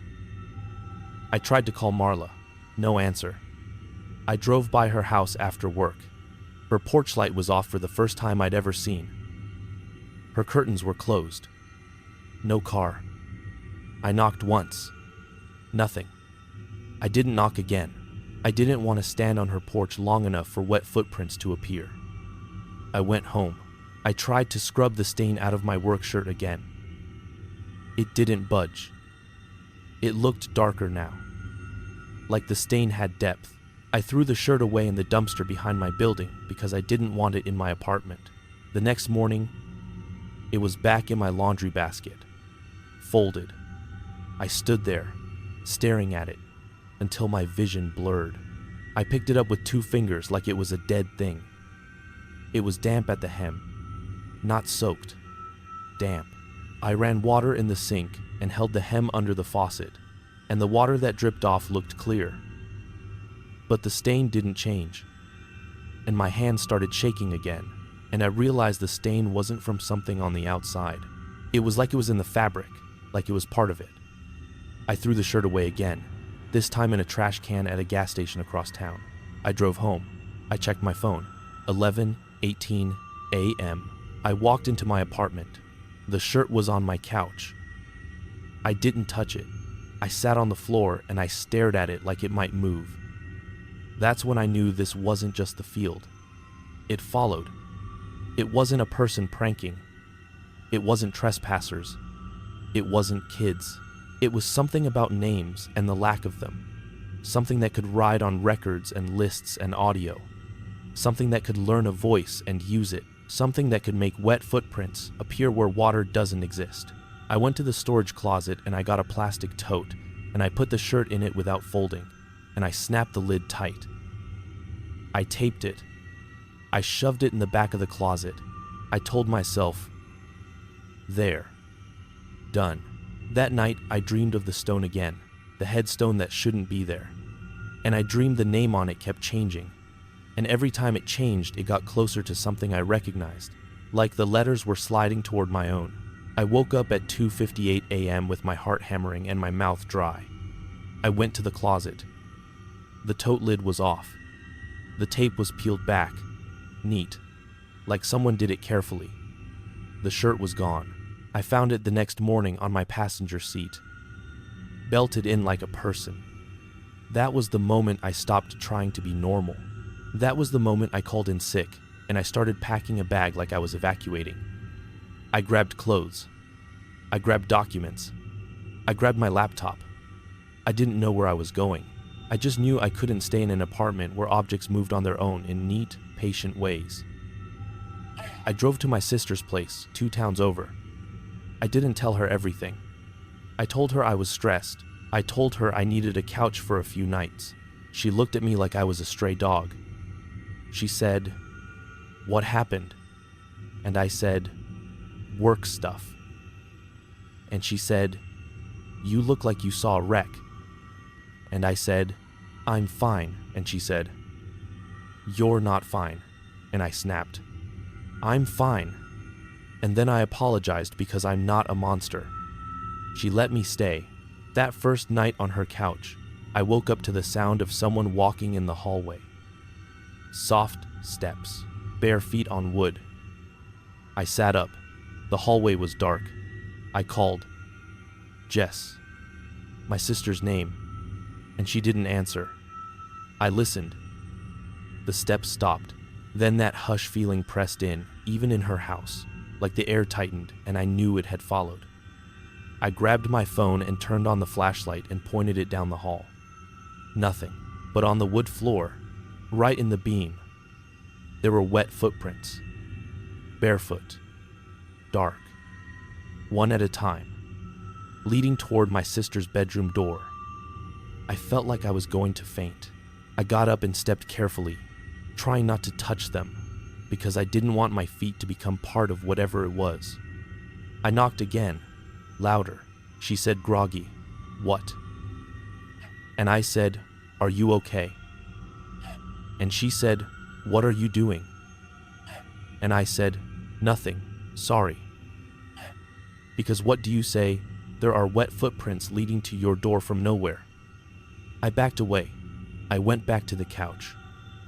I kept the flashlight on the floor. I stared at the footprints until they faded, slow, like ink drying in reverse. The next morning, my sister said, "You were up last night." And I said, "Bad dream." And she said, "You're scaring me." And I said, "I'm sorry." And I meant it. I left that day because I couldn't bring it into her house. I drove aimlessly.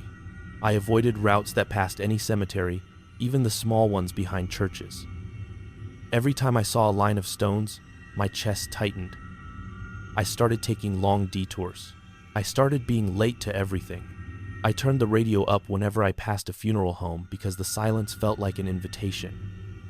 I stopped going to my grandfather's grave, even though I used to go on his birthday. I stopped going to memorial services. I started making excuses. People called me flaky. People called me selfish. I let them because it was better than telling the truth. Weeks went by. Devin never came back. The rumor became that he ran. Marla quit volunteering. Someone said she moved. Someone said she got sick. I saw her once at a grocery store, and she looked smaller, like she had lost weight. I started to walk toward her, and she saw me, and her face tightened, and she shook her head once, slow, and mouthed, "No," like begging. I stopped. I turned away. I didn't chase her. I didn't want to pull her back into it. And I didn't want her to pull me either. Because there was this awful feeling that talking about it makes it stronger. Like repeating the words gives it a shape. The recorder never turned up. The county never called. No one asked me for the audio logs. It was like the whole thing got swallowed by paperwork. Like the field does to people. Like it eats records. I tried to throw away that work shirt again. I burned it in a metal barrel behind a friend's place. I watched it turn black and curl and collapse. I watched the stain darken and then vanish into ash. I went home feeling light for the first time in weeks. That night, I opened my closet and the shirt was hanging there. Clean. Dry. Like nothing happened. Except the stain was bigger now. Like a tide mark. And I sat on the floor and laughed until I cried because my brain couldn't take it. I don't live in that apartment anymore. I broke my lease. I moved to a different part of town near a busier road where there's always noise. I sleep with a fan on and a radio low because quiet feels dangerous. I keep my phone on airplane mode at night because I can't handle unknown calls. Sometimes I still get them anyway, and that makes my skin crawl because it means airplane mode doesn't matter to whatever it is. I avoid the back road by the complex, like it's cursed. I will add 20 minutes to my drive, rather than pass that sagging wire line. I don't look at cemetery gates. I don't read headstones. If someone tells me they're going to a funeral, I say I'm sorry and I send a message later. I don't go. I can't. The last time I tried, I sat in my car outside the funeral home, and my hands started shaking and I thought I smelled wet dirt, and I drove away. People say grief makes you weird. People say you're overthinking. People say places can't follow you. But I'm telling you, listen, the proof isn't in stories. It's in the little things that keep happening. Every so often, I wake up and there's a single wet footprint on my kitchen tile. Just one, right by the sink, like someone stepped in and then stopped. No trail, just one. It never shows up when anyone else is around. It's always when I'm alone. It's always when the air feels too still. And once, I'm telling you, once, I found a new contact in my phone that I did not add. No name, just a number. And under it, in the notes field, there was a phrase typed in plain text. No punctuation, no emotion, just the words. Give me a name. I deleted it. It came back a week later. I got so angry I threw my phone across the room. The screen cracked more. I bought a new phone. Different account. Different number.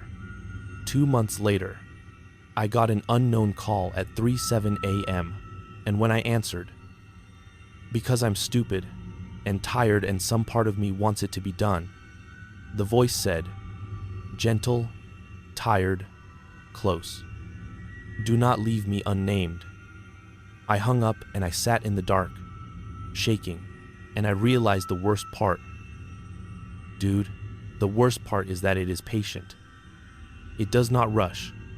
It does not yell. It does not threaten. It just asks. Over and over, like it has all the time in the world. Like it can wait until you're worn down, until you slip, until you say something you shouldn't, until you give it what it wants. And I keep thinking about that headstone that appeared where there shouldn't be one, and the name that changed when I blinked, like it was searching. And I keep thinking, what happens if it finally settles on one? What happens if it finds a name that sticks? What happens if that name is mine? And I hate that thought because it feels like the field is not just a place. It's a mechanism. It's a hunger for identity. It's the idea of being forgotten made into something that can move. And I'm not trying to be poetic. I'm trying to say it plain. It wants a name because it doesn't have one, and it will take yours if you give it. And I don't know how to stop it. And I don't know what happened to Devin. And I don't know where Marla went. And I don't know if the field is still there doing what it does under that dry wind and those rattling flowers. But I know this. I know the sound of wet feet on dry ground now. I know the silence that drops like a blanket.